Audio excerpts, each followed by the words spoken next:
60 seconds.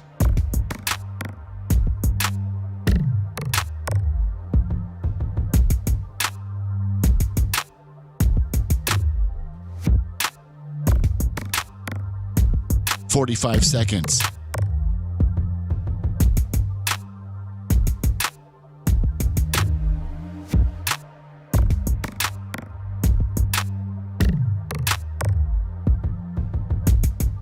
"30 seconds.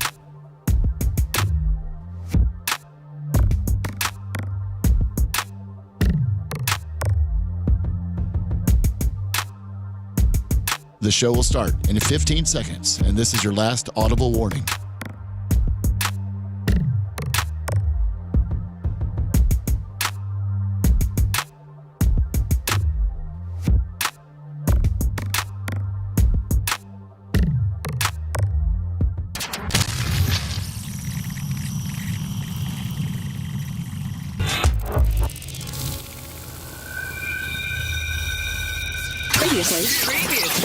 Previously on the Bubba the Love Sponge show. This was a Hail Mary. I thought they were going to be home for Thanksgiving. That's what the old guy said, but he got beat by 36 points. Yeah.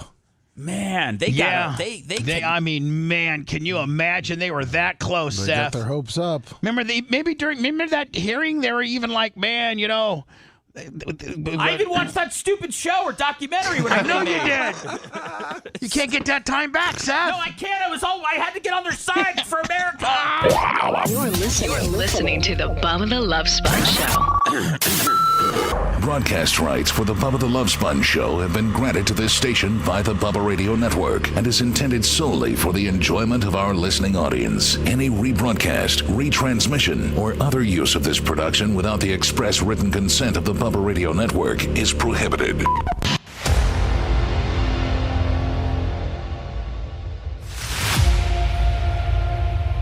Welcome. Well, I seem a little hot. Am I a little hot? Or my headphones are hot. Headphones. Thanks.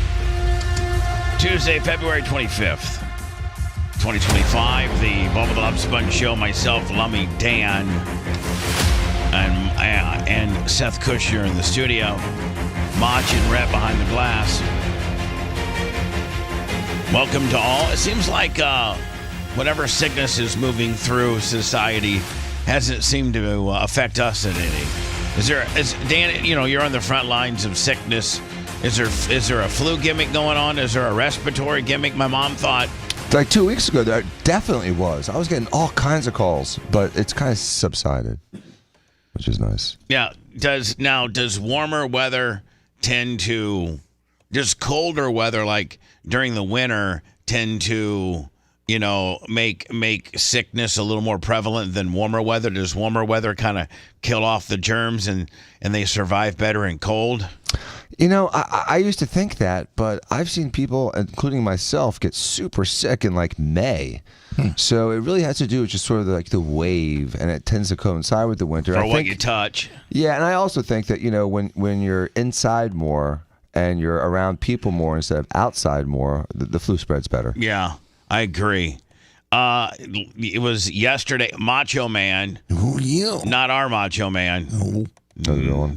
But the real Macho Man who died years ago. They had an auction of his various outfits, and the one that sold for most, I don't know. I think there was a couple. They were made in my house. Well, not all of them. A lot of them were. Most of them were. Most of them were actually not made in your house. Most of them were actually made in your carriage house. Yes. Because the person, I think that maybe owned it 2 people before you did. Yeah. The person that you bought the house off of owned it, and this person who was a very, very, very well-established costume maker for Broadway, for plays, and then got themselves into a wrestling niche. The person that lived and owned Dan's house had a sew shop, kind of a costume sewing shop, where Dan's carriage house is, which is is that a 2-bedroom apartment? Yeah. Little 2-bedroom apartment above the garage of the main house. And it's actually not even connected. It's probably, 60 yards? Yeah, about that. About 150 feet. Yeah, 60 yards, 70 yards from the pool separates the two. That's the separating factor. So the big house sits there. How many yards is it offset from the road? Maybe a football field? Oh, it's about 250 feet, almost a football field. Yeah. Wow. So Lum, you're a badass when your house is offset. Yeah, nearly a football field from the road, and you got to drive up this real long, bushes on either side. I get cramps taking out the trash. Do you still take the trash out? Sometimes. Yeah. Wow. You don't have little Danny doing that? I do a lot, but sometimes I'm just, I'm there. Now, are you a family that has 1 or 2 trash barrels? We got the recycle deal on Fridays, which I hate. Do you recycle? I don't. But your family does. Yeah. Yeah, I do. There's no point anymore. There really is no point. They make money off it. Like I'm working extra so they can make money off of me. Yeah. Because they separate it anyway out of the regular trash. Well, they're making money off that A plastic, ton. the glass, and the things like that. So you're making them money. So you know what they should do is they should take that deduction from your bill. Yep. But So they don't. if your bill's $175, $200 a month for garbage, city garbage service, and Fridays are recycle day. And you're active with it. I never had nothing laying out there on Fridays. Nothing. He knew. I never recycled one day of my life, ever. I'm thinking I'm throwing the paper in with the plastic. You know what garbage is to me? Garbage. I don't care if it's a bottle of water or it's a Miller Lite bottle or if it's the newspaper. You're supposed to separate that all out, right? Well, I mean, ideally it's a house, but when you're like in public and there's 2 trash cans and one says garbage and one says recycle, do you try to like put the plastic in the recycle and the garbage in the garbage? No, or you I jam it all in the garbage. And recyclable stuff on all. Listen, here's the deal. If I'm done with it, it's garbage. Regardless if it's toilet paper that I wipe my ass with, or it's a core water bottle, it's going to the garbage pit for me, buddy. And it still gets separated. Like I said, I mean, it's still getting separated. And they're making money off of it. Yeah. So anyway, Dan's the back part of his home is this what they call this carriage house, and it's a 3-car garage, and then these set of stairs that had its own entry, and it's really nice up there. It's actually where Dan spends the majority of his time when he wants to just get away. Yeah, it's and good think. escape. And he also, I'm not trying to like give any secrets away or nothing, but he has some stuff in there. He has his gun safe's in there, and I'm pretty safe to say that because I don't think anybody could really move Dan's gun safe. No. I mean, and you're in a fishbowl. I have 16 next door neighbors watching you. Well, Dan, you also have it blinked up. Yeah. So nobody can enter or exit into that area without being on camera. And you'd have to have literally, 3 forklifts in order to move that gun. I remember when they tried to put it, didn't they have to, when they put that gun safe in, didn't they have to? Crane. Yeah. They had to come up from the back. Mm-hmm. And it's lucky they didn't hit the railing and then would have fell off because I almost did. We took it off back then. It was the one that would just pop off with like two nails. That's why I almost fell to my death because so scary. You guys nailed it back and after you put the gun safe in there. So the person that owned Dan's house 2 owners ago was a very much a what do you call a seamstress? A tailor? A tailor or a seamstress is sort of a feminine. Right. He's more of a tailor. A tailor. And this guy... Costume designer. This guy did the majority of Macho Man's outfits. They were outlandish. He did outrageous costumes. And that was what he was known for. And that was what wrestling was known for in the 80s. Oh, I sent you an article on it. Oh, you did? Yeah, from the Tampa Bay Times. Okay, perfect. Let me find it right now. Hold on here. I see Dan's chandelier. You do? Yeah, they took a picture from his staircase. That's him. Yeah. Oh, yeah. Yeah, Tampa mansion that once doubled as a fashion factory for stars is for sale. So, Dan, this guy lived here in 01. You bought it, what, in 08? 4. All right, so the people that owned it from 01 to 04 only were short timers. Yes, they were. They were just trying to fix it up, and they ended up getting in a big fight and divorced and ran out of money, and so I bought it. So they were trying to flip it for Lummy, did you see my house is back on the market? Yeah. Yeah. I'm sorry. Double what I sold it for. Pisses you off. Yeah. Michael Braun lived and worked in the mansion at 6409 Bayshore Boulevard from 1972 to 2001, designing clothes for Macho Man, Hulk Hogan, and more. The current owner let Braun tour the mansion before it sold. As a former, listen to the people that he did things for. As a former fashion designer, the client spanning from Jimi Hendrix to professional wrestler Macho Man, Michael Braun tells it all. Let me tell you the long story before he tells you the story. He is true to his word, but it includes minute details. How did Hendrix eat the first time they met? Slumped way back in a chair, spooning his soup to his mouth without even leaning forward. The 8,000 square foot mansion at 6409 Bayshore Boulevard that until 2001 had doubled as his home and clothing factory is for sale for $6 million. Wow. The current owners let Braun take what may be the final walk down memory lane through the 7-bedroom, 6.5 bathroom red brick structure. Look at this plan. And then Lummy, this shows some of the pictures that he made with Macho Man. And then it goes on to talk about, I really didn't talk about the house. Lummy, he used to do outfits for topless dancers too. Oh, good. Mom's Venus. Yeah. I wonder what he bought. What year did he buy the house, Dan? 72. 72. I wonder what he paid for He paid it. a few $100,000 for it. That's it. Yeah, I saw the tax records, and I didn't buy it for $6 million. It was a lot less. Oh yeah, by the time it got to me. Yeah, exactly. So anyway, Half of that. this is a story. There it is. Wow. There's Dan. And Dan, you know what? It hadn't changed No, it hasn't changed much at all. because you really, honestly, I took out those brushes, the shrubs. It's all flat now. No, those, but you didn't take the ones lining the driveway. I took them all out. I took every one of them out, dude. Oh, hold Everyone on. Oh, like 3 months ago, 4 months ago, hold right on. after the storms. You even took the ones lining the driveway out? Everything out. Oh, okay. Yeah, it's all out. It's And it's probably one of the greatest time saver and money savers of all, because in order for it to look pristine, you had to have them meticulously trimmed. And you can't keep 150 of those bushes alive.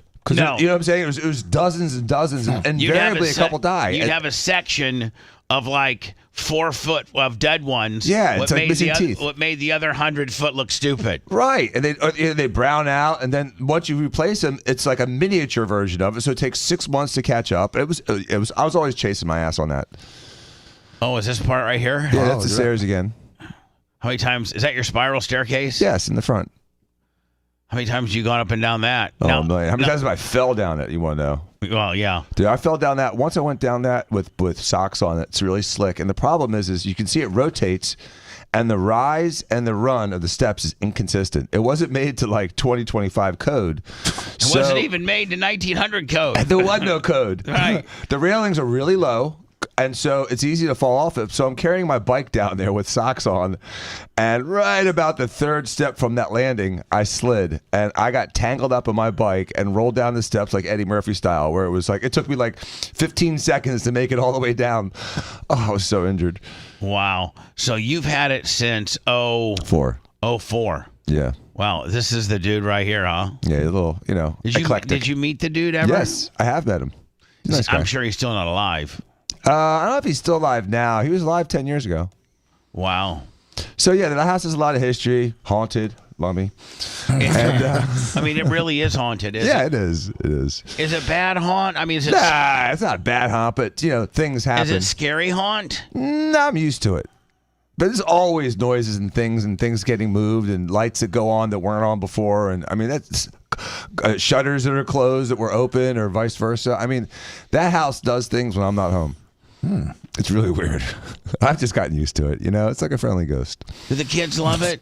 Yes, they didn't like it at first. They like it. They like it. At first, see, you used to live in the one across the street. Right. They got used to it. You built that. Right. Did they like that They love that house. better than this one? No, not now. But they just like to change. People resist change sometimes. Right, exactly. So anyway, Macho Man, a lot of his outfits went to auction yesterday, and I think they pulled in a total of 136,540, of which 45,000 was his infamous Slim Jim commercial outfit. He also made money off of the outfit that he wore with Hulk Hogan when he was the Mega Powers, and then the outfit that he wore when he cut Brutus the Barber Beefcake's hair. And things like that, and again, Who makes the money? Does his family make the money? I mean, who's getting this? I would think probably his widow. His estate? Yeah, I would think of his widow. And I mean, you got to think, if you just had clothes laying around, of course you might want to keep them because you want to remember your late husband. But if you can get $136 out of them, It's another year. Well, normally they sell them to the auction houses. oh, they do. Yeah. And then the auction house, so she may have sold them to the auction house for like $60,000 or something. Yeah. And then they try to absolutely whittle it as much as they can get. Absolutely, yeah. Oh, okay. I thought maybe the auction house took like their standard 10, 15 points. And then, No, they're doing it. Most of them are doing a clean transaction where they'll just buy it and then they have the following to put it up for auction and make a ton of money. And then they really, really promote it. Yeah, which I mean, just $45,000 for one Macho Man outfit, seems a bit much, but It seems high. yeah, I don't know I don't know if you must just be a fan because I don't think that's gonna appreciate in value. I don't think in 50 years someone's be like, I got the Macho Man Slim Jim and what do you want, $1 million? What about a Hendrix outfit? How much are those No, worth? see, that could definitely. I think rock and roll and wrestling are just eons apart with what can appreciate and what can't. Oh yeah, Hendrix. I mean, I don't even know Hendrix. I mean, it's sky's the limit for something like that. Like all my guitars that I have. Oh God, yeah. I mean, I have them insured, but probably not nearly what they're worth. But I don't know. I was offered at my lowest point. I was offered. There's a guy. Not a guy, but a company that buys memorabilia for like Hard Rocks and any type of rock and roll concept. They're always constantly buying memorabilia. You have enough for your own Hard Rock. Well, I do. I mean, you pretty much do. I got, Or at least the Planet Hollywood. yeah, exactly. So, I mean, probably some of my most, I would say, valuable guitars would be, I have a Joe Walsh, I have an AC/DC, I have a Metallica, I got a Motley Crue, I got a BB King. The BB King's your most valuable guitar. I got a Meatloaf. Did you ever think about coming off any of those when you were living in the trailer? Yeah, I did. Which one were you going to come off of first? BB. Really? You were gonna go with I that thought you were one? going to that one last because that's your best one. I know, but I figured that would be the one that I could probably live the longest on. Right. If you had to sell one, that's the one to get the most. That's the one to get the most beef. Why sell 10 when you could just sell one, Right. and make it all? That's what I'm saying. Like, Seth, at that time I was getting bids of like 25 to 30 because he was still alive. And I think now, I mean, Lummy, you might be able to bing it, but a 2001 Lucille BB King, and he only signed 2 that day, and the other person that has it is Jay. Yep. Jay Diaco. Displayed. I think Jay paid $3,100 for it. Something like that. Yeah, It was about something. 3,000. You're right. And- You got in a bidding war with, I think, Jorge Diaz. Yeah. And Jay got it for like, I know more than $3,500. He'll know the exact number when he walks in today. Of course, I got mine for free. And I was. Just the guitar's worth $2,500. No, more than that. Now it's worth probably $35,000 to $4,000. Just that model of guitar. It's Yeah, a very Lummy, expensive guitar. It's a very expensive guitar. It's a hollow body classic Gibson with a 6-position thing on it that no other guitar they make has. Right, and BB would only sign, you could bring it, back with Motley Crue and Creed and all these guys that you'd get to sign guitars, they'd just sign anything. But Aerosmith and BB were the only two. Aerosmith had to sign this special guitar that only Joe Perry played. Really? Uh-huh. I got an Aerosmith guitar. Really? And I have, a AC/DC, and my AC/DC guitar is beautiful. It's black with gold, gold Sharpie. Can we flip one, Bubba? And they signed it, and The they're Nickelback one. And I don't have a Nickelback. You don't have Nickelback? I Do you do have a not. Creed? I have a Creed. Let's get rid of Okay. that one. I got a Creed, Dan, with a 10,000 Creed. I got a Creed guitar, and with it comes a 10,000 unit, 10 times platinum record award. Oh, that's also signed? Yes. Oh, wow. What was it, Human Clay, or what was their first with that album? Yeah. Human Clay. Lummy, did you see what the value of a potential? Well, I was trying to find more yours, but I'll just send you what's come up on BB King stuff. Wouldn't you feel like having a few thousand in your pocket, Bubba? No, I mean, yes, if I was down to my last, I'll send it to you. if I was, I'm not. You got like I'm not- 10,000 hanging on your wall, man. I'm not killing it, but what's it going to be worth? Before I don't know. Nothing wrong with a little cash infusion. Now let me these. Now hold on. That doesn't look signed. Where's it signed? I don't know, but it says sign, which is weird. I wouldn't buy that. They have 0 reviews. It's a fake. Probably is. Oh, and there it that's is. not a good signature. Me and Jay's are so much bigger and so much better. Let me see. I've seen them.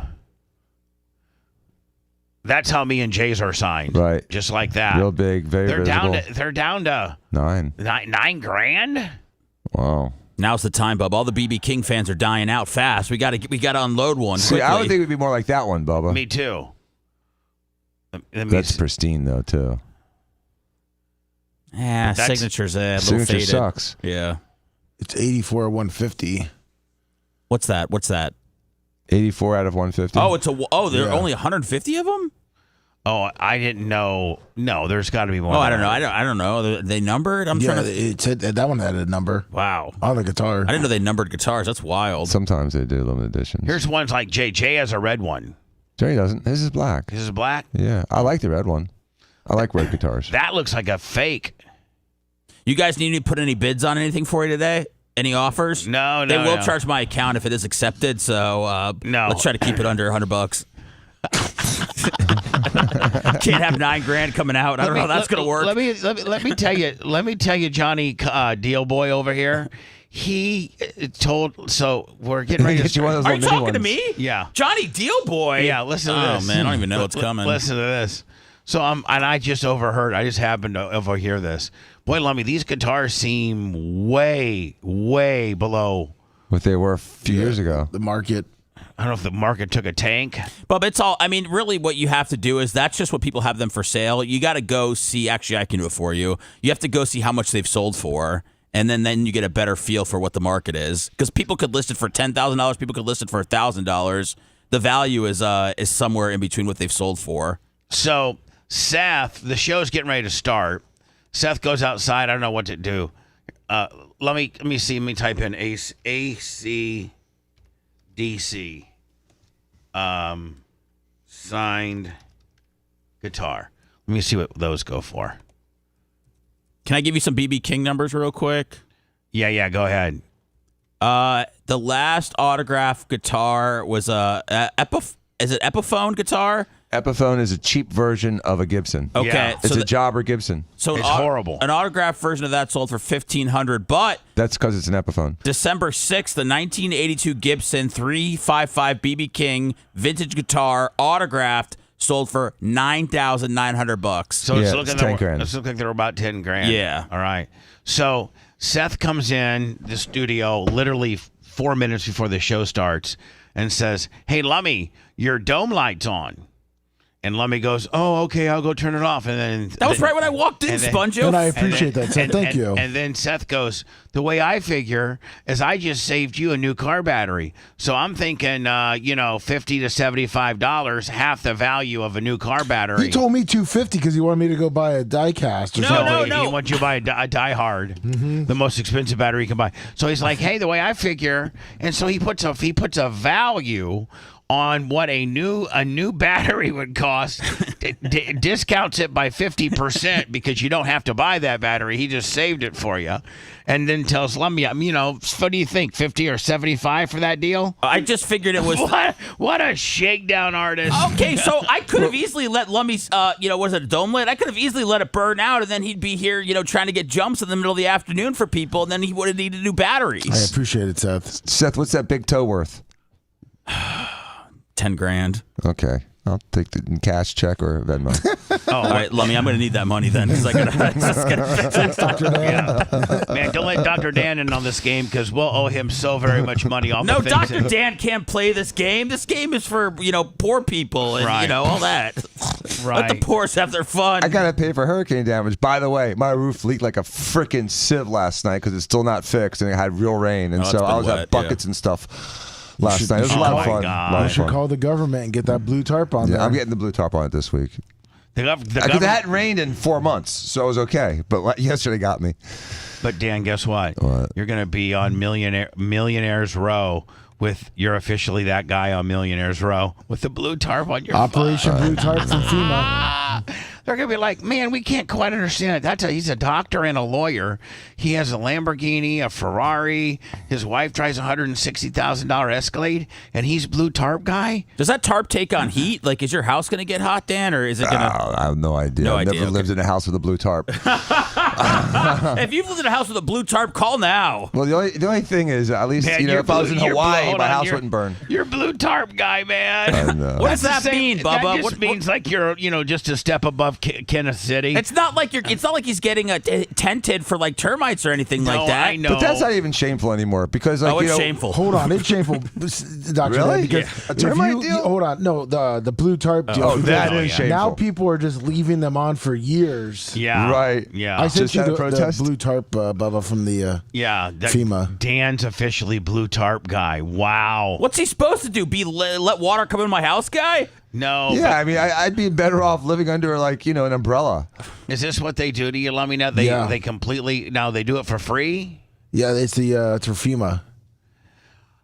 New Operation Blue Roof signups have ended for Florida homes. Well, you can't. Yeah, there you go. They ended as of November 14th. missed the Homeowners with existing applications can check their status. Yeah, you can't even get it. The only way you can get it is like if you get Lummy and Big Red and maybe Bob Cook and those guys to come down there. Hey Dan, how about a custom-made tarp with the phone numbers of your law office and your Oh, medical yeah, might as office? well advertise. I mean, that could be. It's free ads. Hello, Diacolon. Yeah, I was driving down Bayshore today, and I saw that you guys had this, looked to be $6 or $7 million home that had a white trash blue tarp on it for some odd reason, and I got in a car wreck on the way there. So can you help me out? Can you help me out? No, actually, I got in a car wreck because it distracted me, and I'd like to sue you. I'm going to sue you for distracting me. I hit a fire hydrant while I was looking at it, and I got all kinds of damage. So what kind of check? I'll be in later today to pick up a check. So Dan, you can't even be blue roof guy. Now, have you got an estimate on your roof? 365. And what does, Chubb, Lords of London, whatever you're insured by, what are they saying? F off. Just because your deductible is so high, or just because? No, they said, no, it's fixable. I'm like, okay.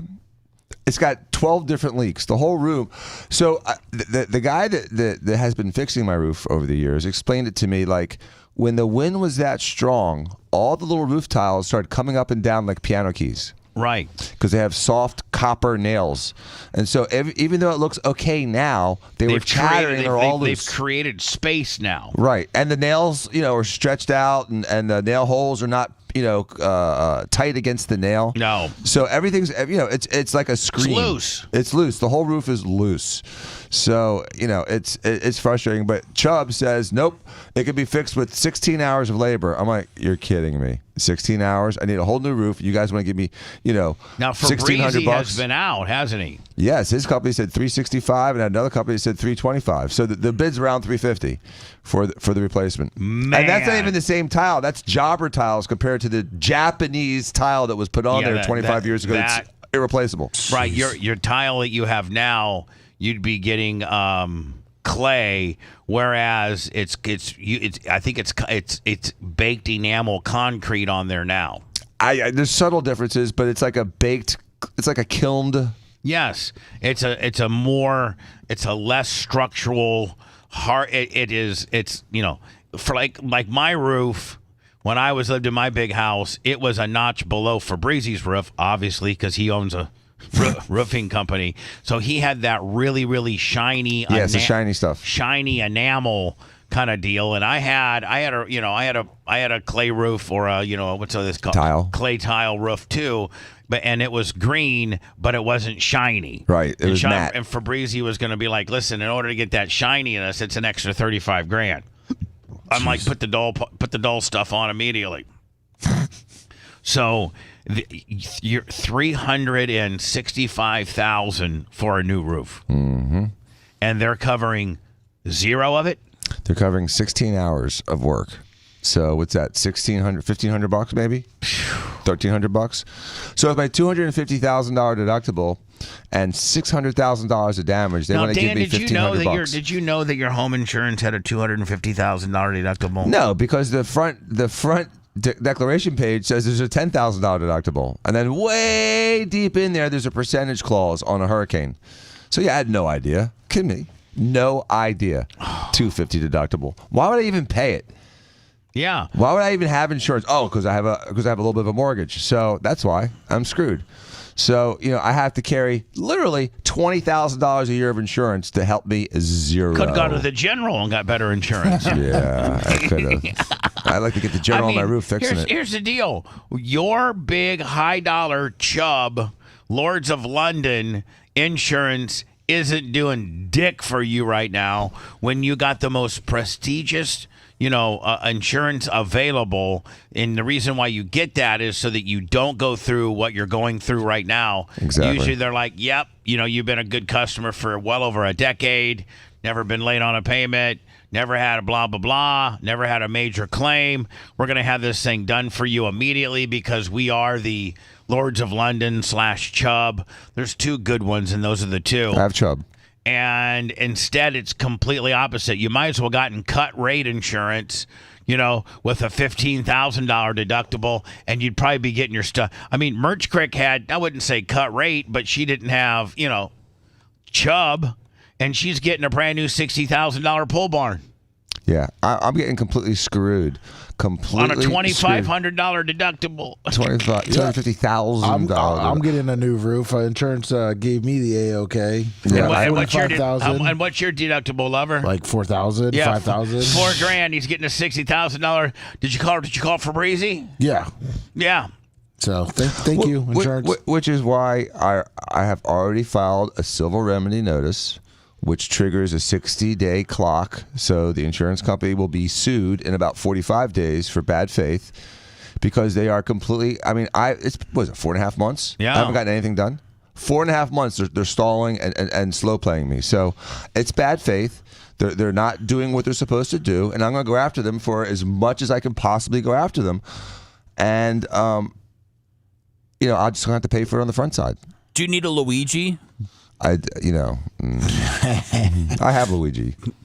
When we return, I guess there was another flight incident yesterday with Delta. Oh, come on. Yeah, and I'm getting ready to fly to Washington, D.C.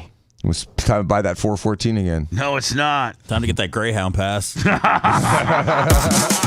If you want a deep dive into the Bubba the Love Sponge show from the past, go to BubbaArmyHQ.com. We'll be back after these words.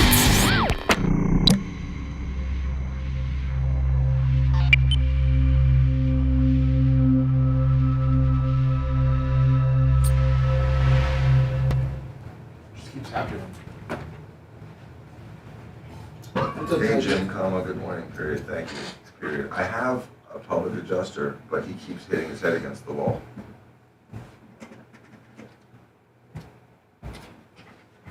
And they call this guy. By the way, let me negotiate me down on the battery money to a Bill Buckner card. Two Two. Bill Buckner cards. Which I think you do those away.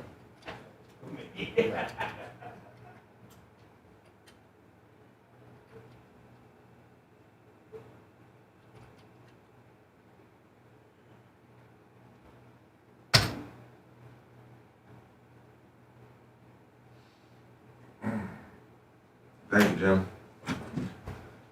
Good morning, everybody. Let's see. Start over here. All right, Stacy G, Holyoke, Bob Cook, Group of Lips, Bart. Good morning. Kenny Powers, G. Barrington.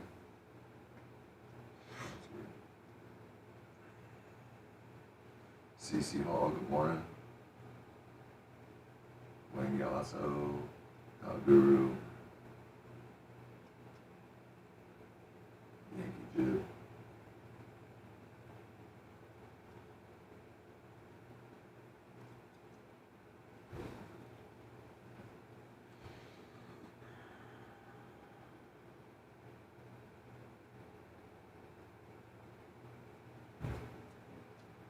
Yinzer.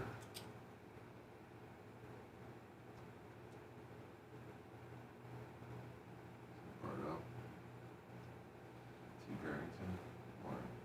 Black Eye Kelly. The B. Smoke Slayer. Exactly. Fully fucked in the ass. All his cankles. Those Duke. Those DT.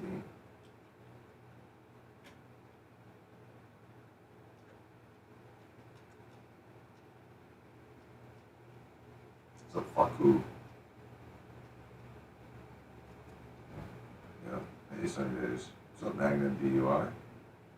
FJ Barr. Carl Sanders. I don't like the new F80. So Brandon Reams. Justin Keeler. Kirk. CC Organic Gene. Thank you. Fuck you, Dave Rock 69. Thanks. Yeah, no doubt, Jimmy. Alright. Well, what was Afterbirth? So, Group of Lips. Happy Hour. Tiffany, 0630.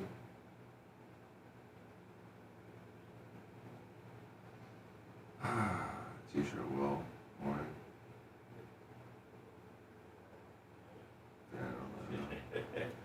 I know.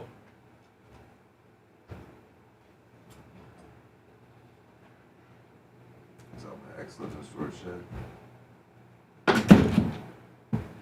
Lummy told me that people have been trying to send me their 1991 Donruss cards for some reason. And I'm sorry if I missed your message about that. Sea Surfer. Lummy, I'm going to do a power screen and a synergy. Okay.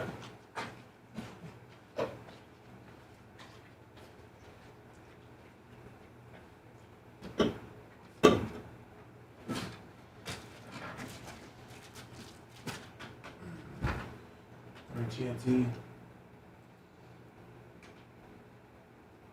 What's up? 2006 Monty, Stone 362. Damn LA Rock. King Law. And we can't stop and go. Yummy, more like yummy. Ash funny. Jen O'Connor. George Jacks, 42 months. Thumbs up button. Yeah, let's get I think we're low on thumbs because we've not been. We have when you log in, it's pinned on the top of the chat, everybody. Let me check PayPal. I haven't been pushing that very hard either today. 239.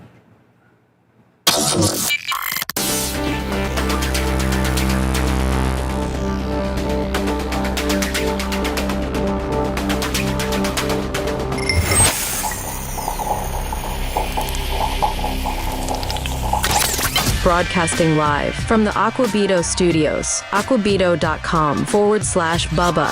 It's the Bubba the Love Sponge Show.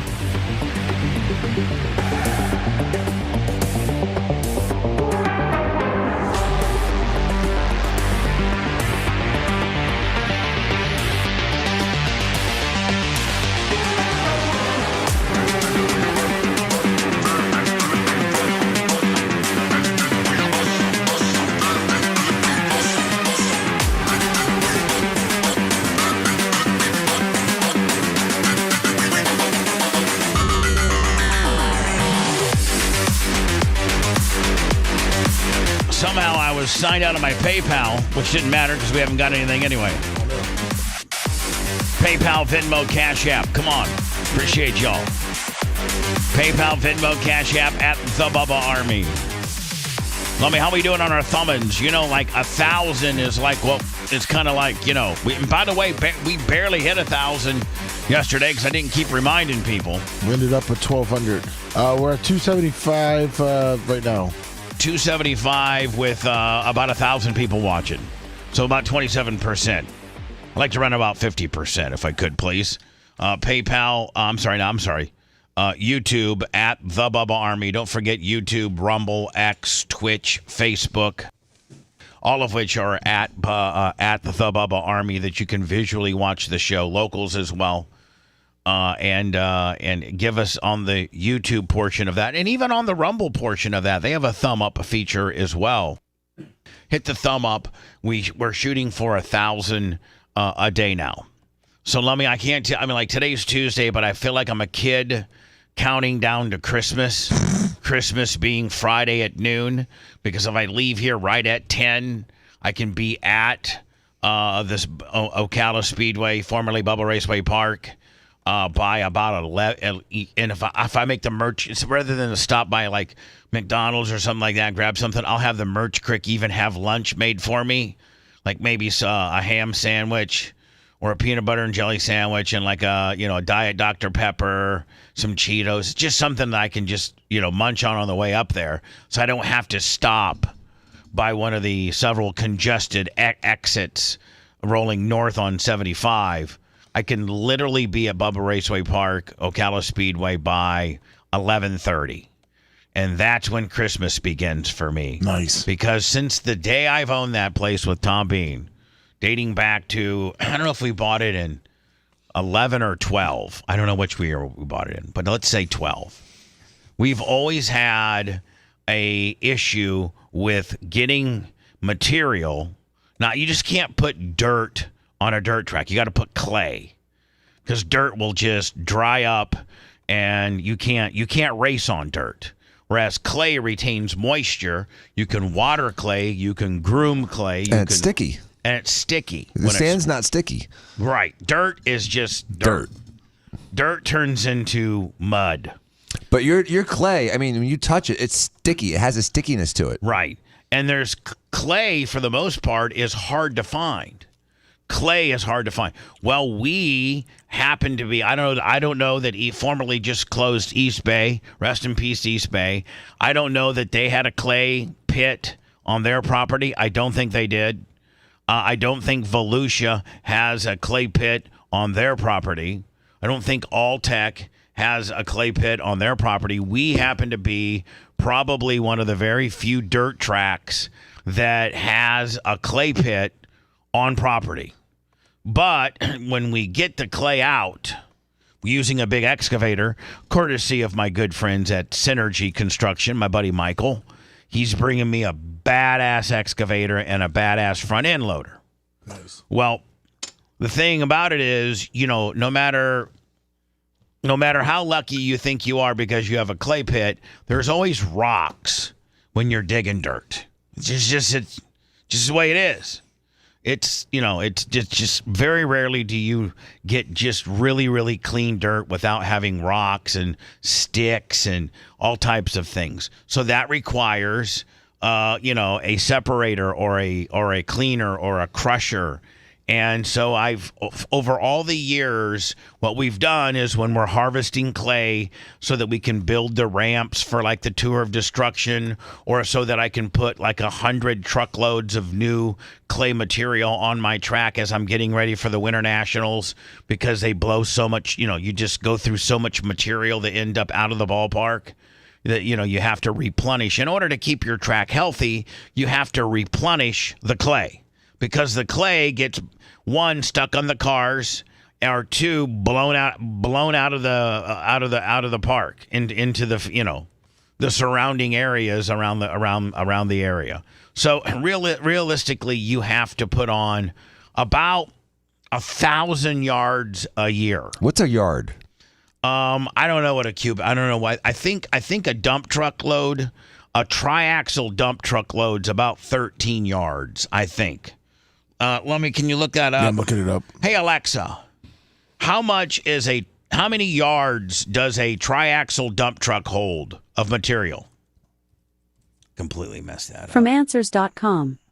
The average tri-axle dump truck can hold 12 cubic yards of dirt. You're right, and a dude. quad You said axle can 13. hold 14. All right, so Wow, 12 to 14. 13 is right in the middle, buddy. So I need to, just for the health of the track, so that I'm not losing depth, I have to put on about 100 truckloads a year on that track. Well, that requires us to harvest the clay that we have on property. Well, so we have it up in big piles, but it always has rocks in it. 100 trucks of clay a year. Yes. Damn, that's a lot. Yes. It's a lot. Not 10, it's 100. 100. Jesus. So, and that's keeping the right banking, the right, you want your depth down low to be anywhere between 6 to 8 inches. Did Tom Bean know about all this crap when None you of got us- in on this thing? None of us did. We thought you just, graded it, watered it, and let it rip. We also thought that, local people didn't listen. You're a racer, and you know what? When we race standardly at Ocala Speedway, the average race, a full field's 24. Well, guess what? One person loves you, 23 hates you. 23 says the track sucks, needed more water, needed less water, needed this, needed that. Only one dude's like, man, this is the best track I've ever been to. I love this place. Now, where's my $3,000 check? The other guy that got last place is like, man, this place sucks. I ain't never coming back. So, realistically, we are, we've been digging. We have a clay vein that's not ran out. And we have, I think, probably I probably got 10 dump truck loads that's laying in piles right out back where we're harvesting all this stuff. But I'm not even trying to attempt to put it on the track because it's just too rocky. You can visually look at just how much rock's in it. And we put some material on the track for this year's Winter Nationals, and I had a rock issue. They were cutting tires and things like that, and that just makes you feel horrible. A brand new right rear for a sprint car is $345. So when a guy goes out, buzzes a few laps on a brand new tire and then cuts it because there's a rock sticking out, it makes you as a track owner feel like crap. So after the Winter Nationals were done, we had a little extra money. I'm like, Tom, is there any way I can organize? I can get with Mike from Synergy, get a big excavator, get a big front end loader, and then Buck, our buddy Buck, Yes. Bubba Army Royalty, Hall of Fame. He started calling around for these dirt separators, these power screens, if you will. And he connected me with a place in Lakeland that, now listen, they have these very primitive ones that are just made out of metal, and you screen it yourself, but you literally could probably screen maybe 2 dump trucks in an entire day. Like you could probably, that's all you could do, just to do it by natural gravity. So Buck finds this company called Power Screen of Florida, and it's based out of Lakeland. It's owned by a guy named Richard. I think his son's name's Raffy Jr., and the salesman that I'm dealing with is Matt. And so yesterday I had to fill out some paperwork and some insurance stuff. I think they're delivering it today or tomorrow. Nice. They're analyzing my material to make sure that but I've, sent them pictures and stuff of my material. And this is what they're bringing to me. This is the Warrior 600. Now, Buck seems to think if I don't run out of clay at Ocala Speedway, and that clay vein that Billy says goes on for a long time doesn't run out. See, Dan, I'm also risking, the clay running out. You know what I'm saying? Now you'll never run out of dirt, because dirt consists of sand, topsoil, lime rock, stones, so grass, so you'll never run out of dirt. But underneath the dirt, you can potentially, that clay vein that you have, run out. It's done. You don't know how long. So Billy says he doesn't think we're going to run out. Buck says if we don't run out, he thinks we can screen 3,000. We can harvest, clean, and screen about 3,000 yards this weekend. But you only need about 1,300, though, right? Well, I need 100 dump trucks, I thought. Well, I need for every monster truck show, for every tour destruction show, I need 10 dump trucks. So I need 20 dump trucks for the 2 shows we're going to have for this year, right? Yes. And then I need 100 dump trucks for, so realistically I need 100 dump truck. That's 14. That's 13 yards. What's 136 yards. What's 120 times 13 is what? I thought it was like 136. Well, so be 120 dump trucks times 13 equals 1,500. 1,560 yards. That's what you need. Yeah, that's what I need. Yeah, but like it's 100 loads. So what I'm saying loads. is, if we can do 3,000 this year, then I got this year and next year covered. Gotcha. So I would maybe have to do this every 2 years. Now, will you get blue tarps on top of that clay so it doesn't melt with the rain? No, hell no. It just sits there? It just sits there. If you got that much, would you sell it to different trucks? No way in the world. No. It's priceless. What I might be able to sell is some of the rocks in Overbearing because a lot of construction companies use these rocks, Dan, for drainage and leach fields and things like that. So I might but watch this machine. This is what I'm getting now. Seth, I take this moment to apologize to you because I know you care nothing about this. I want to get one. Can I come up with my pickup truck and pick up some of those rocks? I want to get one. Yeah.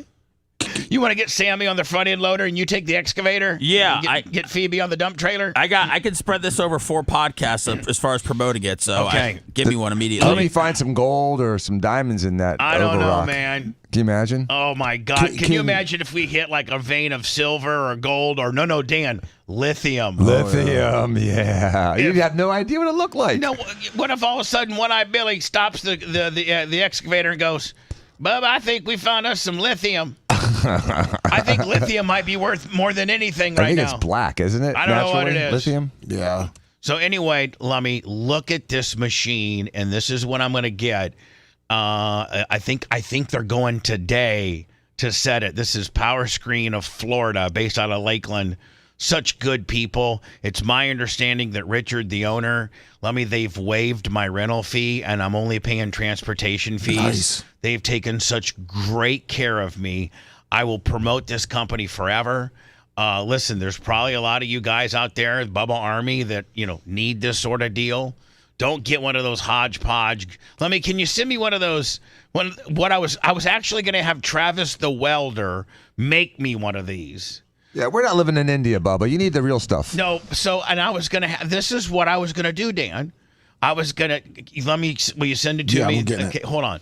This is what I was going to do because I didn't know that, Power Screen of Florida would be. Even existed. I didn't even know they existed. Right. Thank God for Buck.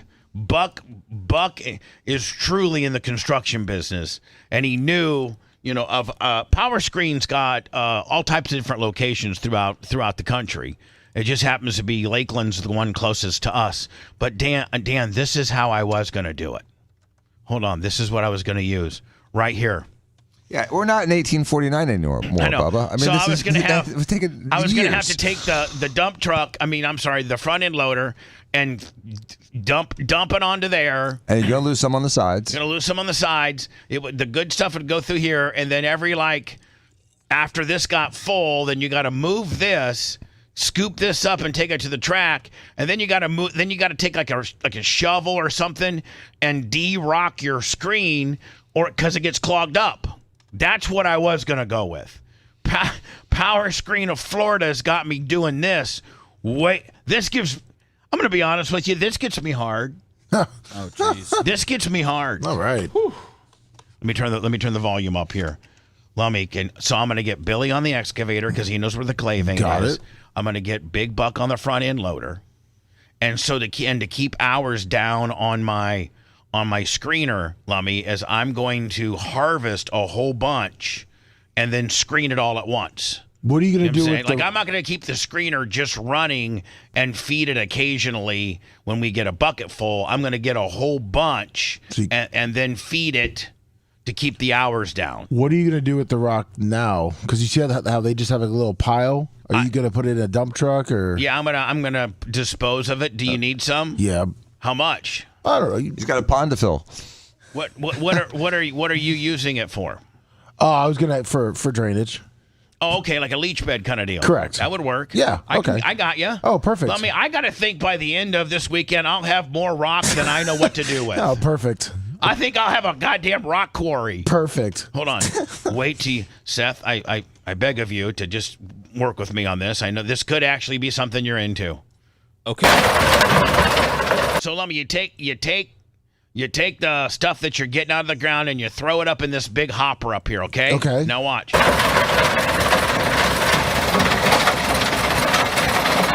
Now look at that beautiful stuff that's coming out to the left, and then all the scrabby scrapple coming to the right, which I'll either have Billy, if we got a vein and we can keep it going, I'll have Billy just load the hopper like that. If not, I'll have Billy put the material in a pile, and I'll have Buck with the front end loader, load it. Nice. But you got to be careful because you don't want to, hit the sides of their machine or dent it. You got to be very mindful. Got to be, Lummy, you got to be easy on the stick. Yes. So he dumps, that's the raw material coming out of the ground. He dumps it into the, don't forget, Lummy, this is the Power Screen Warrior 600. I feel bad for all the guys that have the Power Warrior 100. This is so much cooler.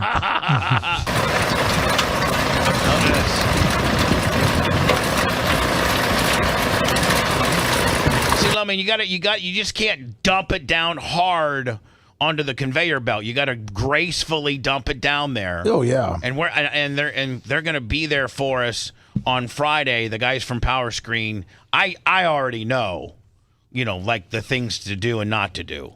Yeah. And then gracefully dumping is my specialty. Yeah. See, Lummy, how he just kind of eases it on there? Yes. Because you don't want to hurt that.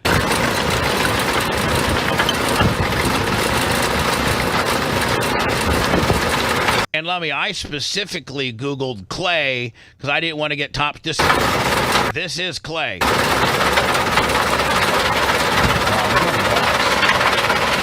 Look at that beautiful stuff coming out. Not a rock in it. Oh.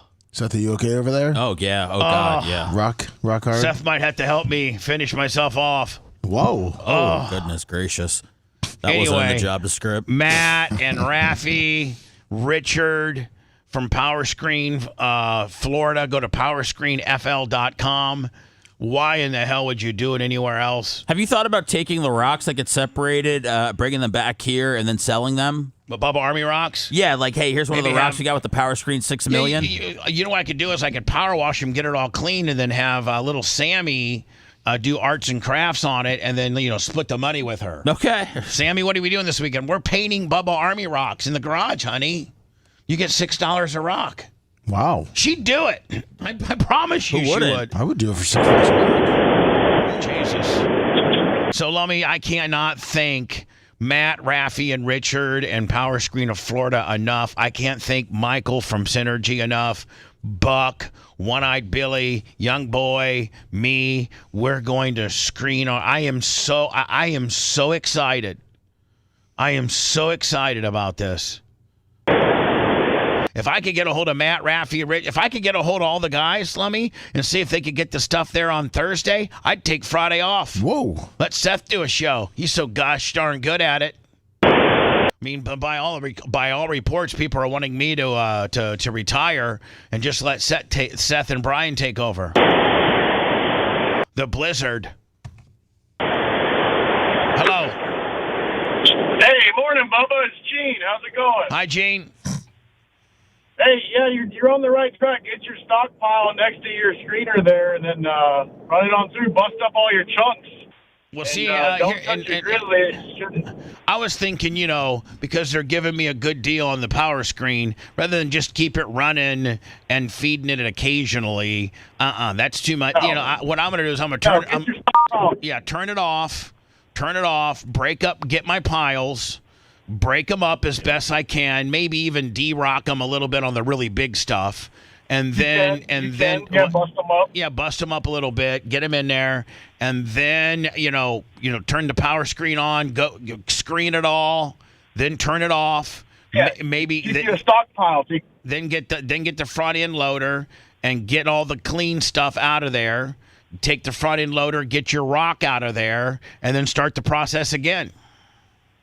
So, yeah, you were saying about East Bay, they did keep about like a little 2,000-ton stockpile where all the flagmen would stand, and that's what they would bust up and use for Monster Jam, and then put it all back right there behind turn 3. Yeah, but see where they hold on, but where they messed up with, because I have Tour of Destruction and Monster Jam, is what East Bay should have done, and no disrespect to Al Vonador, I love Al, I saw Al for the Winter Nationals, is that if you're going to provide material for the monster truck to create ramps, why not give them pre-screened, material that you would put on your track to build their ramps with, so that when they take their ramps down, all they can do then is just spread it on the track, and all I got to do is, mix it in, starfire it, mix it in, till it, and compact it, and rather than to double handle it and take it from outside the track to inside the track, build the ramps, take the ramps down, and then take that material back outside the track. Why not put it on the track? I mean, it makes sense because, you're not spending the fuel to put it back, and you have a vein. But you might want to start thinking about hauling in and filling your vein back in with some clay at some point. No, I'm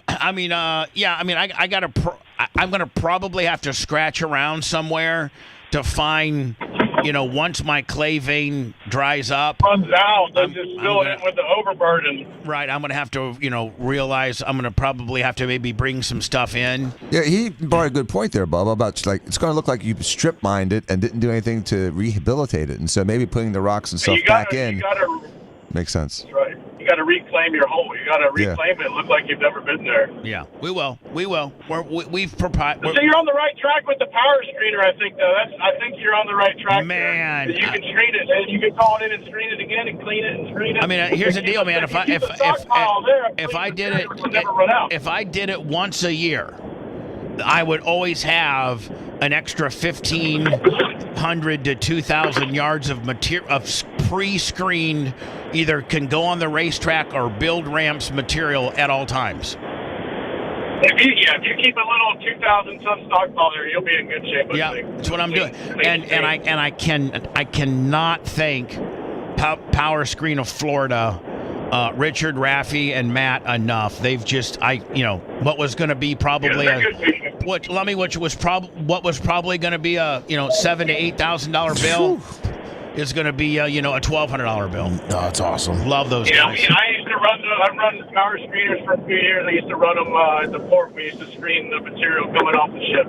So just keep in mind, don't touch your grizzly. It should have a hydraulically actuated willy there, and you push a button inside the cab. Just like you say, you don't want to ding it or dent it, so don't touch your grizzly. No, I'm not. Billy and Buck are far better.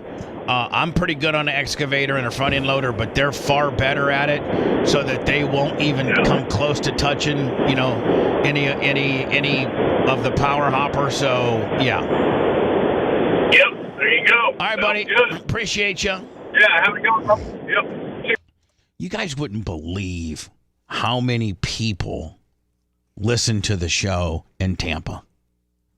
Oh yeah! Tons. Oh my God! I was looking at some of our Facebook and some of our YouTube, and some of the Bubba Army HQ numbers, and I'm gonna see if I can maybe hire somebody to find out what our cume in Tampa is.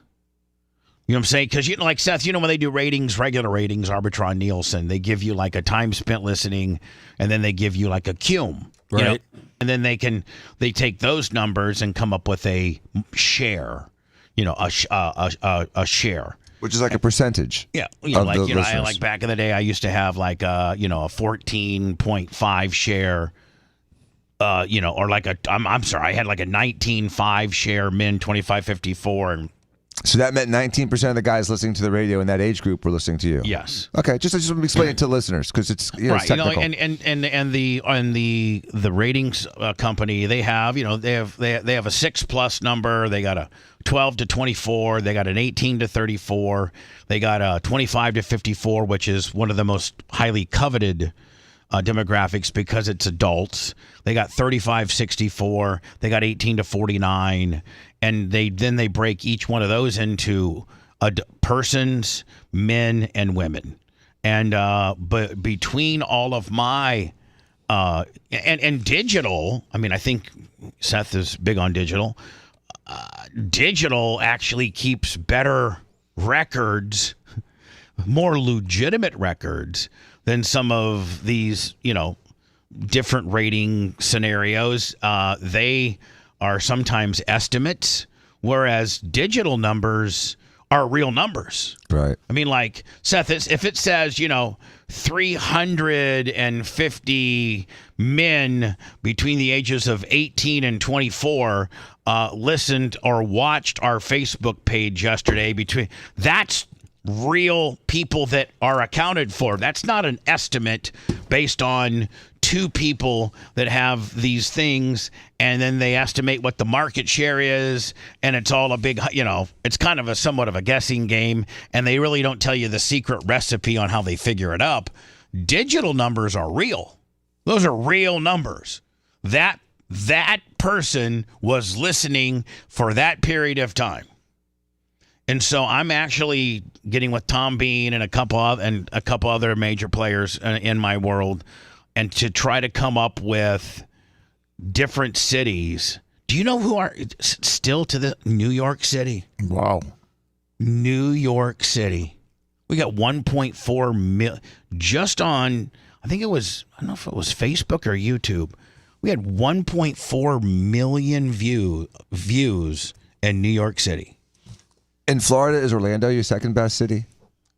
Tampa, Orlando. No, that's what I'm saying. Second best. Yes. So it would be Orlando? Yeah. Okay. But Florida's by far our biggest state. And Seth, that's not even including the podcasting parameters. The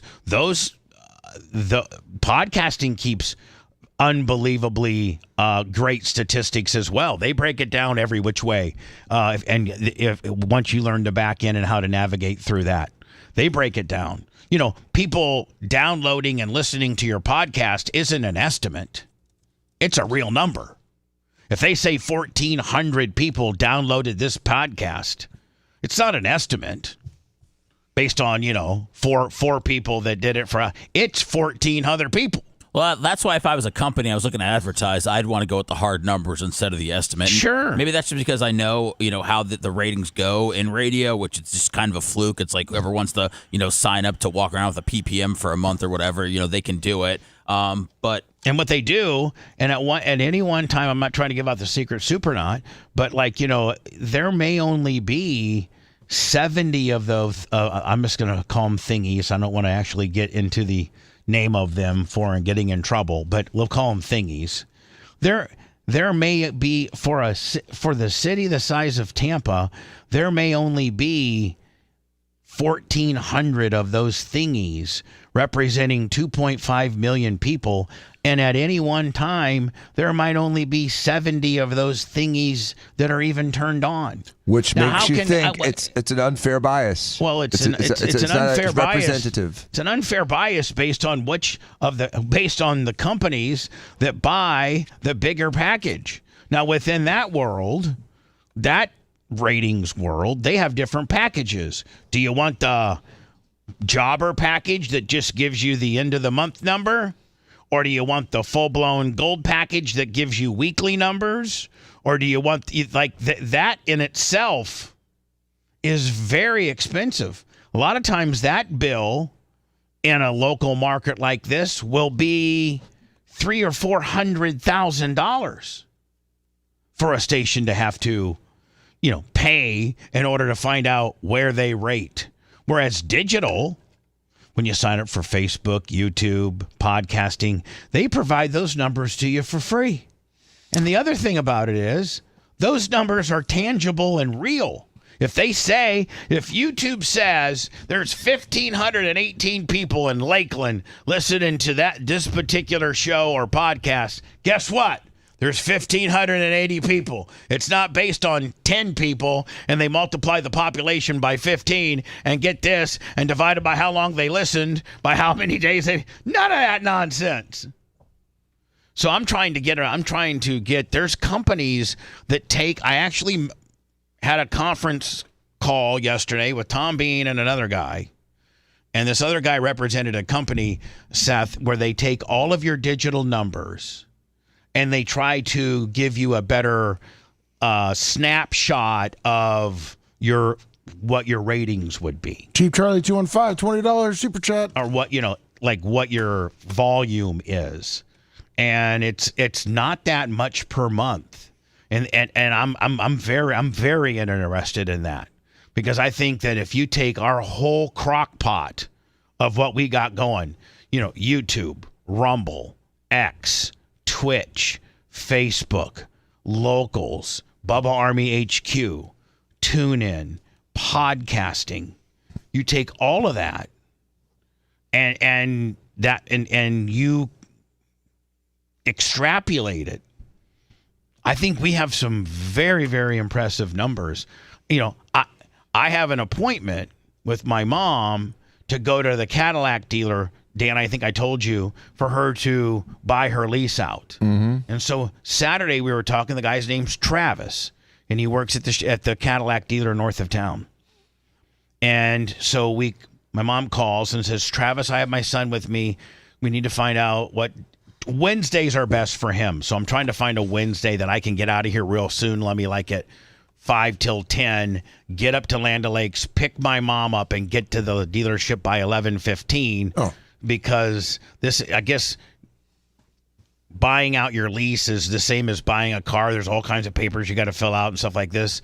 And the guy said to me, Bubba, oh my God, I've been listening to you since the Power Pig.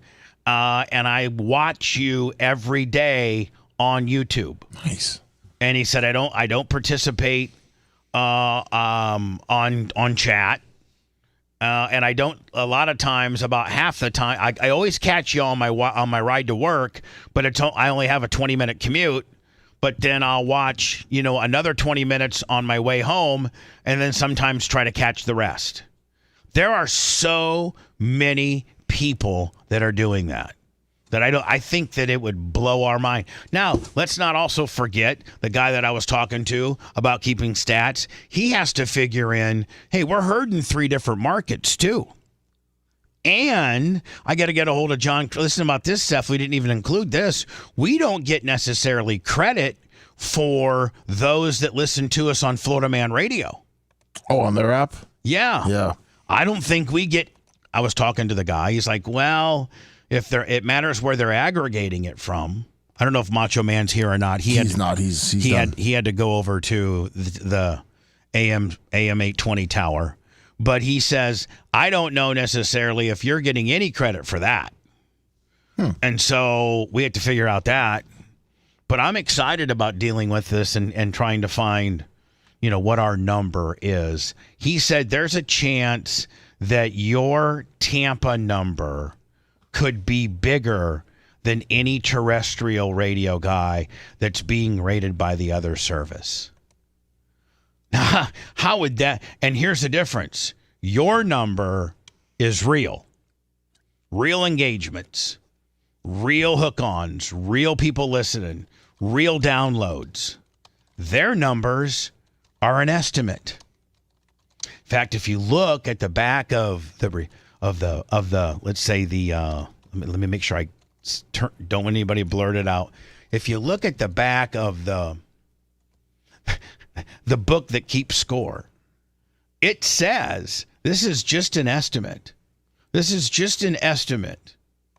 Well, if I was to give you a number from this company that I'm talking to, they would be able to say, in Tampa, Florida, on any given day, here's what Bubba's audience is. Through podcasting, through, the 5 or 6 visual means, through Bubba Army HQ, through the TuneIn app, through iHeartRadio, through all of that. And he said he wouldn't be surprised if our number exceeded the number 1 rated personality in town. How cool would that be? Oh, yeah. That'd be awesome. That would be awesome. And then you could take that to somebody and be like, really? I'm already beating your ass. Like, 98 Rock, why don't you put us on? Well, I don't know why you wouldn't, because we're already beating you. We already got more people than you got. But you don't think that people around town know what you have digitally over here? I don't think that. A lot don't, Listen, Seth. Or at least the radio people that I don't, because we don't. I mean, I don't think that they know because we don't really know. I mean, we see the participation level. We see the engagement level. By the way, Lummy, 600 thumbs up, aren't we? Yes. We see that, Seth. We see the money, but I don't know that we have ever strategically taken all of those numbers and specifically made it a Tampa thing. And I might have a service that can do that. But I think that they do, Seth, but they don't really know. You know what I'm saying? Yeah. Like, they're like, man, he's got 12 or 13, 1,400 on YouTube. He's got 1,000 on Rumble. He's got 800 or 900, sometimes 1,000 on X. He's got Twitch. He's got Facebook. He's got Bubba Army HQ. He's got locals. He's got podcasting that, I think we're approaching our 7th or 8th millionth download. He had a video on Facebook that did 56 million views. As much as we don't really keep score and take inventory to what they're doing, I think, Seth, my opinion, because you're most recently removed from terrestrial radio, Tampa, Florida. I think every one of those people, from the salesperson to the talent, are trying to hang on. That they're scared to death of us and they don't want to acknowledge us because they know we're doing what they need to be doing, and they're dying every day on that dashboard. And listen, the sexiest thing on the dashboard, back in the day, the sexiest thing on the dashboard, what they called dashboard real estate, was FM radio. That was the sexiest thing. Then when you say dashboard, Bubba, I'm sorry to interrupt you. Do you mean like the car dashboard? Yes. Or are you talking about a dashboard looking at numbers? Car, vehicle. Okay, thank you. The sexiest thing on the dashboard back in the day was FM. Then FM had to share like CDs and other things. Then the dashboard, and AM FM, when I say FM, I mean just terrestrial radio. Then the dashboard, then the sexiest thing that come around for about 10 years was satellite. Right. That was the sexiest thing on the dashboard. Do you know what the sexiest thing on the dashboard is nowadays? Spotify? Nope. Apple Play.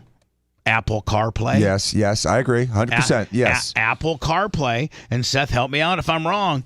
Apple CarPlay is now the sexiest thing on the dashboard, and what that represents is anything that you want to listen to through your device. Hold on, I'm typing in sexiest thing on the dashboard. I'm gonna see. It might be some Golden Panther song or something like that. But I mean, it's gone from AM and FM, terrestrial radio, to terrestrial radio plus some type of CD. cassette player, CD. Remember for the longest time when they were really, really, really trying to push mini discs? Remember that? That didn't work too well. But for years, during the majority of my career, the sexiest thing on the dashboard was AM and FM. shared by some type of device. Then, Lummy, we made the switch and we're on the cutting edge of being on the sexiest thing on the dashboard, which was satellite radio. That's right. Which at that point didn't pigeonhole you into a 50-mile radius of a FM or AM, an antenna. You had literally you had all of America at your disposal. Then now satellite radio is not even sexy. Now the sexiest thing on the dashboard is Apple CarPlay. What you can stream through your device. It's now so a la carte and what you want that's the sexiest thing on the dashboard, and that's what and where we are. Yeah, Sirius is kind of awkward and a pain in the ass now. Yeah. People just want to stream or take their own playlists. Yeah. What's your kids do? Or their podcast. What's your kids do? They have their own stuff. But they're either listening to it privately through their headphones, or they're piping it through Romina's, auxiliary cord. Mm-hmm. That's what or I'm sorry, they're not even doing that. They're Bluetoothing it in. It's Bluetooth. It's all Bluetooth. Everything's wireless. Bluetoothing it in. Mm-hmm. Running late. When I get back, Lummy, we'll talk about that Delta flight. That yet another passenger flight. Jeez. No catastrophic injuries, but we're having a lot of these. And then, Lummy, by the end of the show, I'm going to give 2 tickets to the Gator Nationals. Oh, awesome. What I'm going to need you to do, though, is just get their name and their phone number and their email address. Okay. And then what day they want to go. Thursday, it's 3, 6, 3, 7, 3, 8, or 3, 9. So almost like last year, kind of. Yeah. Okay. I'll forward that to Josh from NHRA, and we'll be good. All right? Perfect. You're listening to the Bubba the Love Sponge Show. If you want 24/7 on-demand Bubba and the crew, go to BubbaArmyHQ.com. The Bubba the Love Sponge Show will be back after this.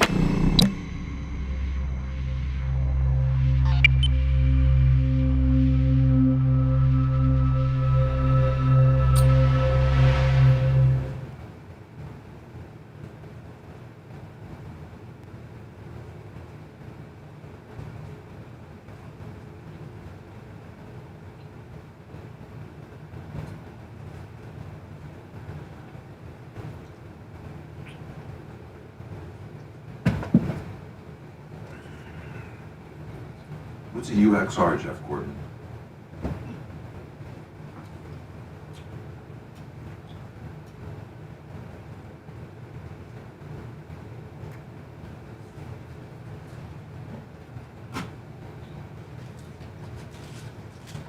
Well, the app's coming out soon, right? Yeah. Because that's going to be important, I think, in future cars. It's all going to be app driven, It's like, it looks like a computer screen, you just pick an app. That's right.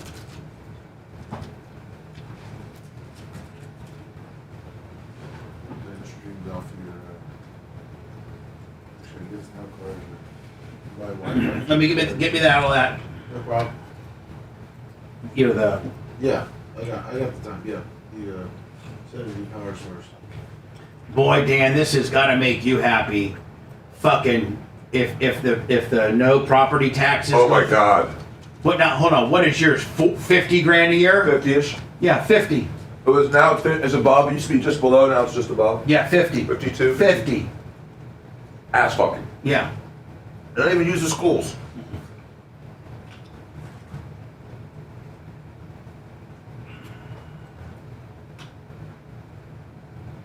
Give me, oh, you guys, we're doing good. We're at 656 today. Thank you. Let me give it a little there.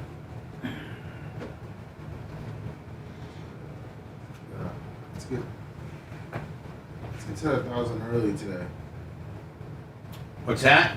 I was saying, let's get to that 1,000 early today. Yeah, let's not only get to that 1,000 early, but let's destroy it. Let's go. That's what Kushner said. Oh, he wants to destroy it. Big time. Big time.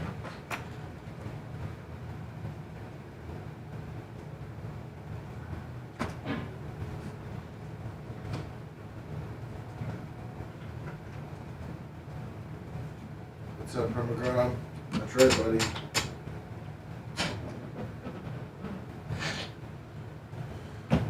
Taco Tuesday.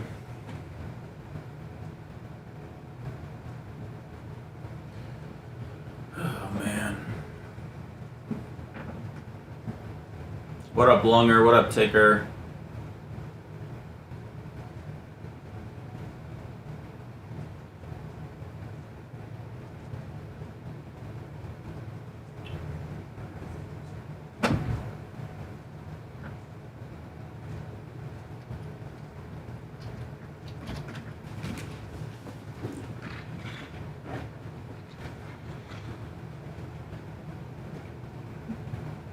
What up, Grouper Lips? What up, Permagrum?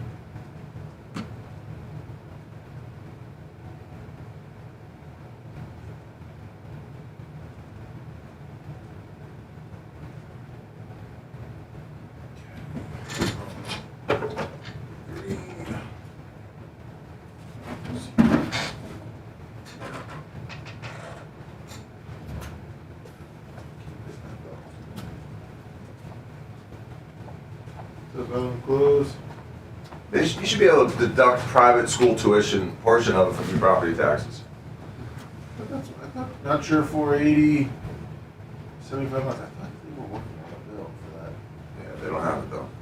You can get sometimes you get like a little scholarship deal, but Maybe that's what I was thinking of. I know they were working on it, some kind of debate.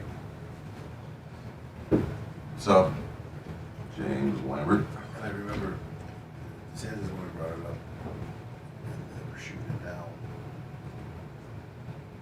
The left was shooting it down because obviously it takes away from. Yeah, the public school funding, right, exactly. It's all they protect the teacher union. Yeah, I was gonna say. Yeah, the teacher union is so strong, they just want to protect themselves. Everyone else is cost. I cold out right now. It's warmer this morning. It's gonna be chilly and then warm up again.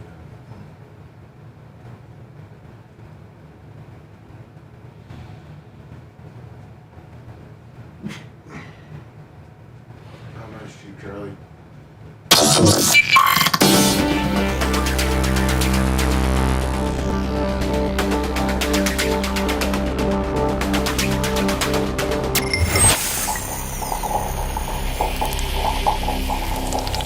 Broadcasting live from the Aquabito Studios. Aquabito.com/Bubba. It's the Bubba the Love Sponge Show.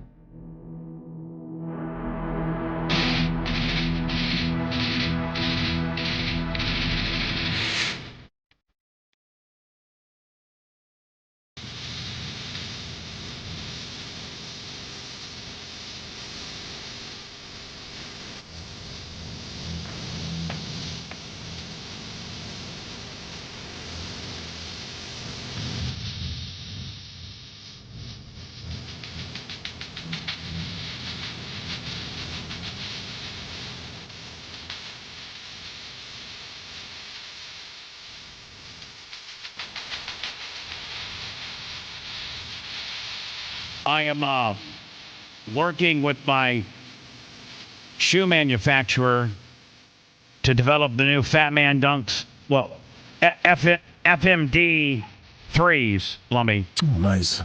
Of course, my first embarkment into the shoe world was a direct ripoff of the Donald Trump Golds. Those did well. I think we have a few sizes left. We sold out of the red and the retro Michael Jordan black and red low top Fat Man Dunks 2. And so I'm currently working on a design for the new Fat Man Dunks 3. Now, I don't know if I'm going to, and you guys have to help me on this. Do I just come up with a number that I think I'll sell based on the two other shoes, or do I do a pre-sale only?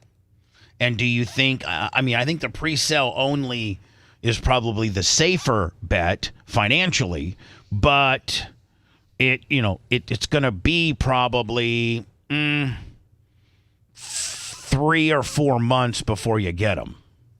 It takes about 2 months to manufacture, a month to get to me. So what do you guys collectively in the room think? Do I just make Pre-sale.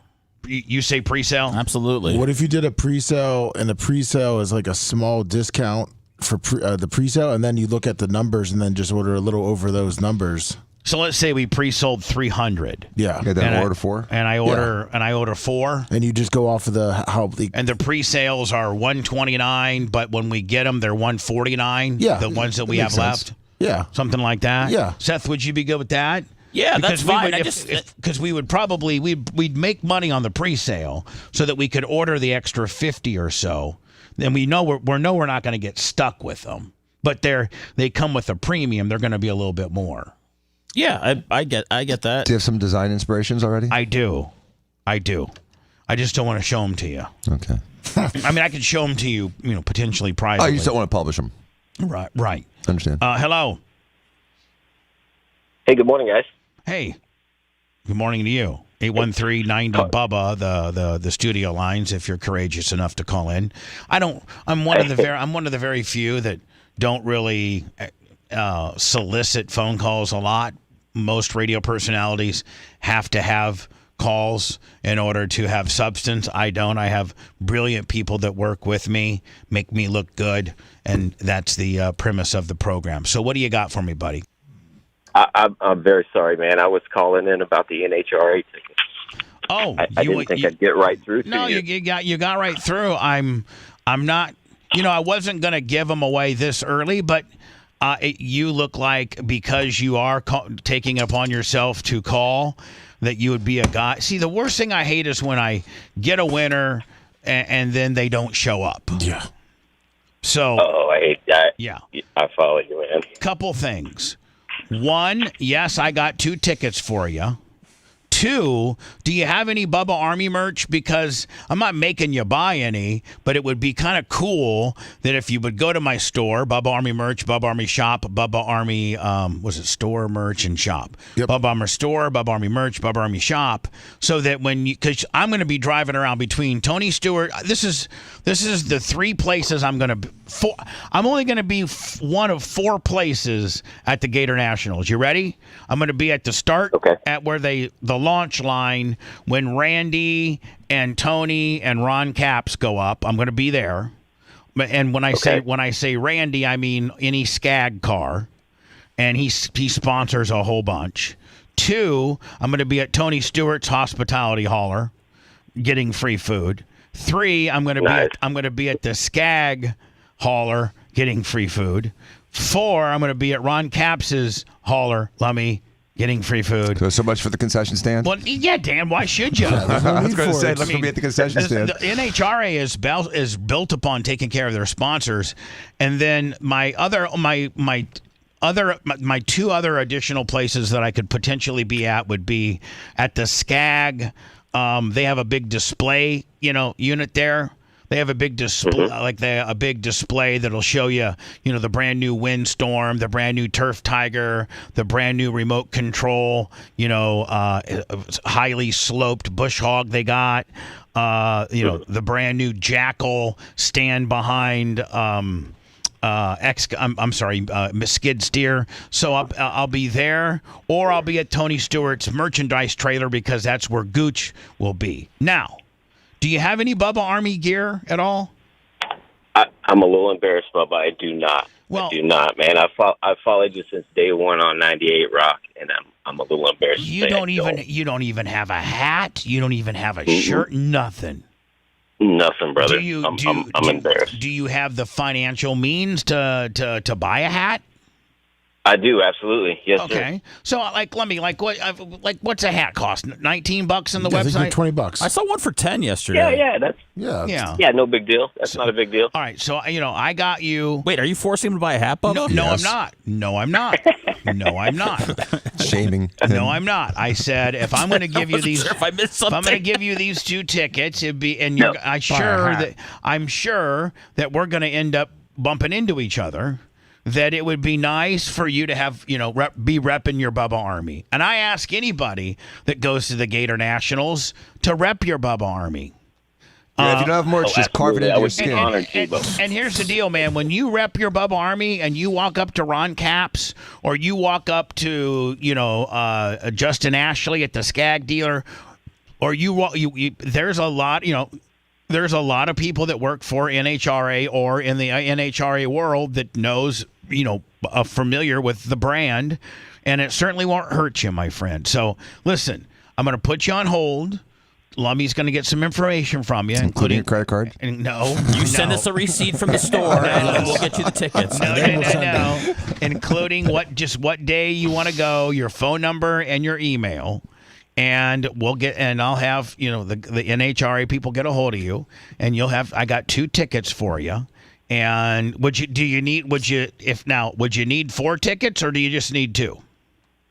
No, two would be fine. All right, two tickets. You better have a goddamn hat on when I see you. And then, in turn, I will, sir. I will, Dr. Dan. Go to Bubba Army merch, Bubba Army store, Bubba Army shop, and maybe pick you up a little something. And I'm going to put you on hold. Lummy's going to get your information. And congratulations. I'll see you at the Gator Nationals March 6th through the 9th. Okay, buddy?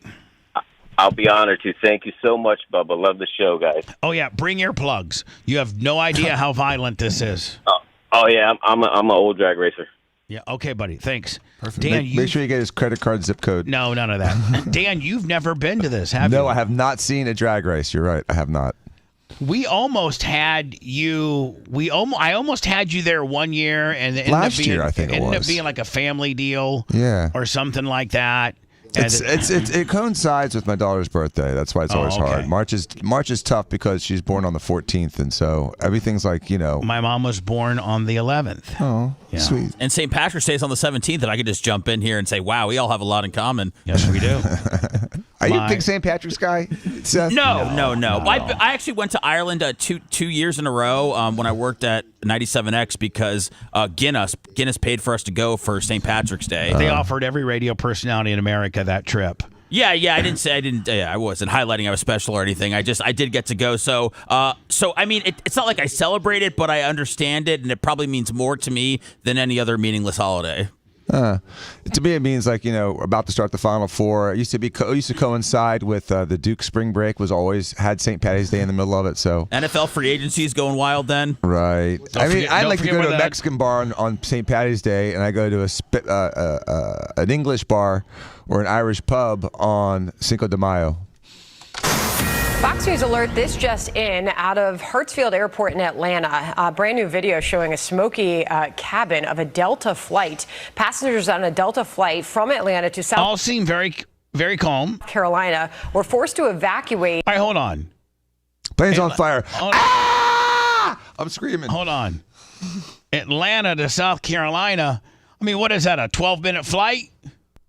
I mean, right? Yeah, it's probably like a 35-minute flight. Right? Well, sometimes, it sucks driving to Miami, so you want to hop on a Southwest. I'm just saying it's very close to each other. You're right. Hartsfield Airport in Atlanta. Great analogy, by the way. Thank you. I'm brilliant. And a brand new video showing a smoky cabin of a Delta flight. Passengers on a Delta flight from Atlanta to South Carolina were forced to evacuate and travel down slides to get out of the plane after the haze or smoke had been seen. See, I would hit the slide, Dan, and my weight would probably make it bend in half, and then I would probably bust my lip open. Or would it bounce you out? Maybe go down and come out and launch you? I'd bounce out, and then I'd lay there and say, "You need to Bayflight me because I cannot move." But they'd have you coming out the wing like this guy over here. They're not putting you on. Please call my attorneys immediately. Filling the inside. I have the merch crick there fretting over me, and she would be like, Yeah, why are those people coming out the wing? Why are there people coming out the wing and then one person just slide? Because they have 2 emergency exits. They want to empty that plane as quickly as possible. They open all of them. I'll just be honest, that slide's very underwhelming. I thought it would be at least look fun. Yeah. Well, the bigger planes, it is fun. This is Hartsfield Jackson plane. Atlanta International Airport earlier today, approximately 9 a.m. Hold on. It's not even a 727, it's a 717? Yeah. Jesus. It looks like these guys here are having to jump. Well, that's what I was asking. Today. Why don't get a slide? Watch this guy right here from the wing. Watch, ready? Approximately 9 a.m. local time. I have both of my knees blown out. Ankle damage, torn ACL. I would be at Dan's office the next day with a double torn ACL, Willie. Blown out Achilles. Blown calf, blown ankle. blown toes, everything. Because isn't there supposed to be a slide over there too? I don't know. Delta Airlines Flight 876. It did return safely, but the crews began reporting possible smoke in the flight deck. Obviously, it caused a lot of confusion. And now, see, you can see the people over the plane, they're just jumping off, but then there's a backslide. See the backslide here? And a scare for those on board. They have safely evacuated. So the first flight in the D.C., that was American Airlines, right?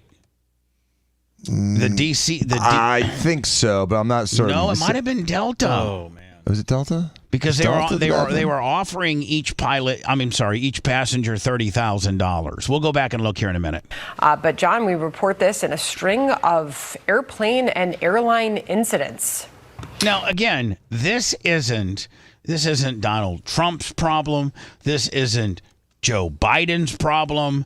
A plane that's having mechanical issues. It was American Airline.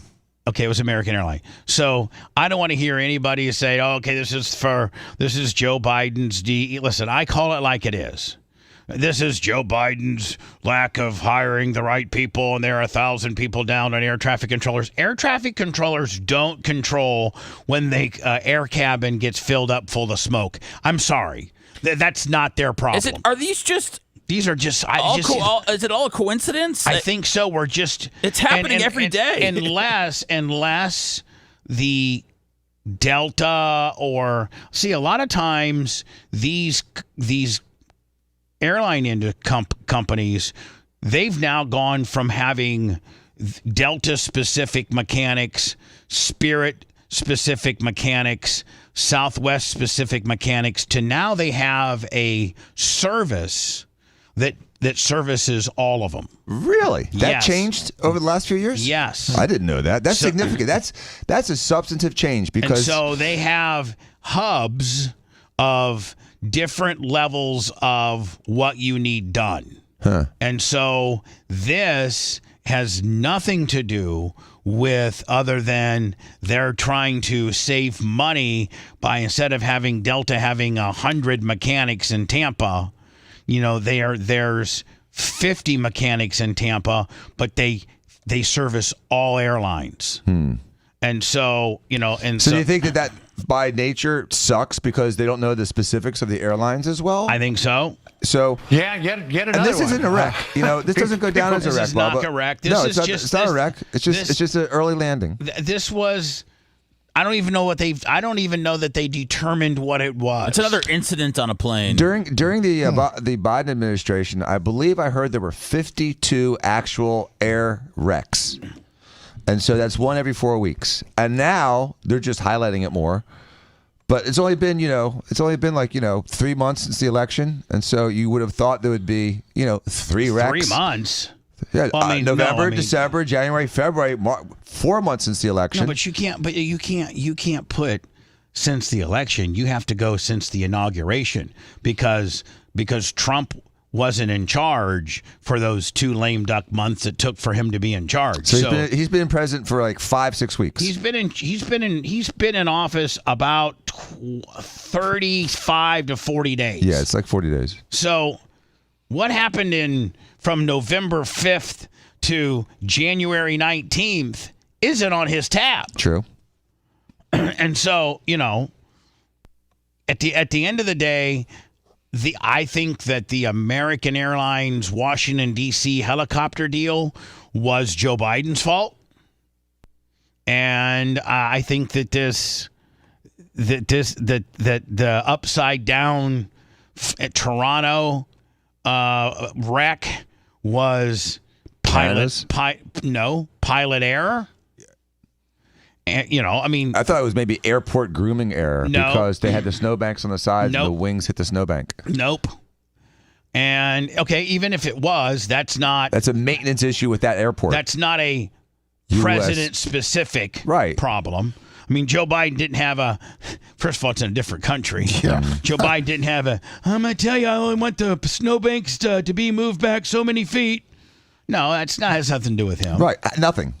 And then this has nothing to do with anybody. Right. This is, But Bubba, how do you feel about the antiquated air traffic control warning systems and how the military and the commercial flights don't really communicate when they're sharing the same airspace? I think that's criminal. Well, they're still using floppy disks in their computers? Come on, man. Now, where did you get that story at? From the guy that's in charge of the FAA. He was on the news the other day. He goes, "They still have computers that use floppy disks. We need to upgrade the system." Okay. Let me find me the big floppy disk caper, if you will. Yes, sir. Now, I don't know. I love this story. I don't know if Ron DeSantis is taking some of these very, very, very highly charged topics that you can't go wrong with, regardless. I mean, I guarantee you, Elise Kushner, who's a hardcore Democrat, is all for this. If Larry and Elise don't have to pay property taxes, she's like, hell yeah. Hell yeah. So I don't know if Ron DeSantis is taking these very, very big softball type situations and initiatives and making them into law to propel him into the popularity that he would need to potentially be the GOP candidate, as he's got, 2 more years of his governorship, and then he'll have 2 years of what he's going to do. That'll align. His 2 years after he's out of office will align perfectly when the presidential elect season starts coming around. They started about 18 months out. Mm-hmm. So I don't know, from my mother to Merch Crick and my sister, I don't own a home anymore. And I'm just a dirty renter. And so I don't know of anybody. What is the opposition to this? I mean, this sounds great, and I hope I guess I'll have to make the money up somewhere else, right? The opposition, Bubba, is the teacher unions and the civic workers. I think, though, going back to Seth's question, I think, Seth, they're trying to make the money up through Doge and all the bad spending. Right. That's how we make the difference up. And so the difference of cutting out, a $38 million Sesame Street in Iraq means that people in Florida and other states may not have to no longer pay property taxes. I'll take it. I think everybody will take it. But I don't know. I don't know what the opposition of this would be. Well, here it is. It's $43 billion is what they're saying the property taxes is, and it's 73% of the school district revenue. I understand that. So the school district is what. Hold on, Lummy. Oh, I understand that, but they just can't take that away. They have to have a plan to replace that $78 billion. Yeah. Do they get it through Doge savings? Do they get it through other means? That's what I'm trying to say. You just can't shortfall your budget $78 million at the expense of the public school system. Is it billion? Billion. 78. You can't short your budget by $78 billion at the direct expense to education. You have to have. That's why they should have legalized marijuana, because they probably could have used some of that tax for this. Right. That's why they should legalize abortion and tax abortion. Oh, goodness.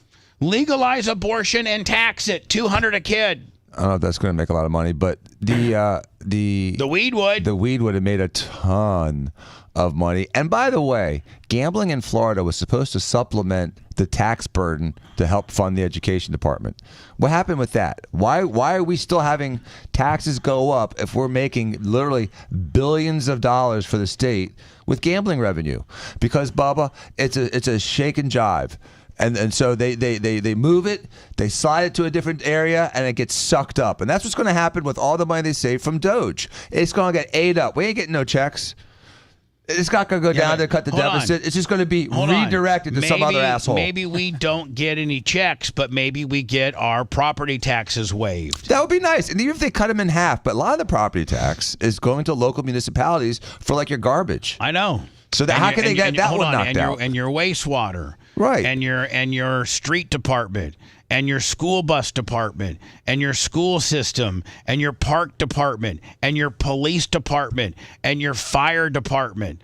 All of your property taxes based on your millage rate goes to all of the public services that you enjoy, from going to to the park, to a lifeguard that's watching the city municipality pool, to that pool, to that pothole or that road in front of your house that gets repaved, to the police department, to the fire department. I'm actually one that used to sit down and see how much of my when I lived in my house, my property taxes were $26,000. How much of my $26,000's going where? Well, my $52,000, Bubba, did not go to fix the power line that's still screwed up in front of my house. Did not fix my road, which is filled with potholes so bad that my road bike's getting flats as I drive on my road.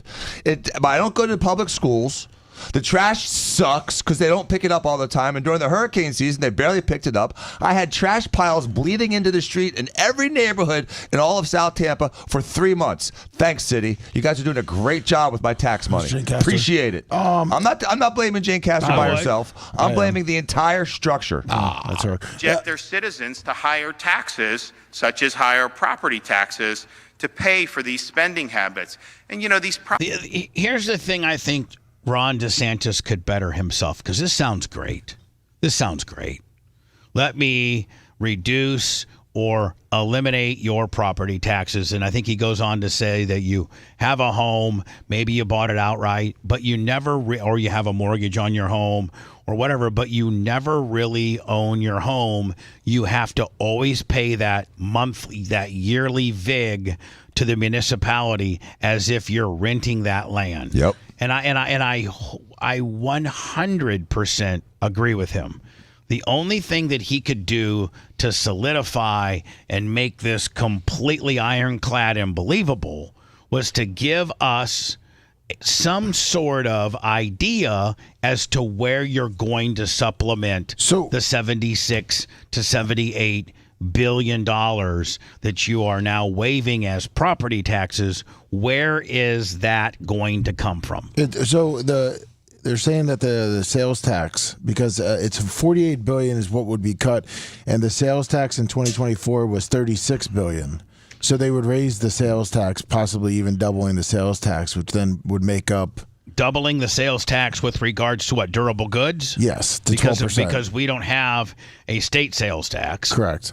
So it would be from 6% to 12%.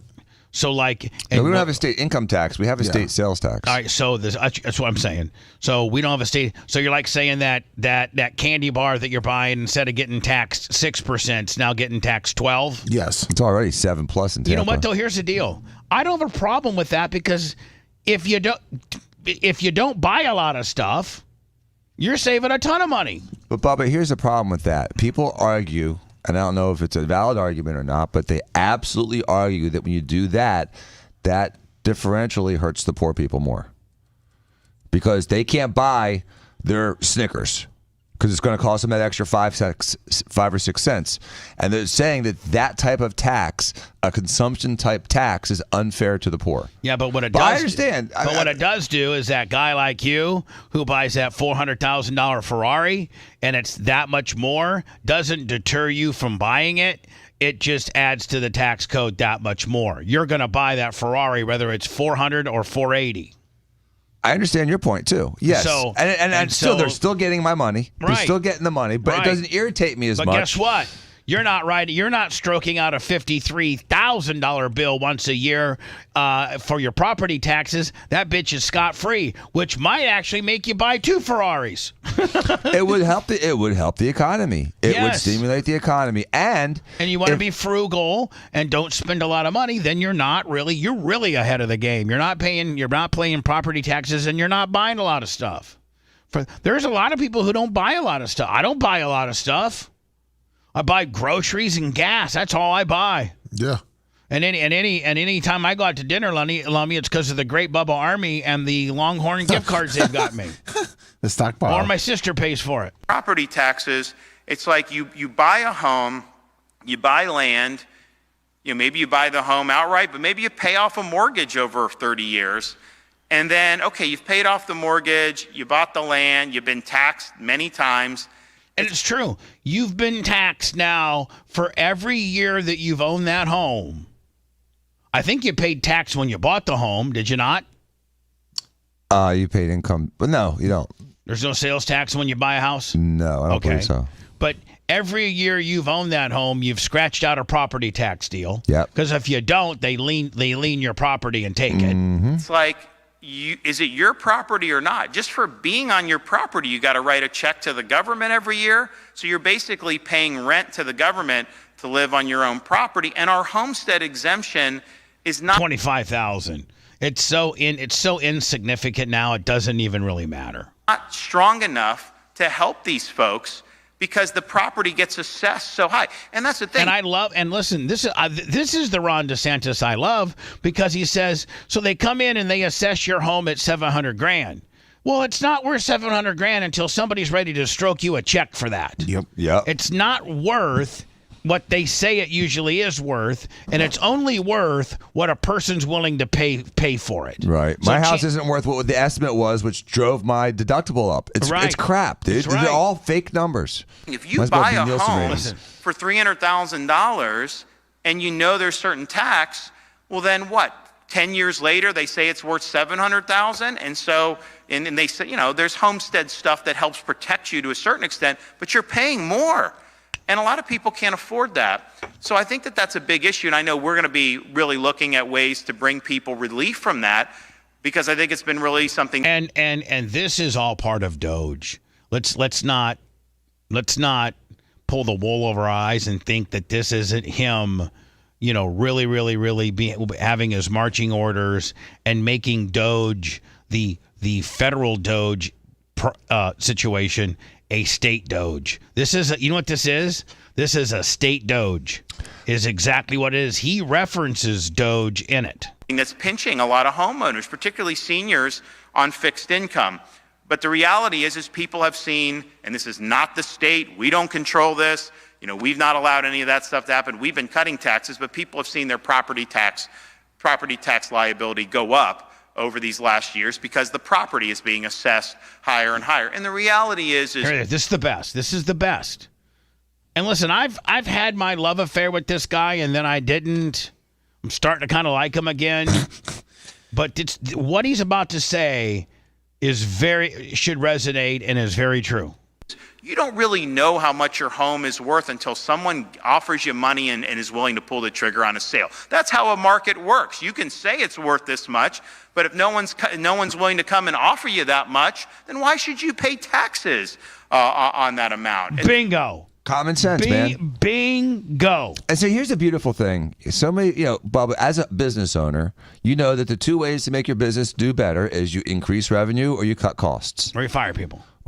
Which cuts costs. Right. So, how many states are talking about cutting costs? Nobody? No one. And so they just want to, just keep pumping up the machine and making it bigger and bigger and bigger. But eventually it's going to fail.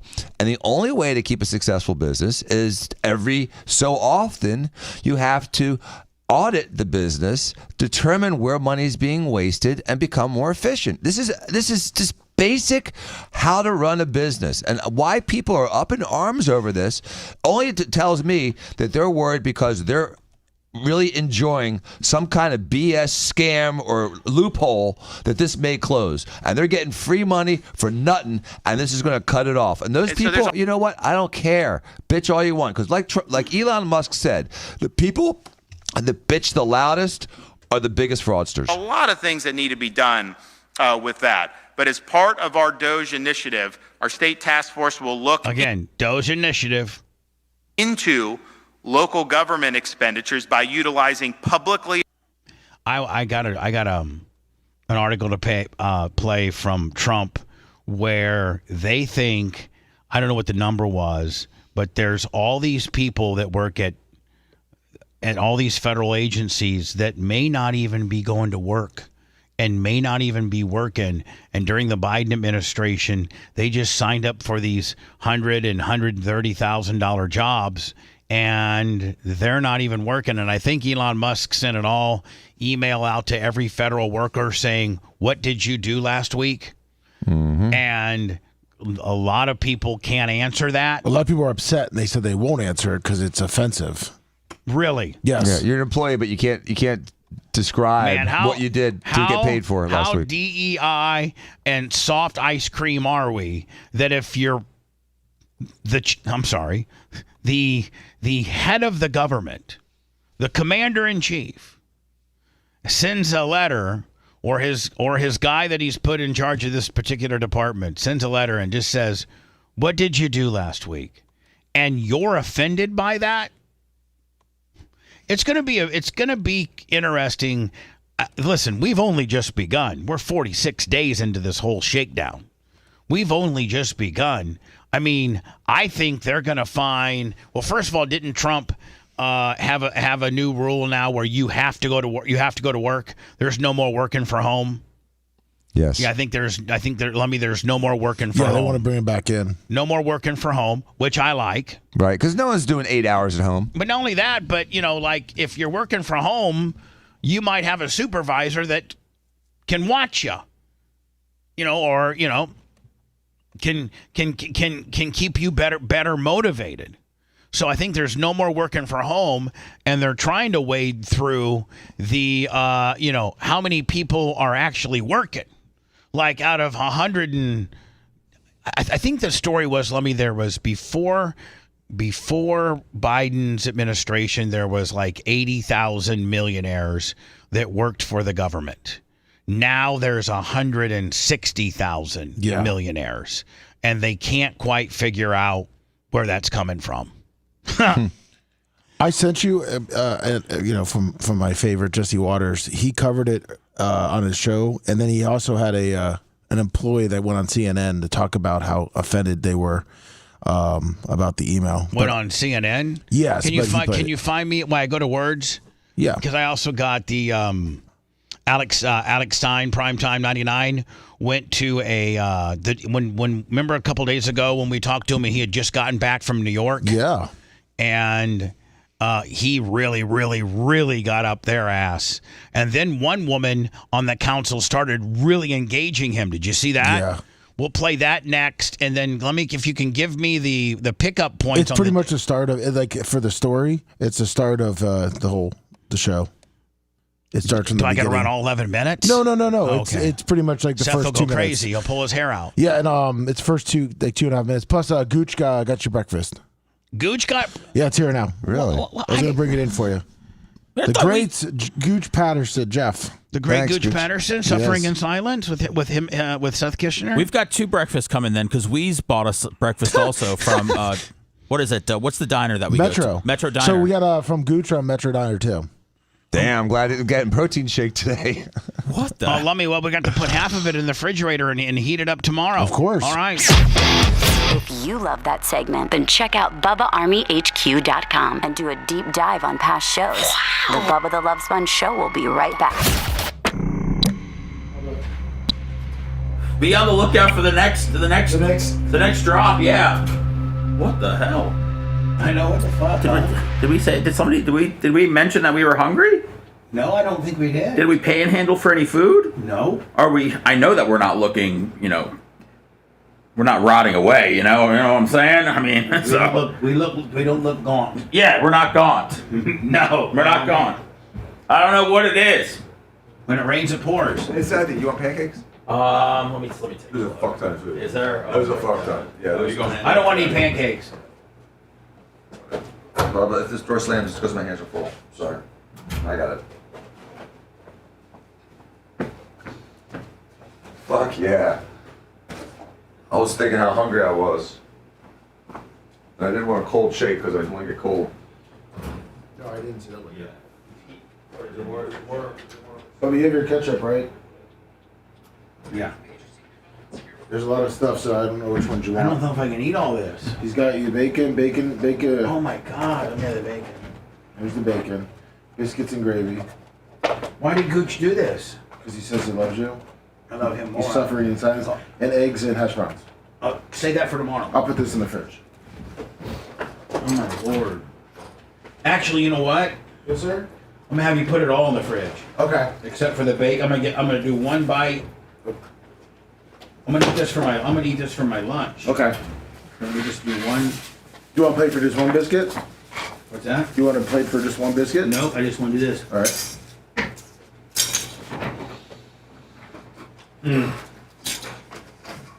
Oh.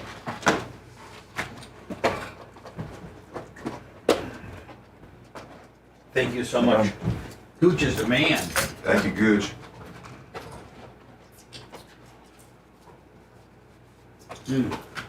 Bacon, good as fuck.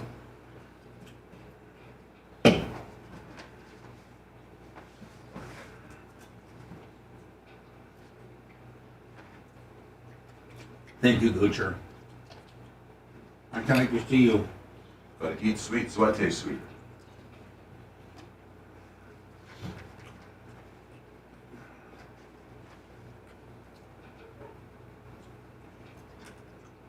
I texted you, Dan. Pardon? I texted you.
I will, bro.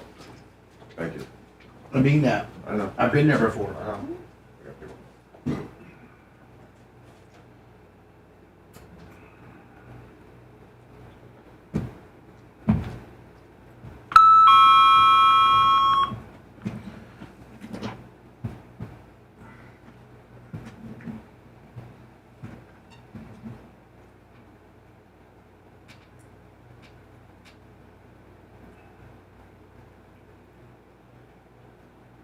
Weeze, you're all good, man. It's just a wild coincidence.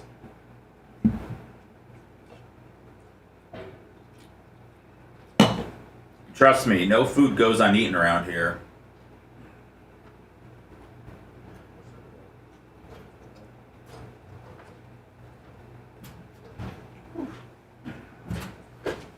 Thank you, Gooch. You're the man, Weeze. I got your card going out today. Thank you. Was it Gooch and Weeze that did it? Well, Gooch, yeah, Gooch's I think arrived, and now Weeze will be on. Gooch is here. Yeah.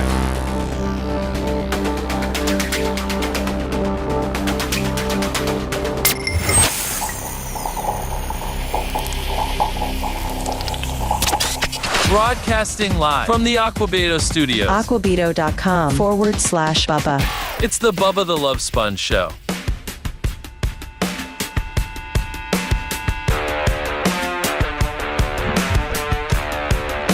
Killing it today with the thumbs up. Thank you so much. I think maybe we've gotten you somewhat conditioned just to smash the hell out of it.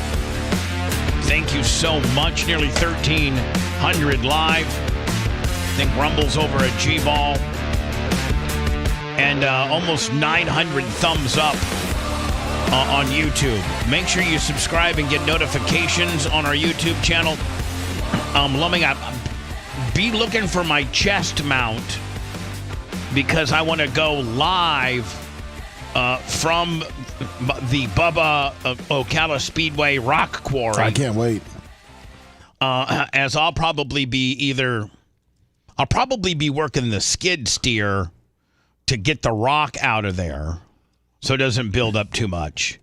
I'm thinking Buck is going to be probably working on the front end loader, and then Billy is going to be excavating it out of the ground. Nice.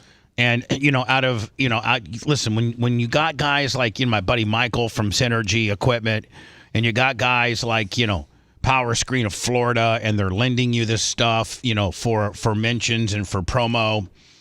You don't want to keep the machine running and adding hours to it. You want to be a good neighbor. You want to be a good, an appreciative person, and keep, because hours are what determine how long the longevity of a piece of equipment is. So rather than to have that Warrior 600 and the conveyor belt and the shaker just running nonstop, and I'm not feeding it full of anything and it's just running, that's wasteful. What I'll do is I'm going to turn it off, build my piles up, then turn it on, process it, then turn it off and remove the piles. You know what I'm saying? Yep. Now, if you're just a regular dude that's paying full rate for the deal, you just let it run all you want. Well, that's not me. So thank you to those guys, and I'm so excited. But I did order a chest mount, Lummy, a really like almost a $40 one. They had them ranging anywhere from like $14 to $39. I got the $39 one. I hope it can. I'm sure. Hope it doesn't bitch boob me out. No, you don't have bitch boobs. But what do you mean? Well, like Dan, if you put if you're a fat guy and you put on a strap on your chest that's made for a guy like you, what's it gonna do for me? I understand. I'm gonna have It's gonna outline your breasts. Well, it's gonna do. Yeah, it's gonna. Yeah. Yeah, but just you got to worry about the footage that it produces. You can't worry about how you look in it. I mean, it's you won't be in it. It's not a sexy piece of equipment. That is one thing that is true, is the fact that the viewer is getting a view of what I'm looking at, not at my bitch boobs. Yes. So I'm just hoping, Lummy, I'm going to check today after the show before Clem Cush, or maybe during one of the hot mics with regards to. Because, Amazon will tell you where it's at. Yes. I definitely need to. This is one of the most exciting things I've ever done, because of all the years that I've harvested material out of our little honey hole. I've always had to worry with rocks. And every night before every day before races, we have to till the track up, and then we have to walk the track and try to get the rocks out of it. And you never get them all. And then inevitably a race car driver cuts a tire, and that's the rocks on a racetrack is the kid touching of racing. Oh. Two things: rocks on a track and when it rubbers down. So I'm trying to get, the best. I'll never have rocks on my track ever again, Lummy, after I spread this 2,000 yards of material on my track, because it's going to lay on top of my existing material, and I ain't going to have no more rocks. So you're not going to need a rock picker upper anymore? No, I will. I will once we get it infused and married to the existing material. There'll be a few rocks, but I'm really, really, really diluting our existing material by putting all this new material, and all this new material is completely rock-free. Joe Ma, $20 for Dr. Dan's roof. 20, damn, for your roof. So I am so excited about getting this, and if my chest mount doesn't come before tomorrow, Thursday, I'm sure they sell them like at Best Buy or. Would this be a good time to have those glasses? Yeah, but the glasses only go live on Facebook. You're going to go live? You're not going to just record it? No, I want to go live. Okay. Because recording requires you to have to edit it and all this kind of nonsense. Oh, you're going live with this chest mount? Yeah. Oh, wow. Yeah. Oh. Now, hold on. You want to hear another cool thing, Lummy? Yeah, let's hear it. The Ty J. Armstrong, number 86 in your program and number 1 in your heart. Yes, best tight end ever. He, who is a professional drone operator, said that he's going to come by noon on Saturday and drone some of it. Oh, that's awesome. Yeah, so that's going to be super cool. So thank you, Ty J. How deep is your, not to get too 30 deep. foot. Okay. Wow. My pit goes 30 foot. Nice. Okay. That's why my buddy Michael from Synergy got me a 27 to 30 foot boom. High Karate said he's got an extra one for you, Bubba. An extra drone or a camera mount? I think a camera mount. Is High Karate here? No, he's in chat. You mean as in Jay? Yeah. Yeah. What? Yeah. So I thought he's got what? Thought we were doing names. What's he got? He's got a chest. He's got a thing for you. He says, "I've got an extra for you, Bubba, if you need it." Yeah, but hold on. Avocado 575. You think a guy that weighs 154 pounds soaking wet, his chest mount's gonna fit on a guy that weighs 295 plus? He's it's probably adjustable. he's got straps. I'm sure, Bubba. All right, High Karate. You want to tell him to shove his offer up his, No, I do not. I love Jay. I'm working closely. Me and Jay got a high spot going on right now. High Karate. Yeah, I love him. Love Jay. So, here's the Alex Stein stuff. By the way, thank you, Gooch, so much for the Metro Diner. That's thank you. Listen, that's expensive stuff. Yes. Dan, you've catered in from Metro. That's 3 figures. Mm-hmm. Once the hurricane hit, Dan had to stop buying breakfast for us. Save it up for that roof. Yeah, Dan doesn't have a lot of expendable income. You don't hear Dan talking about going to the track for the weekend or going to this medical camp. Dan's locked down right now trying to get this. I mean, Dan, let's be honest. This house situation and your insurance dilemma has really put a damper on your expenditures. Oh, and my fun, yes, absolutely. But the race car, I have some guy that's supposedly fixing my car. He spent 6 months, Bubba, 6 months to tell me that he can't fix it all the way. 6 months. That douchebag, 6 months. And now, hold on, charged you too? $6,000. If I was him, I would have found somebody to fix it in that 6 months, even if I had what an asshole. I'm so pissed off at this, Bubba. I can't even talk to the guy. I'm so mad. Let's call him. Let's go live on live. No, hold on. Let me get through. I'd be ready to do that. I'm your friend. Right. I need to know this. Okay. What car is it? 488 Challenge Evo race car. Okay. So it's your 488 Ferrari. Right. Okay. And what are the symptoms? My only symptom was I was having a couple warnings, like faults come up on the computer that I couldn't clear. So it's throwing some codes. Okay. Right. That's all I asked for is fix it from throwing codes. And this car, I don't think is street legal. It's a race car. Correct. Okay. So that even accentuates the fact that the codes should be able to be fixed because it's not governed by the EPA. You don't have O2 sensors. You don't have anything like that. It's a straight race car.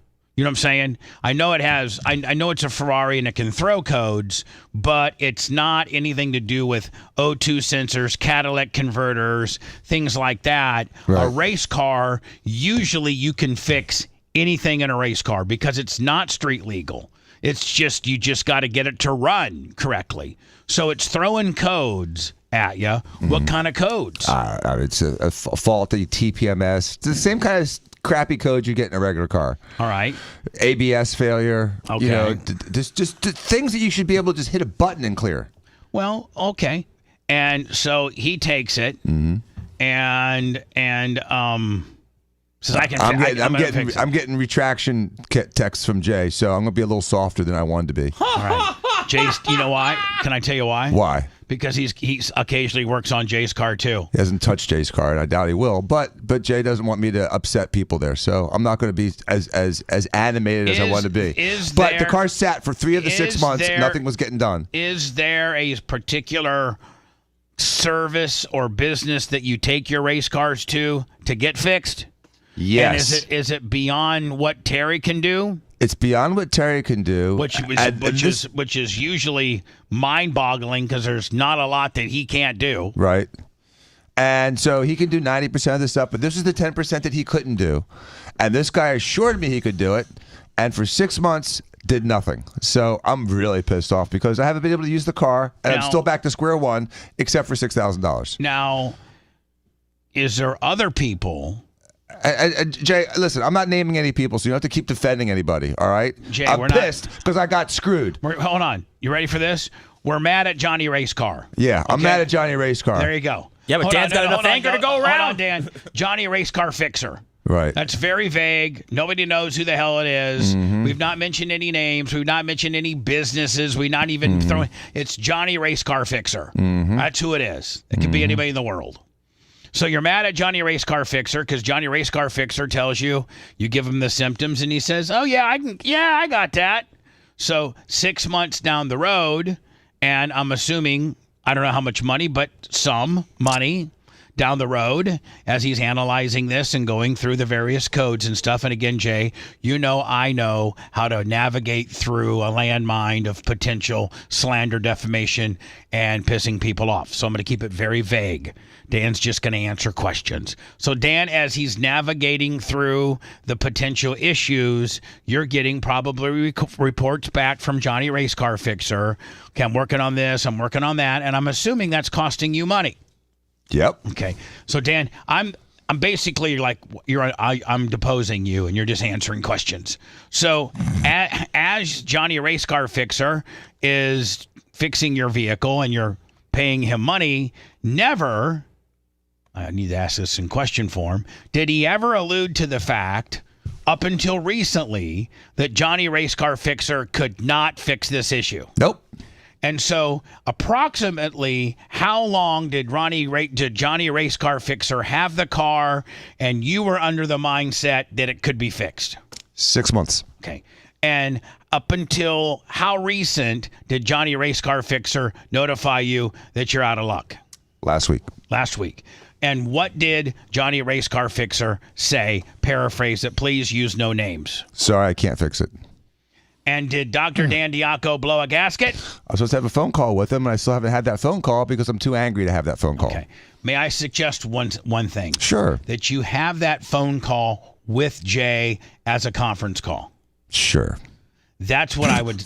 No, for real. I think you're right. I think that I was going to have Terry on it so he could help understand some of the technical stuff if I didn't understand it. But maybe Terry and Jay on the call. No. Jay on the call with you.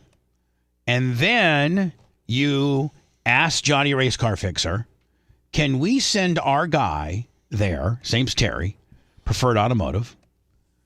He was a Jimmy Cleavis find. Can we send our guy there for you to show him the issues that you can't fix? Boom. Now he has to show Terry what the problem that he can't fix is. And Terry will have a better understanding as to, one, if he's being truthful and it's not fixable. Two, it's just too labor intensive and he doesn't want to do it because the squeeze isn't worth, you know what I'm saying? The juice isn't worth the squeeze. Right, meaning it's a very, I understand. It's long run for a short slide. It's a long run and it's not a lot of money, but it's very tedious. And three, whether Terry can fix it himself. But don't have Terry on the phone call because Terry will ask too many questions. Have Terry ask questions while boots on the ground. Get the legal stuff wrapped up with Jay. A cooler head will prevail with him. You just introduce Johnny Race Car Fixer to your brother who knows him and say, listen, I have Jay on the phone. He's going to help me navigate through this. Boom, it starts. Jay will navigate through it. Then Jay will say, hey, Johnny Race Car Fixer, we have a guy that's been working on our stuff for years. He's a former head of Mercedes Tech. He's unbelievable. He knows who he is. Okay, you know Terry. No, he knows. Yeah, the guy knows him. Okay, so listen, Johnny Race Car Fixer, you know Terry. You're familiar with Terry. Sure, I know it. Could we send Terry out there for you to walk through the process of what you can't fix, bud? Boom. Now you know what? Now you're done. You're going to get it. You have remedied your situation. And then maybe, good suggestion. If there is a balance, Jay negotiates. Listen, would you, Johnny Race Car Fixer? We feel as if this balance is not fair, and maybe at that point, Jay negotiates an out for you because he didn't do what he said he was going to do. Right. But don't you get on the phone alone just in order to look like. Well, remember when they used to do the Jerky Boys the commercial, and the guy would be yelling into the phone like spit would be coming out of his mouth. That's how I look at Dan. I could see that too. Mm-hmm. So when I hung up with when that's exactly the way it would go, Bubba. The telephone would be covered in spit. The neighborhood would be calling 911 because of a domestic violence. If it happened at the law office, the woman downstairs, the lovely African American woman who I love, she would have heard every part of your conversation. Pity would have heard it. Dude, you would have heard it from here. Right. So I'm so angry. And Jay, you're right. Jay has to calm me down because I can't navigate that call without losing it. Jay I can't. Jay can navigate it, and Jay can remedy it. I hope so. Because it was Jay's idea. Okay, now see? I'm playing Jay. Don't get mad. But it was your idea. Okay. That's why Jay wants to help. That's why Jay says, let me help you remedy this. I got you somewhat into this. Let me get you out of it. Right. Jay's here. Hi, Karate's here. Hi, Karate. Yes, sir. Did you like my navigation through the process? 100%. That's how it's got to go. I agree. You're on the phone. You talk to the guy in a calm manner. Yep. You then say, can I get boots on the ground over there? The guy knows Terry. He's probably very much familiar with Terry's work. For sure. Terry then puts eyes on said problem, reports back to you. This guy's full of shiz. I can fix that for, blah, blah, blah, blah. Or the guy is not full of shiz. It's a pretty extensive situation, and I can see where he may not want to jump into it because it's very labor intensive and he's not going to make a lot of money on the deal. Or it is labor intensive, and that's the problem. Everything can be fixed on a race car. Here's the problem: is it's a gremlin in a harness issue, and he's got something that continues to pop fuses, and it's the same problem that it went in with 6 months ago. That wasn't even a problem, Jay. When it went in, that wasn't the problem to fix. The problem to fix was faults and clearing the computer. This is why you shouldn't call him. Yeah, that's why you're not calling him. So the car has never worked correctly. And he has to get it correctly working where he could communicate with his computer to the car. You know how that works? Yeah, through a major wiring harness. Correct. And now, can I ask a super stupid question? Because I only deal with sprint cars and late models and open wheel modifieds. Things are far more primitive than you guys have that don't have computers. Yes, this is very difficult to tune. So, do they make a complete new wiring harness? Yes. And is that just astronomical? I'm sure. It has to be custom made, Bubba. That's the problem. They don't just have them laying around. I understand. I replaced they're one about on 15,000. Yeah, I replaced one on one. But then you got to install it, and it's got to go throughout the entire car. But this is the problem with a Ferrari race car, and why I don't drive one anymore, because it's very difficult to get support for them. Eventually, they get to a point where they're awesome, and then they're not. And you need someone that can communicate with it and talk with it and get it to work properly. And Danny and I had the luxury of guys that ran teams for years that used to just take care of our cars as like gentleman drivers. But all those guys don't run teams anymore.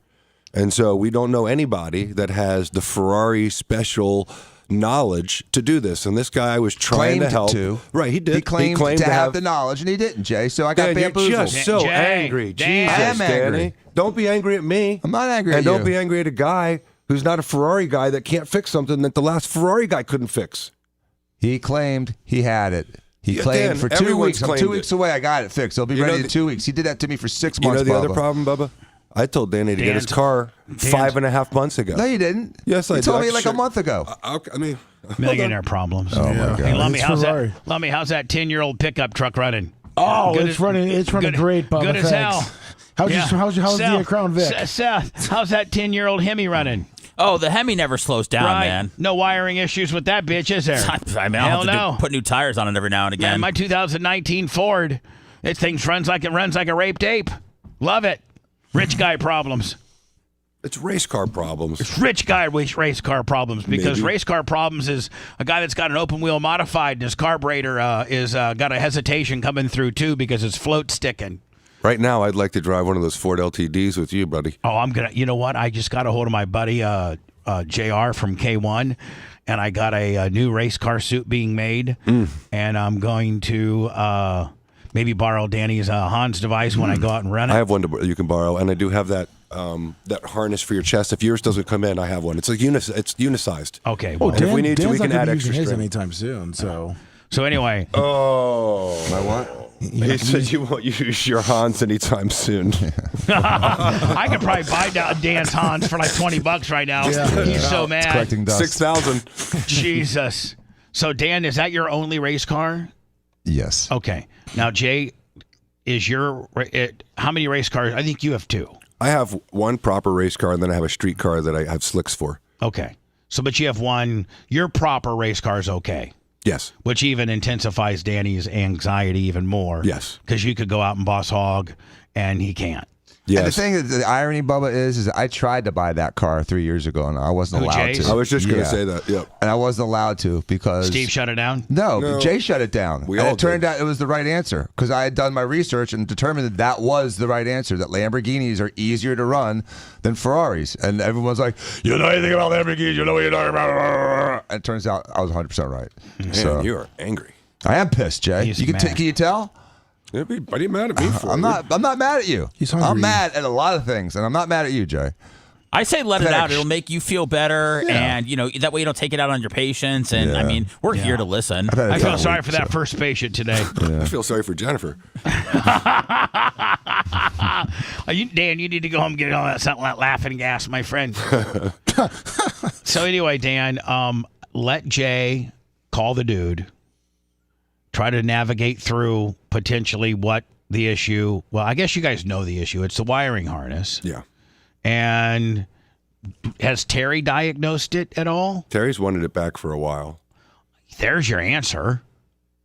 Knowing Terry, he'll find a used wiring harness on some obscure Ferrari racing site for $2,500 and charge you another, $500 to put it in.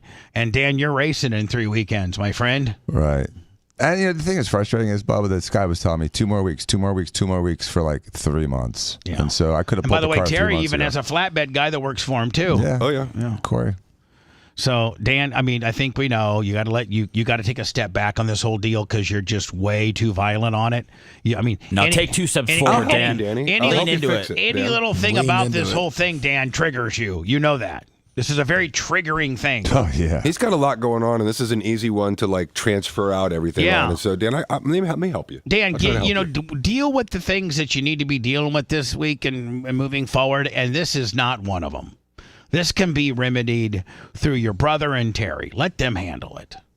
Take a step back and let Jay work his magic with the Terry kicker, if I can. I'm one of your best friends. That's just my advice If to you. nothing else, let me try to take some of this stress off you, man. You got so much crap going on in your life. The last thing you need is to deal If with anything race else, car Jay crap. says take his car out for the. Well, he didn't quite say that. I've let him do that before.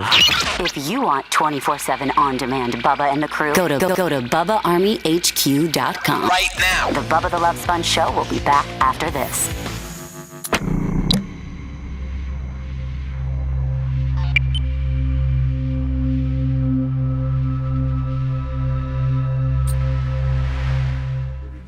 Give me that little JR mention. Yeah, the K1, Yeah, I wrote that down. There's no. I don't have an itemized itemized bill. I haven't seen an itemized bill. Because that's my first thing would be like, I'd like to see it. I don't give anyone a lump sum. So what is it? What did you do? When did you do it? This is Elon Musk's ass. What did you do and when did you do it? Because Terry and I have gone over there so many times and seen it sitting on the other side, dusty. So we have a pretty good grasp over what's going on. Not to mention, his boss is my buddy. His boss is pissed.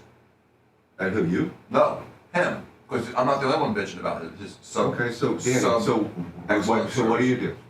I already went to him. You please don't. He went to me about it. Right? Yes.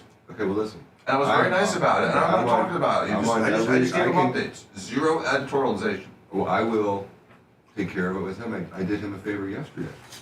Who wants me to do him a favor today? What's he want you to do? Testy on the disc in the middle by this afternoon. Which one? Your Testarossa? He asked for it last night. Because my car's on there now. Was about to get bumped by the testy. He's going to put it on there tomorrow or today, but I have to bring it over there sometime today. I might need a code. That's fine. Okay. He's the key to everything. I understand that. So just be kind to him, please. I always am. I just have a don't great know anything relationship. I'm not about going to that piss guy him off. because that guy's. I'm not pissing him off. I understand. The CEO, general manager, mayor. I totally understand, Jerry. I'm not messing with him. And by the way, he's a great guy. And I'm sure I like he's him. pissed. I like him. He's irritated. I'll explain to him exactly what's been going on and how many times I've gone over there because I go over there. I know. Every weekend. Regularly. I know. 3 weekends out of 4. All the time. Right. What's going on? We don't ever see it in the shop being worked on. We see it for months. I've seen it over there getting dust. Right. So that's why I want to bill. The goddamn thing. That's why I want to bill. Right. So just let me help you. Okay. I've had my eyes on the scene for the entire 6 months. Okay. And I can at least take this little thorn out of your side. It's been literally. And you need to be talking for August, me September. too, Jay. You gotta be talking for me too. For sure. Have you got any calls back on for me? Not yet. Chub it up, Spice. Yes, he does. You think you'll be getting a call back? Who? Jay. A call back. It's easy to say no. No, I mean, oh. You know what I'm saying? Hmm? I haven't heard that yet. I think it's getting ran up the flagpole. For sure. Pretty specific, right? Yeah. Very much You so. guys are talking about his stuff, right? Yeah. Okay. You know what we're talking about. Just that you know what we're talking about, but you don't know what we're talking I about. understand. We would just have to remind you, like, oh yeah. Just want to make sure you guys shift the gears. So I'm so glad that he knows you have that. He's got the white one. He's got a white Testarossa, which I don't know why. Maybe is it some kind of Ferrari event? What's he showing? I didn't expand. Because he also shows that, that Maserati and Mitsubishi Good 12, whatever. What are the letter things? Yeah, see. The one that looks like a mid-engine Maserati. Talking about the new one or the Yeah, old the one? new one. The one that Lee had. Lee Mazur had one. MC20. Brad's got one of those. A flat black one, beautiful. You'll see those cars out there all the time. He's got a great collection. And he's a super good guy. Wait a minute, I have to do real quick.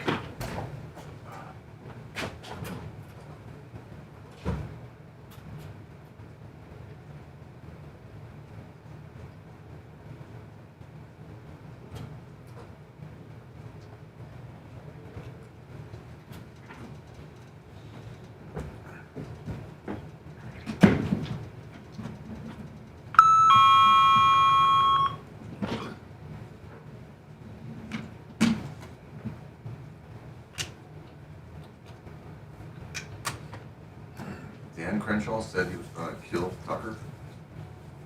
Yeah. Really? Yeah, he said it. He's an ex-military guy too, right? Yeah. You got the patch on his eye? Yeah. Pirate? Yeah. Pirate Crenshaw? Mm-hmm.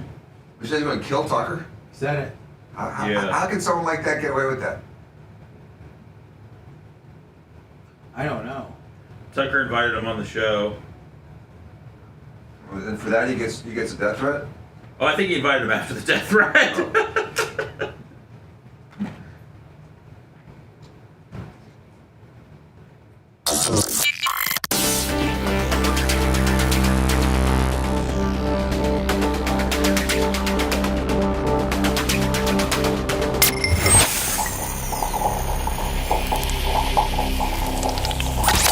Broadcasting live from the Aquabito studios, aquabito.com/Bubba. It's the Bubba the Love Sponge Show. Johnny K.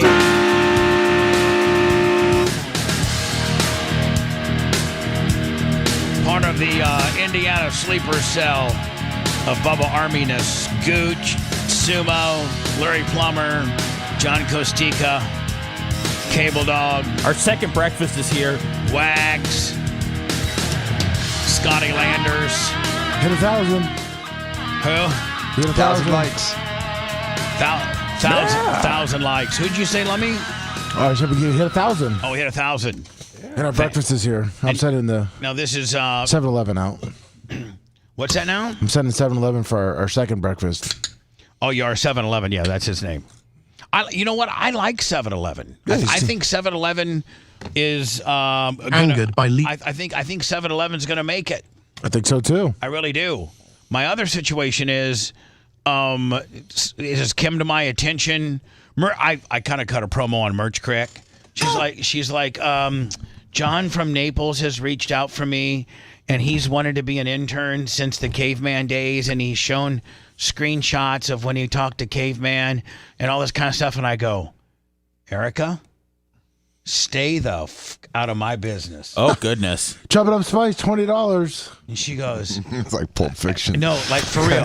I said, Goodfellas. if it's about propping up your jugs and looking hot for Bubba 199, if it's about checking people in during BARP, if it's about packing and shipping merchandise, if it's about giving me ideas on merchandise we should be doing, then that's all in play. But when I have listeners reaching out to you to get messages to me about them wanting to be an intern, that's not in your wheelhouse.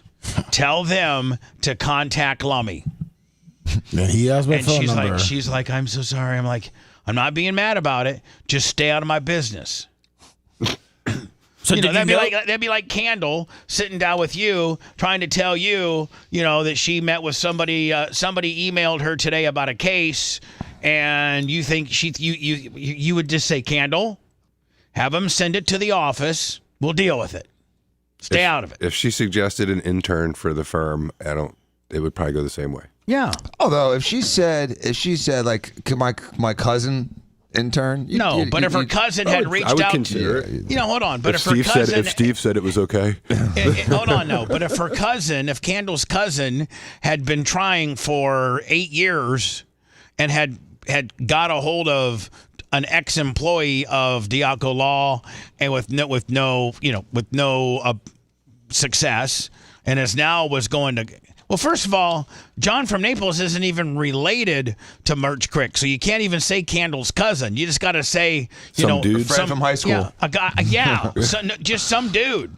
Some dude reaches out to Candle and said, under Jay's two office managers ago, I asked to do an internship and never got a reply back.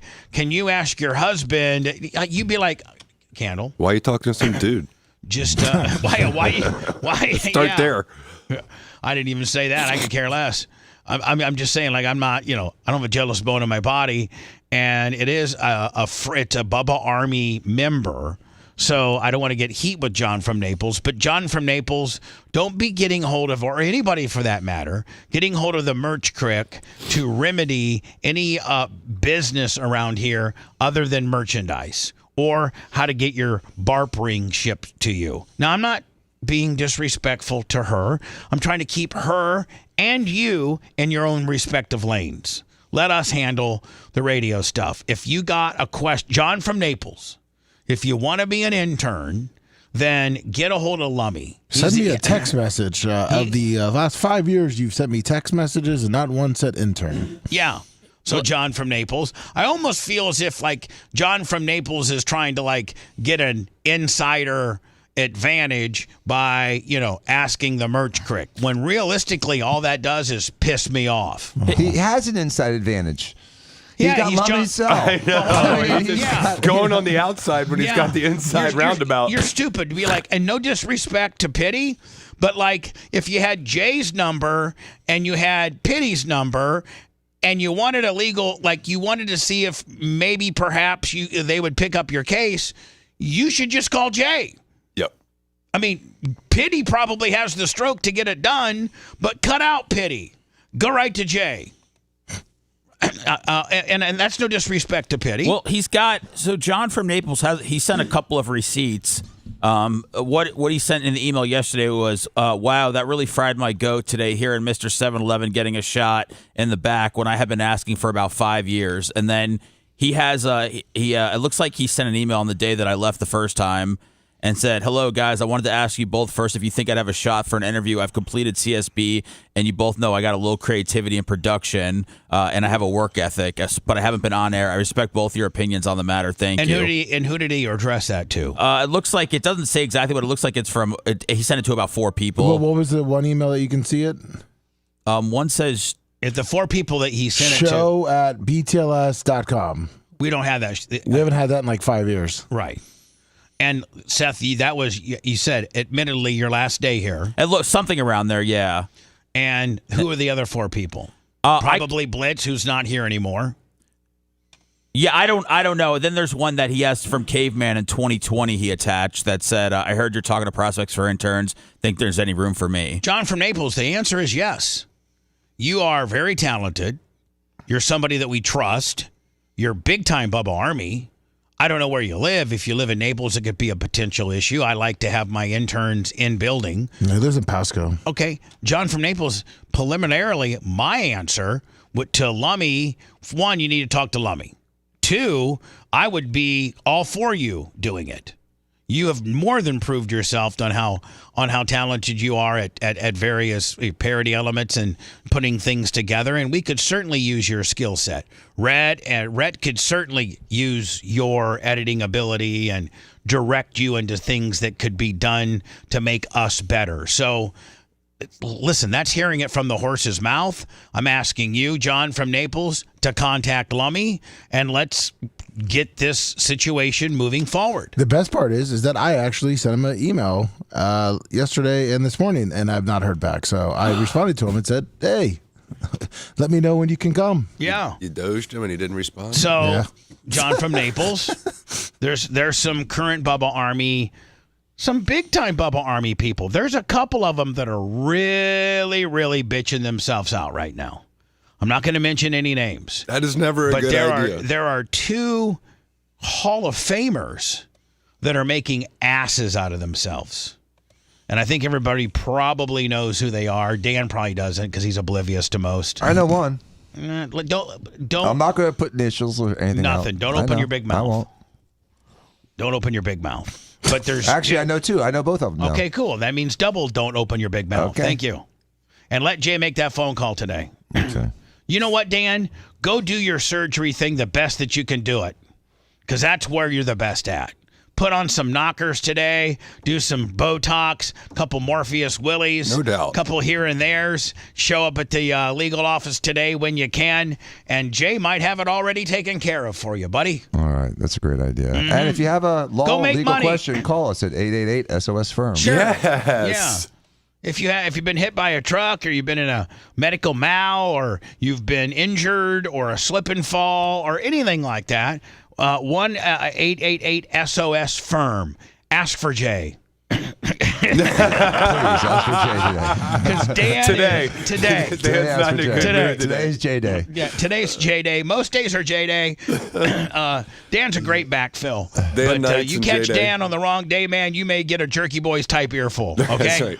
What are you calling for? All right, so, yeah. I don't care that an Amazon truck ran over you and broke both of your legs. I don't care. We don't need that case. Did I tell you about my roof yet? Do you know that I have a $250,000 deductible on my roof? Yeah, but you understand, a Walmart truck hit me and almost paralyzed me. I don't care. Should have been paying attention. So, John from Naples, please be responsible. Follow through with Lummy. Let's get you in here. We got 7-Eleven in here. I really think, man, having two interns here ingest some of this old stuff, and then Lummy, the important thing is just not letting it be ingested, but then have Gary and Rhett really manipulate it into some really good shorts and some reels that we can distribute. Yep. And I think that could really make a difference on what we're doing right now. So do that, John from Naples. Appreciate it. Did you see that? First of all, hate is a strong word, but I hate Whoopi Goldberg.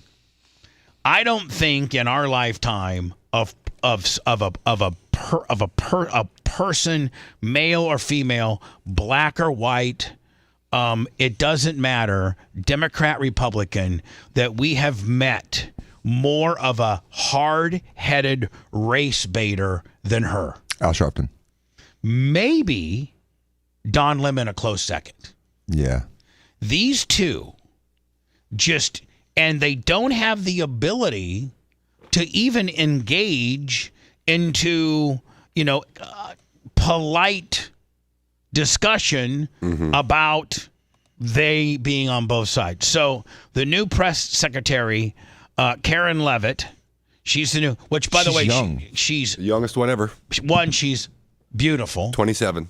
2, she's smart. Yeah. 3, she's a breath of fresh air from what we came from. Who was not smart. I think she was. She couldn't read off. All she could do, Bubba, is read off the binder. That binder. I think she was smart. I think she was put Dan in an absolute no-win situation. You know what, Bubba? You're probably true. What if you have nothing to talk about, Dan? Right. All you can do is talk about nothing. I'm thinking that if you take that woman out to dinner and you don't talk about Joe Biden, and you just talk about, life, I think she would be a pretty smart individual. At times she looked cute, but my God, talk about a thankless, no-win situation. Even the great Sarah Huckabee, who I thought nailed it, one of the best ever. The great George Stephanopoulos. There's been some brilliant people in Dan Perino was good. Yep, Ari Fleischer. There's been some brilliant people in that job, Democratic and Republican. And this poor woman wasn't given a chance. And so this is obviously the new one, and she goes on The View. She did go on The View. Now, you got clicked. She didn't. No, this was like we did a story on last week. They're just. She was just responding to something Caroline Levitt said. Okay, did she walk off? She was sick for 3 days. It says here that she actually walked off. Oh. So is this a complete? You can play it. We played it last week, but you can see it again. To Whoopi Gold. Sure. All right. So it didn't happen in studio. It was obviously Whoopi responding to Carol Levitt. Look at that look. Ugh. And that's that right there. Look at that. That's not real. Like a tiger. Goldberg storms off set after clashing with Caroline Leavitt, but Leavitt's response left everyone stunned. Man, look at this right here. Hold on. But Leavitt's response. Oh, but that's AI. That looks Is it? Good. Yeah. Response left everyone stunned. One of America's most watched talk shows, The View, witnessed a historic moment yesterday. The show's seasoned host and Hollywood legend. Man, AI is going to be a problem. It only seems to get you and my mom. Two of your most favorite people in the world, by the way. Two of your most favorite people in the world. Probably one of the only two people that Two of my absolute favorite people. Hold on. Probably only maybe a handful of people can just walk into your office, go right up the stairs and up to your office, not have to sit and wait. Whoopi Goldberg. Same thing with Dan. I just go right to the laughing gas. It's good that you have Seth as your AI conscience, because I don't think you know a lot of stuff that you see as AI. Argument with rising Republican star Caroline. I don't have time to decipher what's real or not. I just take it. Caroline Leavitt. The tension escalated to such a point that Goldberg walked off the set mid-show. They modified everything. What went down in the studio. The spark of the debate, a changing America. Caroline Leavitt, a guest on the latest episode of The View, was discussing the current state of American politics and the younger generation's interest in the Republican Party. But the conversation quickly turned fiery. Whoopi Goldberg interrupted Leavitt, saying, "Your generation has no idea where this country has come from. Young politicians, like you think you can shape the future by forgetting the past, but you're disconnected from reality." Leavitt turned to Whoopi, narrowed her eyes, and fired back. "Whoopi, did your generation solve all of America's problems that you now feel qualified to lecture us?" The studio fell silent for a moment. The audience... So, this is why don't they just play the clip? That's why there's no clip. All right, so I'm not playing it. I'm not going to get bamboozled. There were some other things that I wanted to talk about on our the Stein thing. Yeah, I was going to talk about this. Am I retarded? Oh, I can't. We are not. I'm not gonna. I gotta wait for Clem and Kush to play that. Oh, hey. Yeah. Doe just for a second. Earlier, the subcommittee headed by Chairman Marcia Taylor Greene, her and her staff discovered $2.7 trillion in improper payments to Medicare, Medicaid, I'm assuming this is not AI. This is real. Yes, it should be. To people who should not have gotten it. I can't even do radio. I can't even do content anymore because I don't know what's real or not.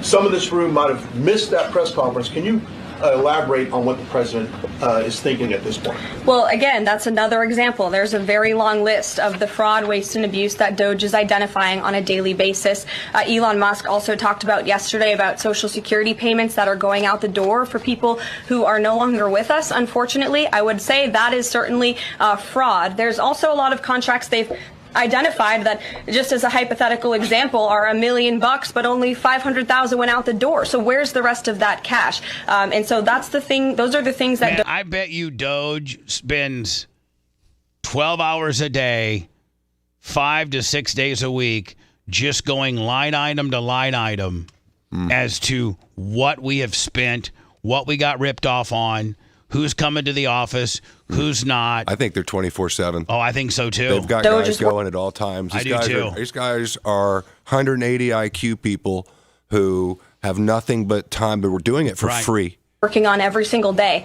And I would just remind everybody in this room, this is what President Trump campaigned on doing. He's delivering on a promise that 70. Back to DOGE just for a second. Earlier, the subcommittee. And again, anyone that's upset with trying to be more efficient is a fool. This one too, Lummy. I think is this real? The stats? I mean, I'll look up the stats, this lady. Hi. It looks real. Keep asking me why I am insisting that U.S. taxpayers get a refund from our federal government. It's because of the information that's coming out of the Department of Government Efficiency. Today, Elon Musk and Doge released the information that there are now over 160,000 federal employees that they think are millionaires. What? When Joe Biden got into office in 2021, there were only about 70,000. But in just 4 years' time, that number more than doubled. They said by September of 2024, there were 155,334 millionaires. More than double millionaires in 4 years. And then by now they are assuming or estimating it to be about 160,000 millionaires. As a taxpayer, I want to know how it happened and why did it happen. The average salary. If this is real, I do too. For a federal employee is only $86,000. How do you take $86,000 and then all of a sudden you become a millionaire? And that many people to become millionaires. Do you know how odd that is? I'll tell you how. Because you're working from home and you're not doing your government job and you're doing another job. Or you're taking your government money and investing it into, Bitcoin. Or, what was Bitcoin, Lummy, when Joe Biden took over? Like 35,000. There you go. And how almost impossible that is. The highest paid people in the federal government are people that work in what they call the medical officers. And those people only make about over 200,000. So you're talking about the medical offices and then people in cybersecurity. They all average about $250,000 or $260,000 a year. But now, in just a 4-year period of time, we are supposed to believe that they had an extra, over 70,000, 80,000, people that became millionaires that work for the federal government. Because of that, because we are still sending our money to all of these agencies that none of us it does not appear that we can trust any of them. It is so mind-boggling to me. And they want Americans to just sit here and not say a word and say, let's just pay down the deficit. I do not trust. Yeah, that's the only source. It looks like it's called Deep News. I wanted Jay to see this before I go into words. And the business records case is a misdemeanor, correct? I wanted you to see this, Jay. I don't know if you've seen this or not. I haven't seen this specific thing, but if it's what I think it's about, then I'd love to watch it. Oh, I got to go to words then. But this guy is absolutely, is it eviscerating? Yes. This guy is, I think he's talking to the judge that presided over Trump's 34 felony convictions, I think. And it's interesting, especially for a lawyer. And if at any time, Lummy, it's not true, or Jay, it's not true, then just tell me to stop because we are running late. I got to go to commercials after this, but I wanted you to see this because I watched it 3 times and I'm like, wow. Wow. Talking about the weaponization of the government when this guy got convicted as a 34-time felon. I don't know if that has now since been unwound, but was at one time convicted of 34 felonies, and it looked like not a one of them should have stuck. Correct. Judge Wilson, what's the All right, so Jay, it looks like he's talking to the judge that presided over this case, correct? In a House Weaponization Committee hearing on July 9th, 2024. So it's even before the election. Here we go. Judge Wilson, what's the statute of limitations on a misdemeanor in New York? 1 year. The business records case is a misdemeanor, correct? The underlying crime, the falsifying business records, yes, that's a misdemeanor charge. So the only way to get to a felony is by committing in concealment of another crime. Correct. And each one of those crimes has specific elements. That's right. And you have to prove, in order to get a conviction at trial, you have to prove every element of the crime beyond a reasonable doubt, right? That's just traditionally how this works. That is the right way to do it. So in the indictment, did they put the underlying crime? No, they did not. They only described it as other crimes. Okay. And in the jury instructions, did they put the specific underlying crime? No, the falsifying business records was described in the jury instructions. There was some brief description of the New York State election law violation, but there was no description given of the choice of 3 crimes. There was a description given of falsifying business records, which was pretty ironic because it was falsifying business records to falsify business records. So, and that's also a misdemeanor, right? That should be, yeah. So you have 2. Couldn't they ask the simple question, Jay, is why did you allow this? That's the weaponization. Plus 2 equals 6. Like if you commit 2 misdemeanors, you get to the felony statute of limitations, which they had to get or they could have never brought the case. That's correct. But there's some more question marks regarding the statute of limitations. It's not cut and dry because the time that Donald Trump spent out of New York could be used to toll the statute of limitations. That was the ruling in the Court of Appeals Harvey Weinstein case. He argued that the time that he spent out of California should not have tolled it, out of New York, that is, in California, should not have tolled the time limitations, but the Court of Appeals ruled against him on that issue. So that's, I think, how they get around the statute of limitations problem in this case. So was the election law case a federal election law or state election law? Do you know what he's saying there?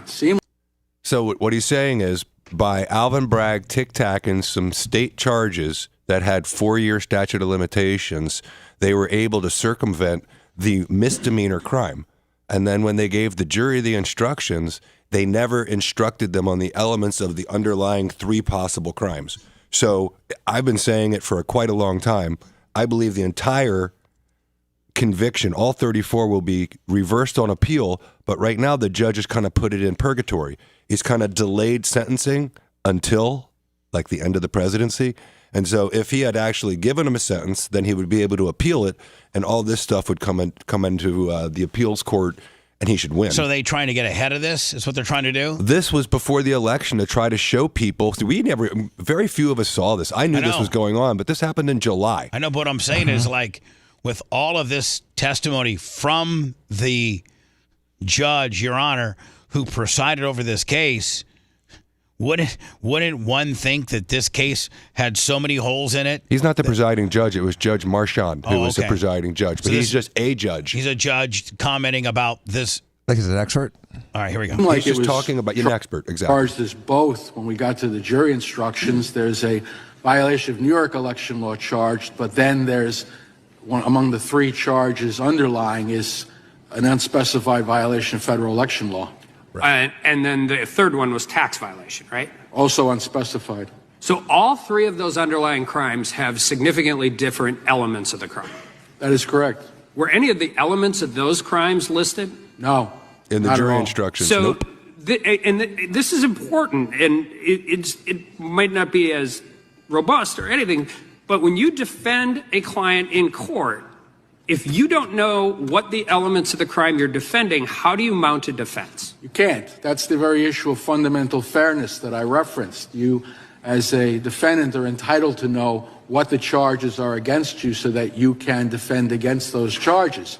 Donald Trump was never made aware of what the extent of the charges were against him until the end of the trial. And those Bubba? in the That goes back 500 years to the Magna Carta and the early negotiations when they decided to let the king keep his life.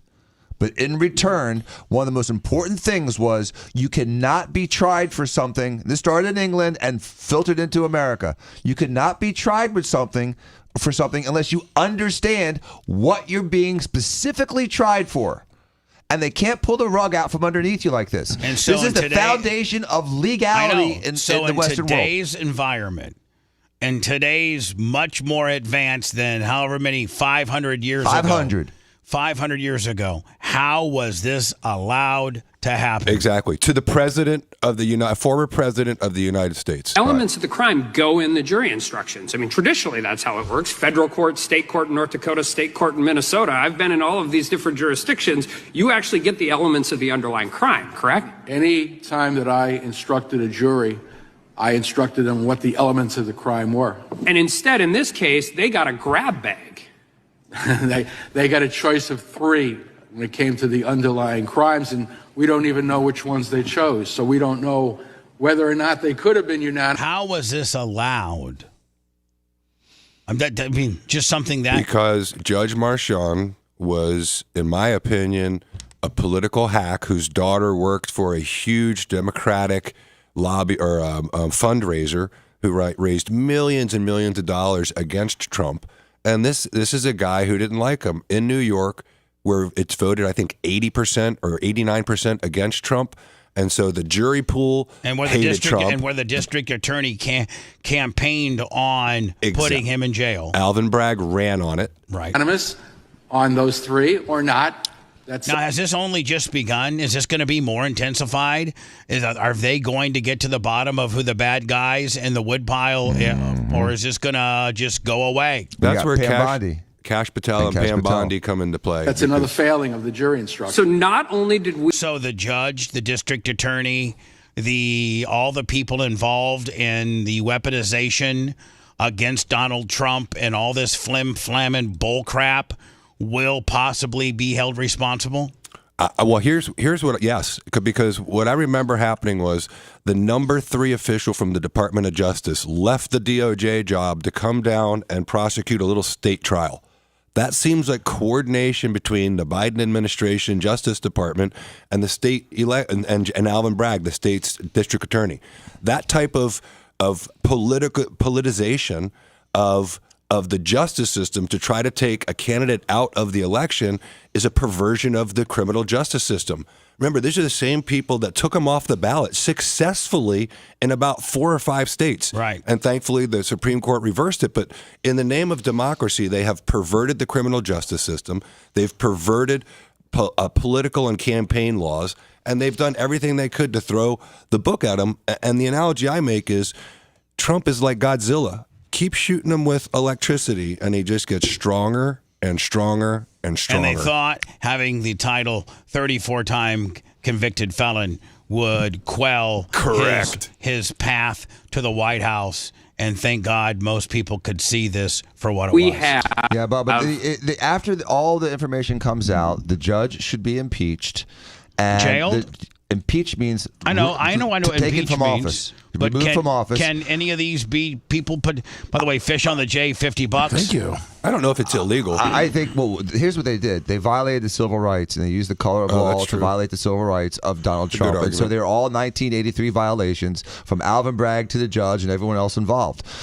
So there is absolute federal civil liability to these people because they absolutely, in your opinion, in my opinion, violated Donald Trump's civil rights, as well as all those people in Atlanta that were steamrolled in the Atlanta case, too. That's another situation where it was a really malicious prosecution working hand in hand with an incompetent, biased judge, in my opinion, that should also be impeached. And they should also be all go down for civil rights violations, federal civil rights violations, because they systematically and conspired together, according to the information that I've seen, to violate everyone's civil rights. Not the elements of the crime, but we had 3 different crimes with 3 vastly different elements of the crimes. All unspecified. None of them in the indictment.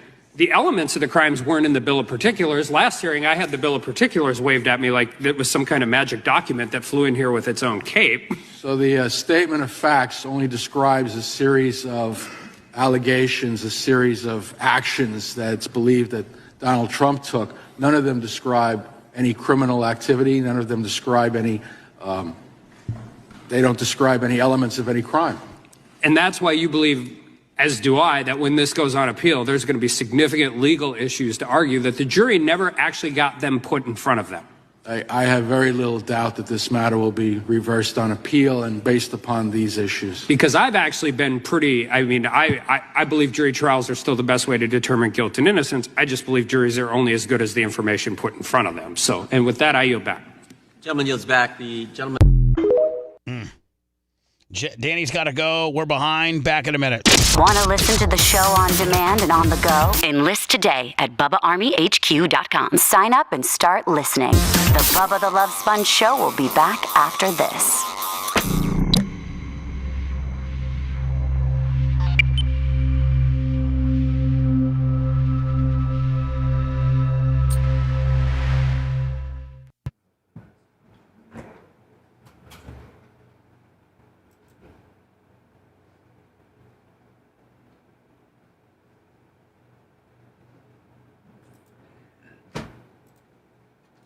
Get fucked, Bad Jake.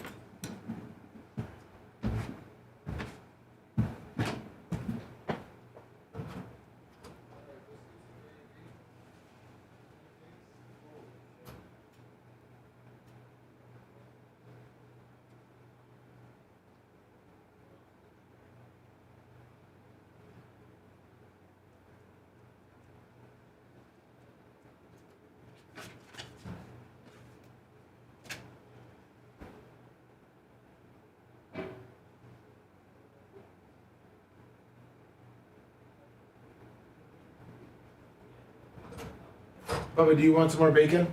Wee's got us some more. Yeah, I'll take some bacon. And then we got another. I was gonna put it in the fridge for you. Biscuits and gravy. Just put it back in. I'll eat it 2 days in a row. No problem. Thank you, Thanks buddy. in there. Appreciate it. You want sausage? Uh-huh. I think there's sausage in there too. G-ball. Let's get 1,200 today. That's good gas. Thank you, Fish on the J. Thank you so much. Hello, pumpkin.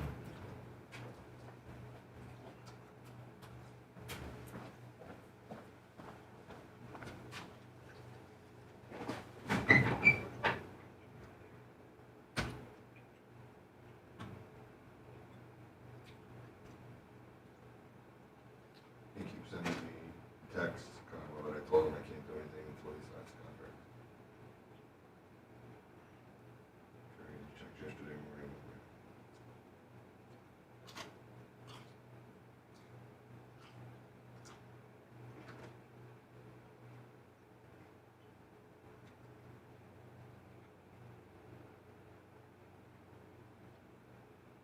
He loves to send me things before or after hours, or he sent me something after 5 yesterday, my photograph.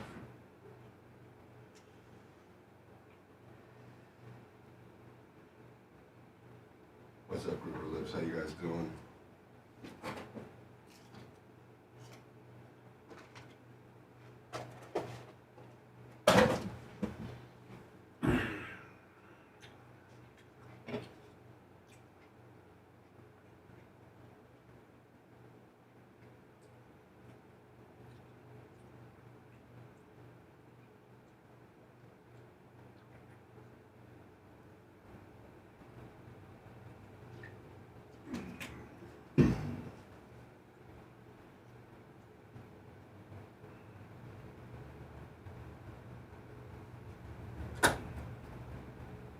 moment that you got this grand plan? Should I say it? All right. Well, this one we were going to keep on the wrap till it happens, but I'm going to say it because I'm with you. You're the legend. The original stuff, that still exists? Like the RC stuff? Yeah, all those original videos, right? Yeah. Is that all on the same page? Yeah. And so, take me back to like when you're like growing that audience and Okay. how. You know, I remember the first time I got 100 views overnight. You know, that was a big deal to me. Yeah. Do you look at that landscape as basically just this wide open prairie, or what are some of the pitfalls? Thank you, Weeze. Got all your stuff, man. Some of the pitfalls. People let off the gas when they're out. We got all the pancakes in the city. I do that a lot. What about that's probably common across the board and everything. Being successful and sort of turning, going idle at throttle. Yeah. What about like not writer's block, but like creative blocks or? Yeah, I think YouTubers feel like burned out. Golly, man. And yeah. How do you handle that? I've never had that. You've never had it. How do you handle I did this. Now what's next? How do I do this? What happens to YouTubers more than often than not is they'll work super hard on a video and then it does poorly, and that brings YouTubers down big time. Kicking it. And you just have to set the expectation when you work really hard on a video that's going to be your worst video of the month. What up, Hawkeye? For some reason, that's how it is.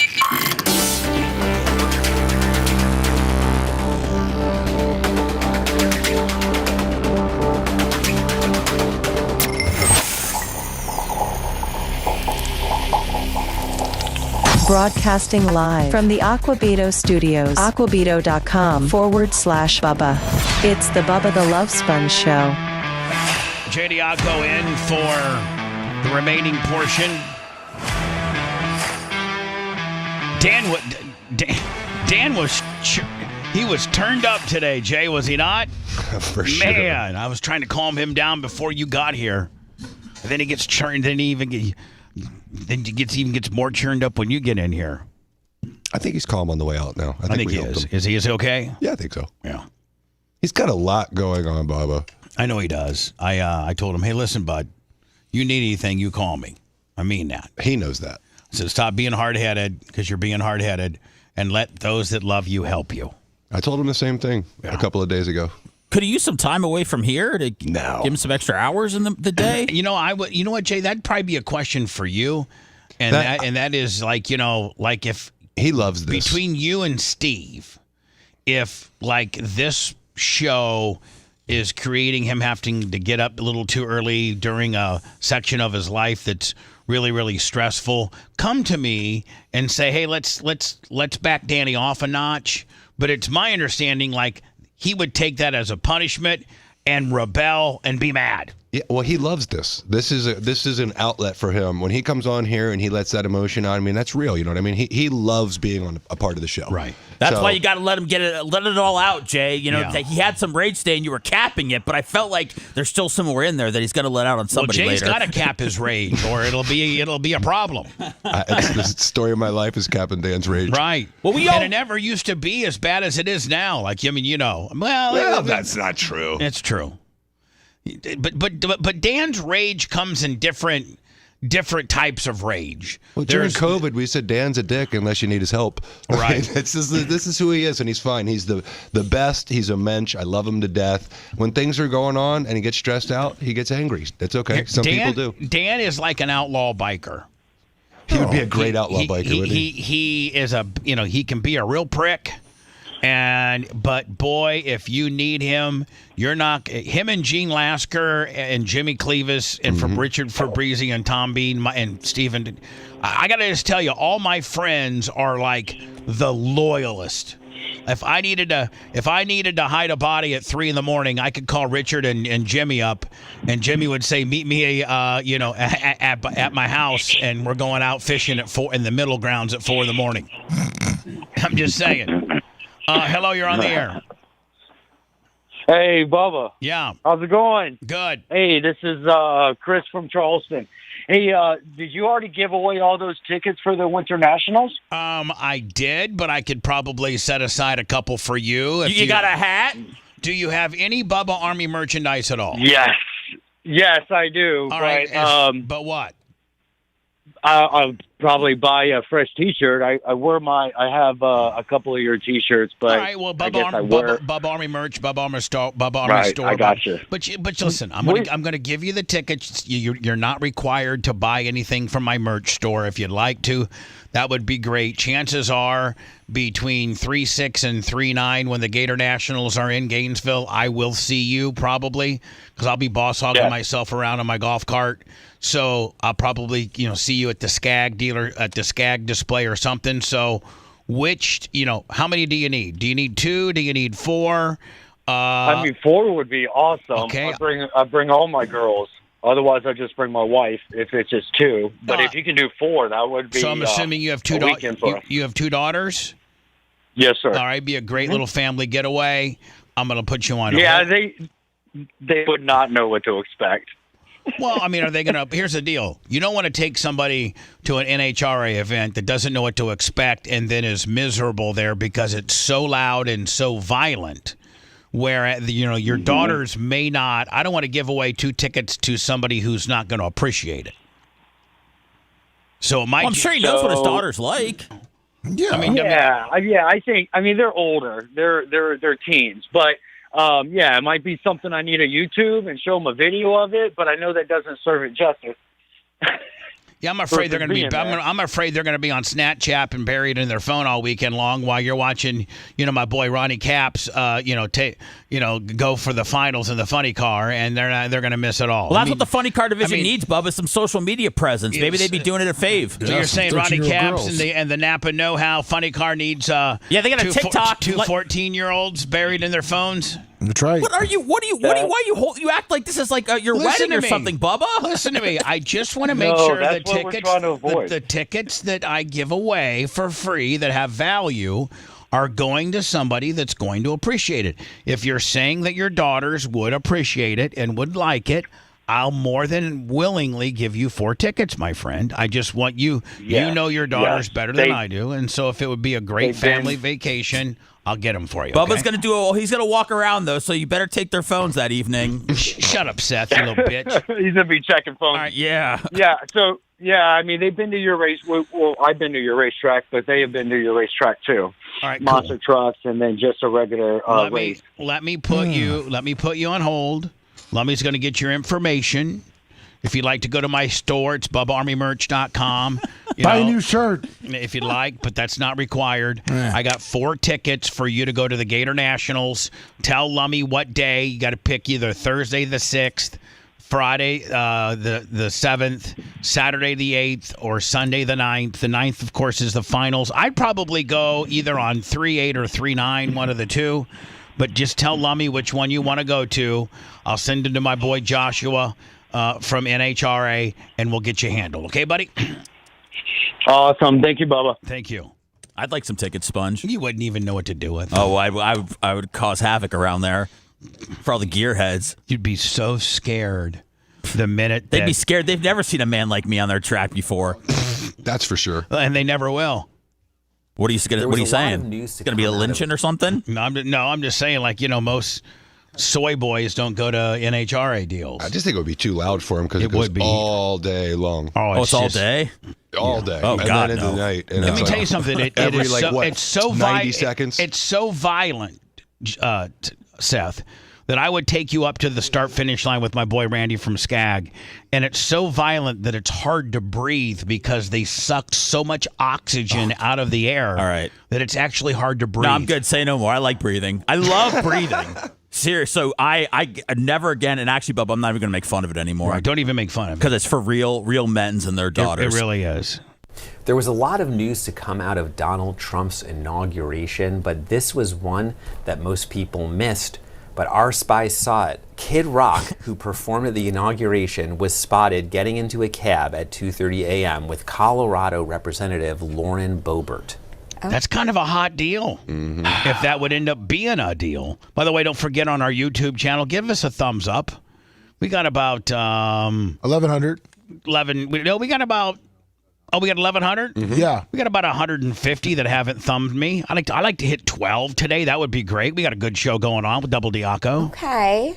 You know what? They have a lot in common, though. So Kid Rock has, oh man, it's a really long name. He's like got the like crazy like ass tonk. It's like a honky tonk. Oh right. He is a bar. Right. He has a bar. He is like a He knob. actually has the largest bar, one of the largest bars in America. It's 5 or 6 floors in Nashville, and it makes like $3 million on a Saturday night. Oh, Bubba, so here's the thing. Not that, it's Boebert and, it's Kid Rock, one of my favorites. Apparently, Kid Rock's fiance has left him over them being in the cab together, which I'm telling you. And they were together, him and his fiance, for 7 years. There could be any combination of rock star and a lady getting into a car, and I can maybe make a case that nothing happened, but I can't do that for Lauren and Kid Rock. Yeah. No, it happened immediately as they got in the car. Yeah, she gave him something on the way I think home? she went down and gave him oral. Oh, you don't think a little, using the hands? I think maybe a makeout with followed quickly by a Lauren oral, followed by maybe reverse sitting the other way kind of deal. They said she was like his cheering section the whole night. She was hyping him up and everything like that. Salty bar. Right, and it's called something about guns and honky tonk. And then she has a bar called Shooters.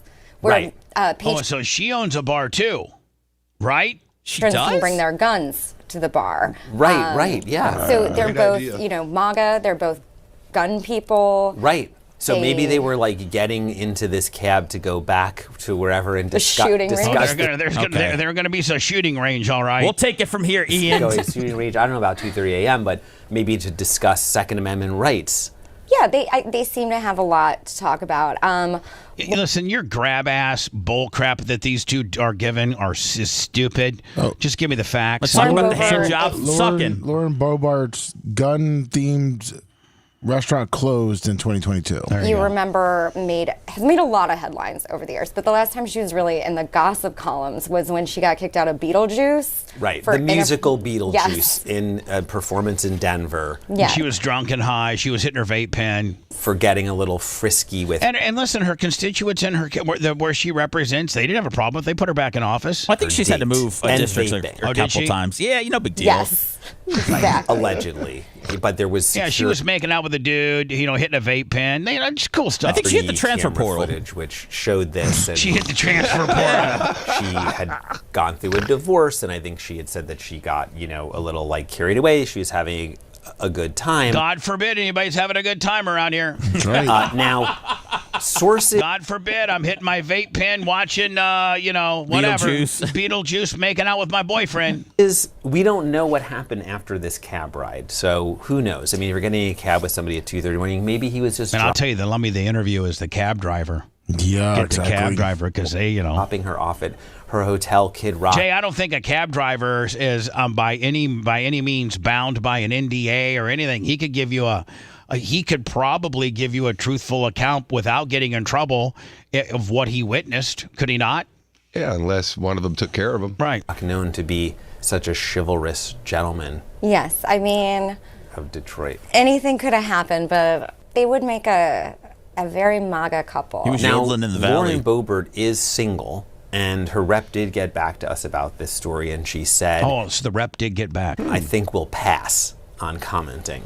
So they took a pass. That means something happened. Rock's rep did not get back. He's reportedly engaged, but, in the... By the way, like Seth said, his fiance of 7 years broke up with him over this particular story. I got that he broke up with her. Yeah, I mean, who knows what everyone's situation is. But I do think it's telling that there wasn't a denial. So, Lummy, you're saying that he broke up with her. That's what this story is saying. And I heard prior, he had already broke up with her prior to them even getting in the cab. Yeah, Kid Rock dumps fiance for amid Lauren Boebert romance rumors. Hello. Hey, how you doing, Bubba? This is Tony from Orlando, Bubba Army. Hey, buddy. I was wondering if you still have. I was wondering if you still had any more of those tickets. I would love to go to the racing. Yes, but call me back tomorrow. I don't have any more today, but I got some tomorrow. Okay, you can hook me up with some tomorrow? Just call me early, like, as early as you can. What time? I don't know, like 6:15. Okay, that's perfect. And say it's Tony from Orlando. I'd like to get a couple of NHRA tickets for the Gator Nationals. I appreciate it, boss man. I've listened to you since 93 Days and XL 106 and all that stuff. Perfect. Maybe go to Bubba Army shop and pick up a T-shirt or something. Yes, I will. All right, buddy. Thanks. Those license plate holders sell out? I don't know if they did or not. I think she said she sold all but 3. Wow. Wow, look at that. Yeah. Oh, man. When we return, Lummy, Alex Stein was in front of the New York City Council, and this is one of the. It's kind of long, lengthy. It's 4 minutes, but he is absolutely ripping them a new ass. And then the female of the council starts spitting game back at him. She got very New Yorky all of a sudden. She did. She got very New Yorky, and it's probably. Out of all the times that he goes and does these things, this is one of the very few where they started spitting back at him. Oh, yeah, they normally don't do that, but that's why I think Stein's been able to sue them successfully many times. I think he sued him too. I think he's got like 50 or 60 grand out of him. Nice. Yeah, we'll do that next. If you liked that segment, then you'll definitely like the new redesigned BubbaArmyHQ.com. We'll be back to the Bubba the Love Sponge show after this.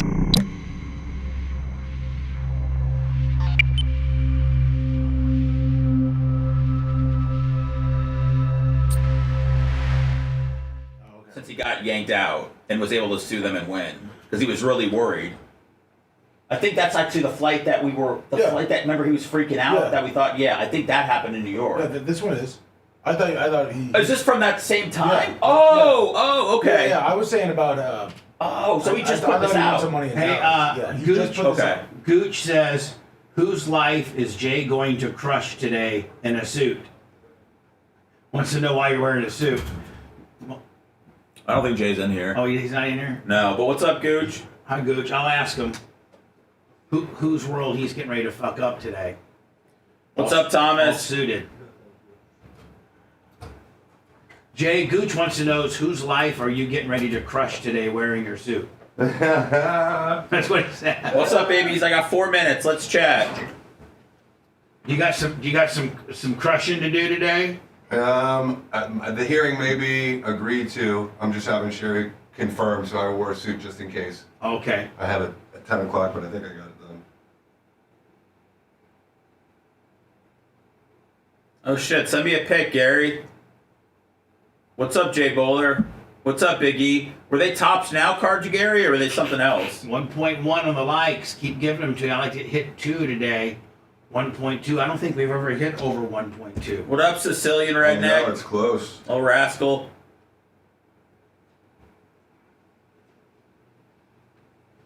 I don't know, Joe. I just I keep my head down and keep my eye on the prize of just trying to be great, which I don't ever really do. But I try to get caught up with the thumbs and the algorithms. I feel like that stuff takes care of itself. Tops now, okay. I didn't even know they were doing those. Thank you, Samurai. I strutted my 6.5-foot ass around town yesterday. Nobody said shit.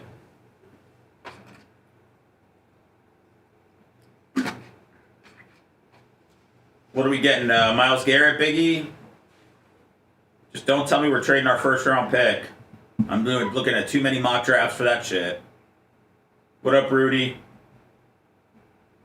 Mock draft season, I love it. The Bears are the 10th pick, so we get to see every mock draft they show the Bears.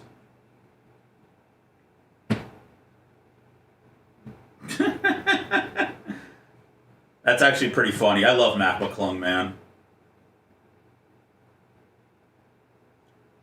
He's gonna have a full career ahead of him outside of basketball.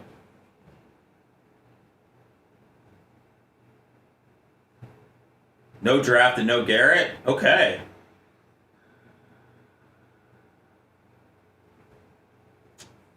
I don't know, Berto. She loves Liv Morgan. I think she loves Liv Morgan more than Bianca Belair now.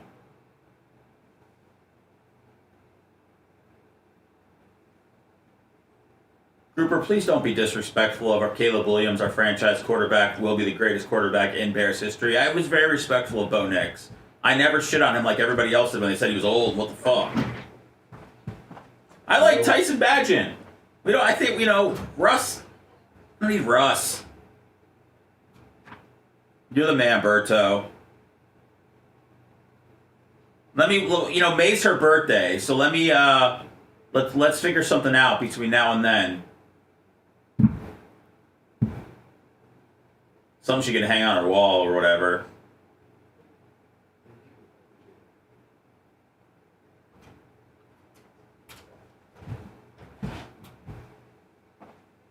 Hey, Tebow won the playoff game. Rest in peace to Demarius Thomas. I'll probably never forget that, and I have no reason to remember it. Kill Booms will be never as good as Jim Miller. 1.2 thousand likes. How about that? If someone wants to badge it, that'd be good. But he can't. He was such a late round pick. I doubt they're paying him much. All these other backup quarterbacks are making $8 to $10 million a year. Pretty weird that they'll possibly develop a backup quarterback. 1.2 watching and 1.2 likes. We've never even had a real quarterback. Now we're developing backups.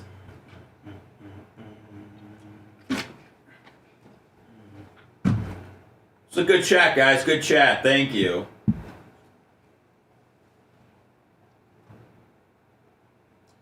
Oh, you're all good, Steve. The longer the pods are, the more commercials I put in there.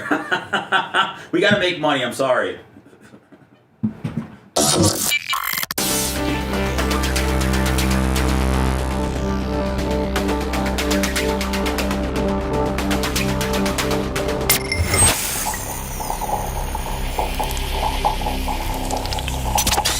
Broadcasting live from the Aquabedo studios. Aquabedo.com/Bubba. It's the Bubba the Love Sponge show.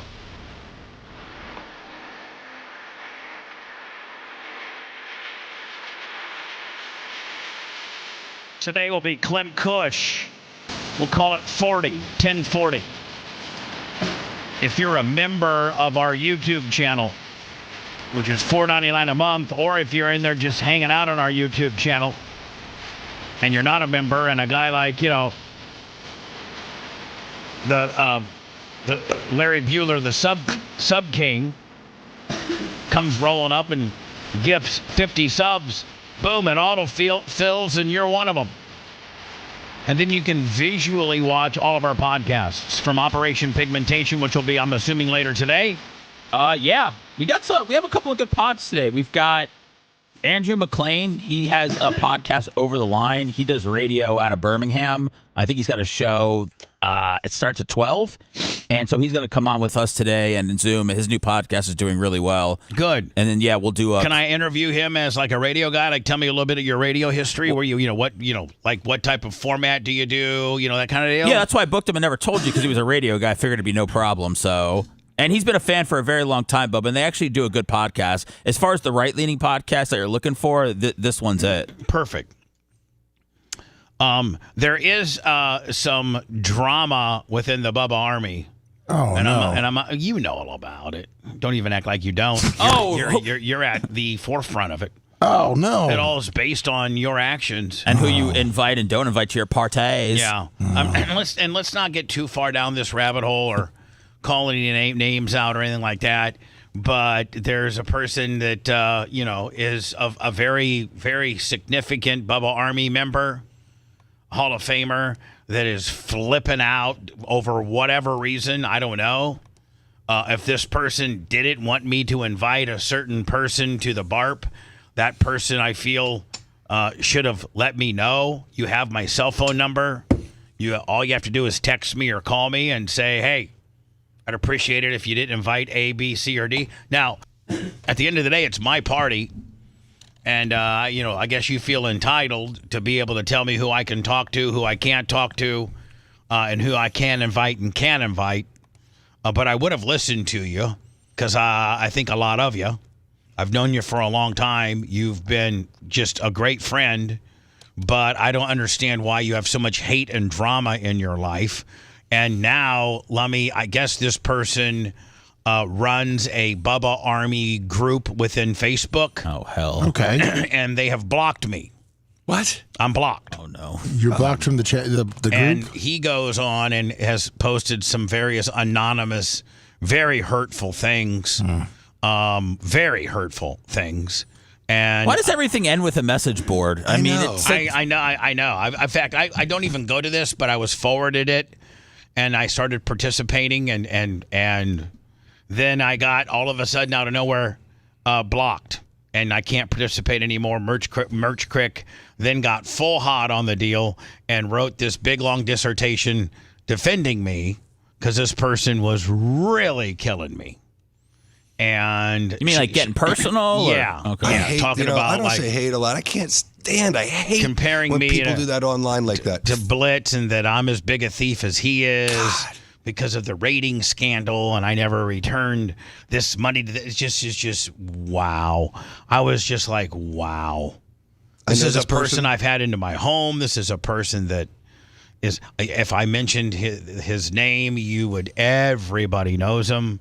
And he's like jumped the shark, flipped out, all this drama based on who he used to date and who I guess they don't date anymore. I can't listen. Bubba Army, I can't keep up with who you're dating and who you're not dating. And my loyalty would be obviously to the person I've known the longest, but I cannot do that if you don't inform me that there's a problem. So it's just one of the things this person's mad out is that the person didn't get invited to your birthday party. That's one of the things he's full hot on. Yeah. And I'm like, listen, you know what? Listen, people's birthday parties are their own. It was never a station event. No. Ever. And it's Lummy's personal birthday party. There were probably some people that are part of Ashley and Lummy's personal world that aren't part of the Bubba Army world that were invited. Yeah. Lummy, think I was invited, yes, you were. And I didn't attend, but I didn't give you crap about who you invited. Oh, no, you actually popped in for a minute. I did. Yeah, with Stein. That's right, with Stein, and I hung out with Seth Money, and I hung out with Ty J for a little bit. bit. Oh hell, I did show up that night. I know. Yeah, I was hurt that you didn't remember, Seth. So anyway, well, there's so many parties that I don't go to. We're actually making matters worse now because. Yeah, I know. But anyway, Sorry. So this person has banned me from my own Bubba Army group. I mean, that's pretty funny, Bubba, if you think about it, isn't it? He's an administrator, so he can post things anonymously. I guess he's going and telling people that it's not him, but I know it is. And just listen, I don't have a bad word to say about you, other than you need to grow up. You need to stop all this drama, and you need to not say the hurtful things you said about me, because. They hurt. Yeah, because they hurt. And because you and I thought were friends, and for you to be keeping score and have all this hate towards me and ready to pull the trigger on my past indiscretions really makes me scratch my head as to wonder how close you and I really are. And now I don't know. I just... It's not good to live with hate in your heart. I've lived a whole life of it. Hate, jealousy, insecurity. It weighs on you. We all have it. But, man, do we have to go to Facebook boards and spew it all out there? I mean, let's at least text like a couple of kids, you know? And by the way, Lummy, I texted him and called him 2 times last week. Yeah. And said, listen, both of which was non-returned. It's a breakup, Bubba. I mean, it really is. It's a breakup, you know? It really is. And I don't know that I can ever act like I am not really, really upset over what. Now, here's the thing. He may have erased what he wrote that I read through Erica's account. And I was like, wow. So anyway... I don't know where he stands. I don't think he should be the administrator of a Bubba Army group. There's 6,000 people in this particular group. Whether you people, I wouldn't say turn on him, but demand him to not post First of all, wait, are you asking for some January 6th stuff to happen on your Facebook page? No, I'm asking for people that are part of this group to hold the admins accountable and say that you can't have an anonymous post. You must sign your name to it. And at that point, then you must be able to deal with the repercussions of what you've written. And if people agree with you, they will. And if they think that you're full of crap and you're a drama queen and you're causing a whole bunch of dissension and hate, then they'll call you out for that too. Better yet, why don't you just take a step back and relinquish your adminness and let the other people control. And so anyway, I'm so bummed out because this person is such a good friend. So it's I don't think it's repairable. Why do people air their dirty laundry out like that? I don't know. All over a radio show. And all over a person that he dated. Well, we love some good drama. Drama makes the world go around. We're not above some drama. It's just, when it kind of comes out of nowhere, there's, nothing that Bubba could really have potentially done to fix it. But also when there's no way to stop people from spewing things that may, have no bearing on what's going on. I mean, what does anything have to do with this person actually said, what makes you better than Blitz? Blitz stole from you, but with your rating situation, you stole from companies. And did you pay them back? And I'm like, I can't really pontificate and get into the rating situation. It's settled, but you would be surprised at if you knew the truth and I could speak the truth. And that's really a low blow for me. That is really a blow because you don't know. Nobody knows. Jay didn't even represent me in that case, and he doesn't even know. Only Todd Foster and Tom Bean know. And you can't respond. And the total ins and outs and agreement of settlement and who settled what and who did what and who said what and who agreed to what. You're only speculating at this point. And to bring the Blitz deal up, come on. All right. Anyway, so switching gears. That's all right. So what's that? How do we cap that, Bubba? Let's go with Alex Stein, given the New York, the board, the New York Municipality Board, a little bit of. But he makes and by the way, Alex makes perfect sense here. And also, I thought this was a new one that he did, but Lummy told me he actually did this one. Remember when we were interviewing him on the flight, Bubba, and you thought that he was having like a heart attack because he was sweating. You don't remember that? Okay, no. This one is new, Seth. Oh, this is new. Okay, got it. But last week he was saying about how he was scared he was going to get arrested. Okay. My name's Alex Stein. I just want to say thank you to the council for having this, but let's just be honest. I mean, this is just an exercise in some sort of weird virtue signal where you want to act like you care about veterans when in reality you don't care about veterans. We're sitting here, we're talking about fluorescent lighting inside of a homeless shelter, right? But let's talk about the thousands of illegal immigrants that get to live in Manhattan rent-free for months on end. And not only that, when they get the free food, we spend millions of dollars on the food. And you know what they say? We don't like this food. This food is not typical to what we eat in Venezuela. So you know what New York City's going to do? New York City's going to go and we're going to spend millions of dollars to give these illegal immigrants gift cards while veterans are out here literally freezing on the streets right now. So we're talking about a homeless shelter for some veterans when if I say that I'm an asylum seeker, if I'm a terrorist from Venezuela and I was a Tren de Arruga gang member and I said I'm coming here to claim asylum because this is such a great sanctuary city, you're going to give me a free hotel in Manhattan, but a person that goes to Iraq and defends our country against the actual Taliban, they don't get any social services, or if they do get social services, it's not a 4-star hotel in the middle of Manhattan. It's boarding in the middle of Manhattan at a 4-star establishment. I don't think so. So why do illegal immigrants in New York City... And my question is, why isn't Trump already buttoned that up? He has. They shut down the Roosevelt Hotel. They just announced it yesterday or the day before.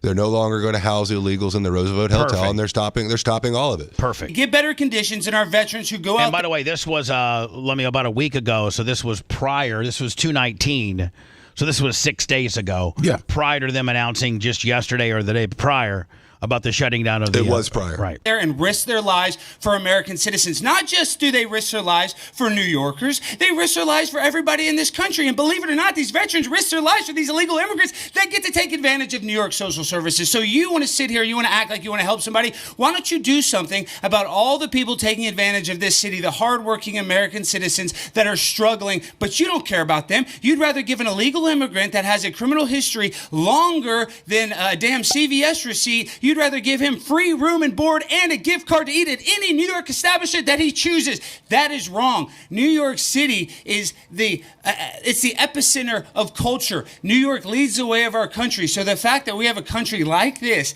that is just discarding these veterans and treating them as they are less than a normal citizen, this city should be ashamed of themselves. Mayor Adams should be ashamed of themselves. All the people on these councils should be ashamed of themselves because you sit here and you say, well, I don't know if I can get it passed. This should be a bipartisan issue. You don't think that veterans help out Republicans and Democrats? This is common sense. So New York City doesn't have common sense. Thank God Donald Trump got rid of that congestion pricing. That has cost me hundreds of dollars in Uber prices every time I visit this city. So thank God. Now, did Trump make the congestive pricing that Uber and Lyft does illegal? Well, what was the city council of New York City, Manhattan, was trying to charge an exorbitant amount for people to bring their private vehicles in, and that's their congestion law supposedly. But it had to be approved by the federal law, and it was not approved by the federal government, and so that's what he's saying. Trump squashed it. Oh, okay. God that is gone, and help out our veterans by kicking every illegal immigrant out of the Roosevelt Hotel except for the big booty Latinas. They can stay. If you're a 9, you're fine. Thank you, Alex. 5 days later. Hold on. I would actually. For sure, Christy. Watch. First of all, that you should really apologize. That was an inappropriate comment. No, it's not. It's not inappropriate at all. I can say And big then- booty.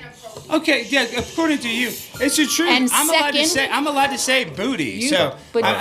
to say big booty. Be a little And it's respectful. funny because Which, by the way, I don't even think she's a big booty Latina. No, he was saying about the women in the hotel. I understand. in a school you can say booty. There's a much more degrading terms for a derriere than booty. So you want to sit here and act like I'm cussing because I said big booty Latina? You need to wake up. No, you're so sensitive. First of all, let me tell you something. tell You me need to something, do Kirsty. your Tell me research, something. Oh, okay? what's my Check yourself, okay?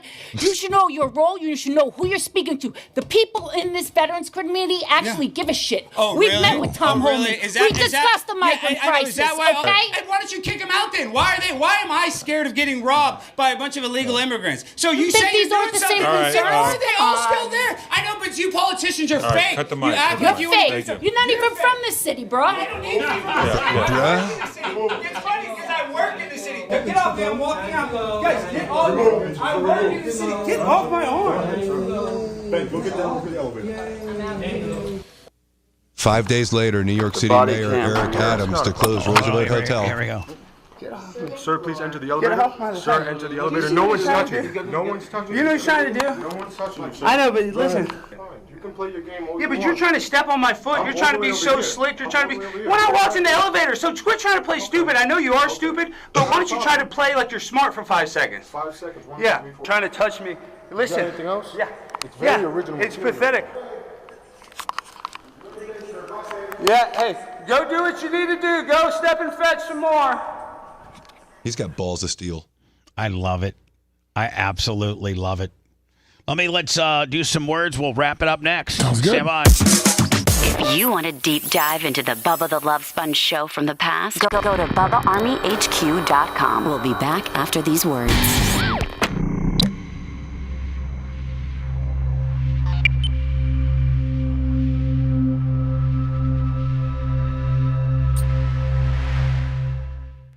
Bio, and I sent you the link to his latest podcast, so you can see all the positive comments. Okay, I figured that should be enough. What more do you want from me? What more? He did one on campus last week, too, where he was getting mobbed by people. It was pretty crazy. Yeah, I'm trying to think which. It was his alma mater. I can't remember what his school was. Yeah, but he did one. A different video. I was gonna put it in front for tomorrow when he's on.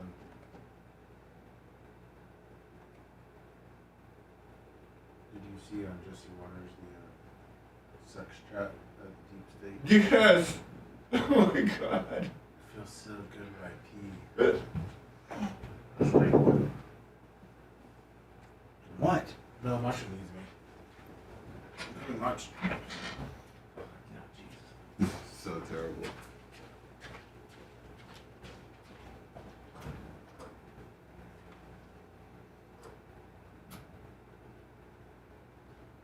Good morning, Nick.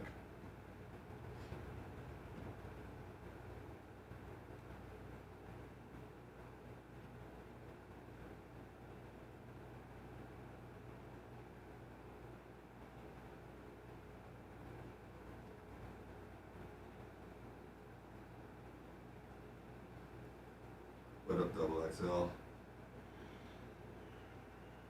The Thomas Gilson. What up, Jay Baller? Yoke Joe. What's up, Steve? Yeah, I don't know if I could do that. That would be tough to do. What's up, Ram Shocker, brother? Gary Cantrell, good morning. Bubba Army just drove by.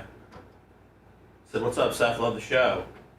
Perfect. I said, "Come on in for the next break." So he's parking.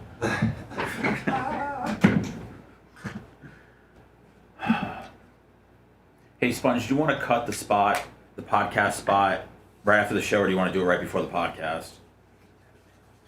I can do it right after the show if you want me to. Okay. Baller 300. What up, Internet Fred?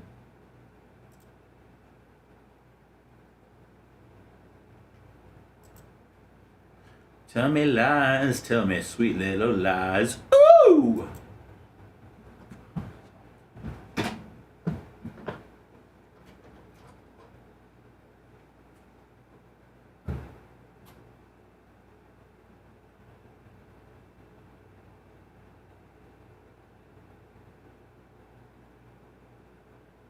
Good morning, Rudy.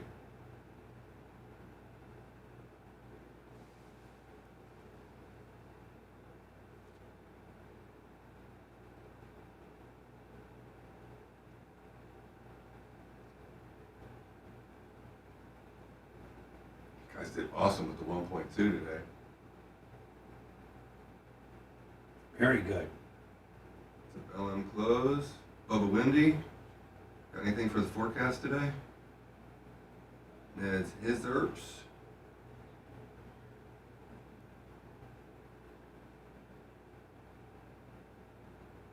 Chris Brent Goldie.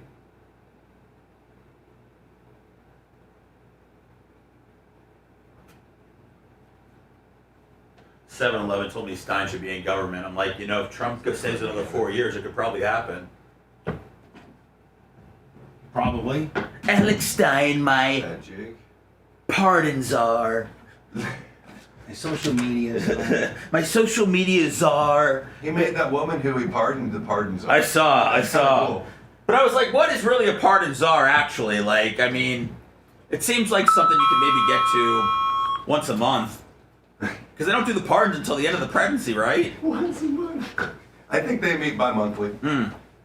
Oh, do they? It's just not a big I've deal. never heard of it either. Yeah. Usually doesn't come up till like the end of the 4 years. Right? Yeah, I It's would usually just like the last month. Yeah, exactly. Hey, here's a few people, I just picked from the top of the list. Big Longer, what up, buddy? They gotta let the Menendez brothers out at the end, right? Come on, Trump. I don't think he would do that one. But if he's really leaving, I'll walk Jay out and then I'll come back in and cut that spot. okay, I got the script right there. I'm gonna go for a walk. Okay. But I'll be back by 10:30. I can record it on my thing. Yeah. Yeah.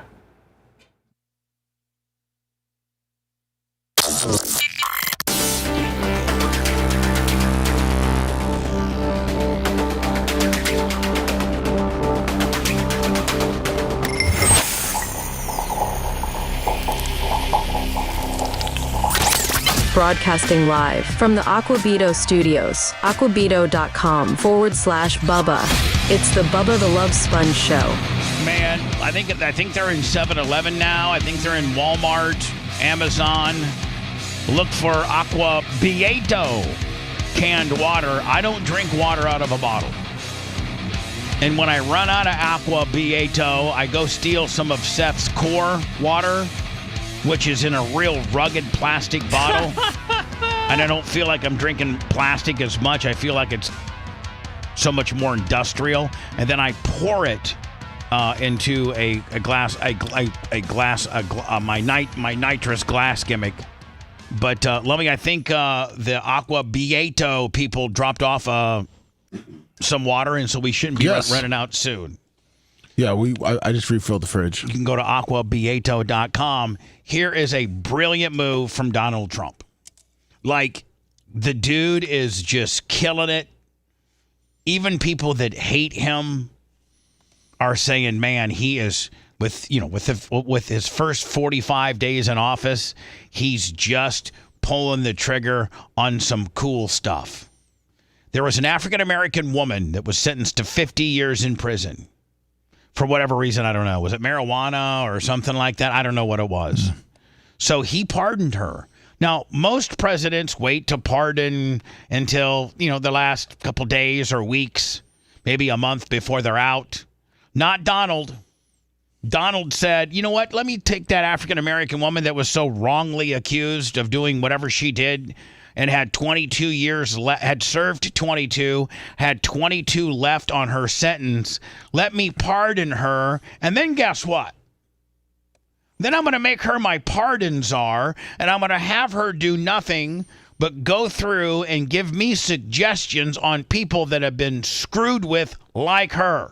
I just Donald Trump, just to clarify it, he pardoned her in 2018. Just so you know.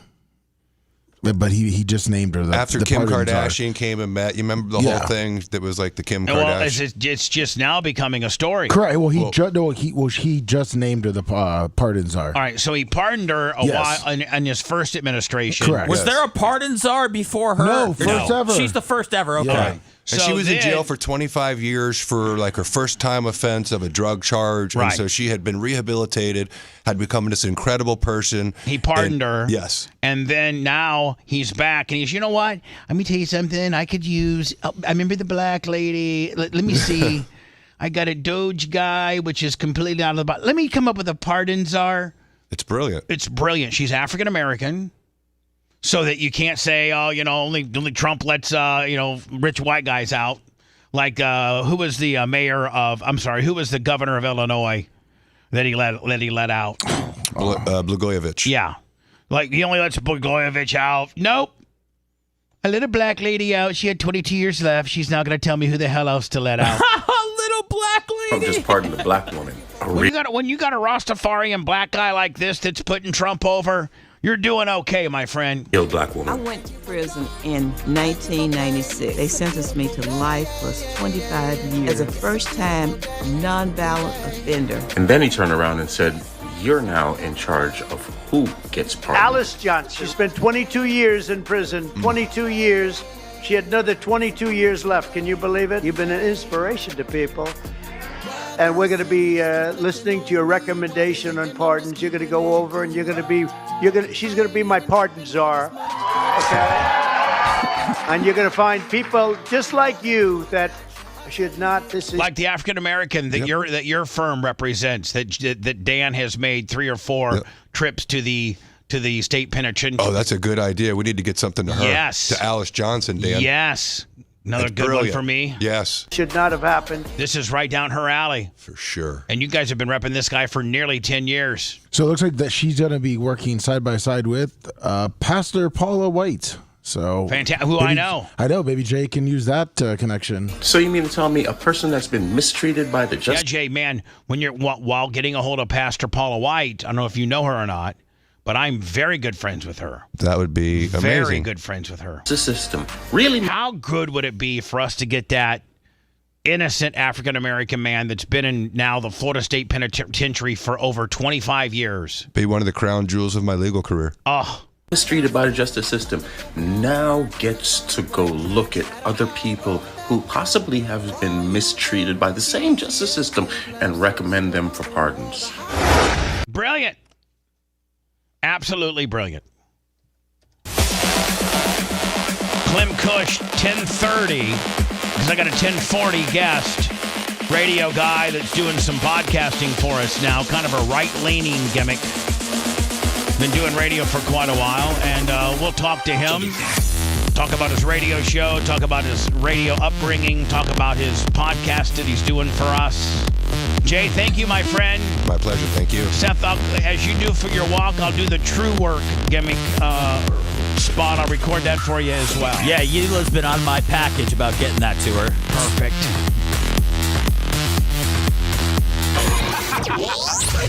Thanks for letting me finish. You've been listening to the Bubba the Love Sponge Show, starring me, Bubba the Love Sponge, co-host and show historian Lummit. It's Seth, co-host and president of podcasting. It's Brian Matroni, king of counter programming. Rhett, the filthy ginger video editor. Yeah, back here wiring up. It's Mini Macho. The BRN agent, Thomas Buttoned Up B. Co-host Dr. Dan Diaco, Esquire of Council. Co-host J. Diaco, Esquire, the Spitting Cobra of Council. Now, time for the legal disclaimer. Exactly. The Bubba the Love Sponge Show is intended solely for the enjoyment of our listening audience. Any rebroadcast, retransmission, or other use of this show without express written consent of the Bubba Radio Network is prohibited. We must dissuade him of this delusion. Until next time, always remember. I'll repeat hello.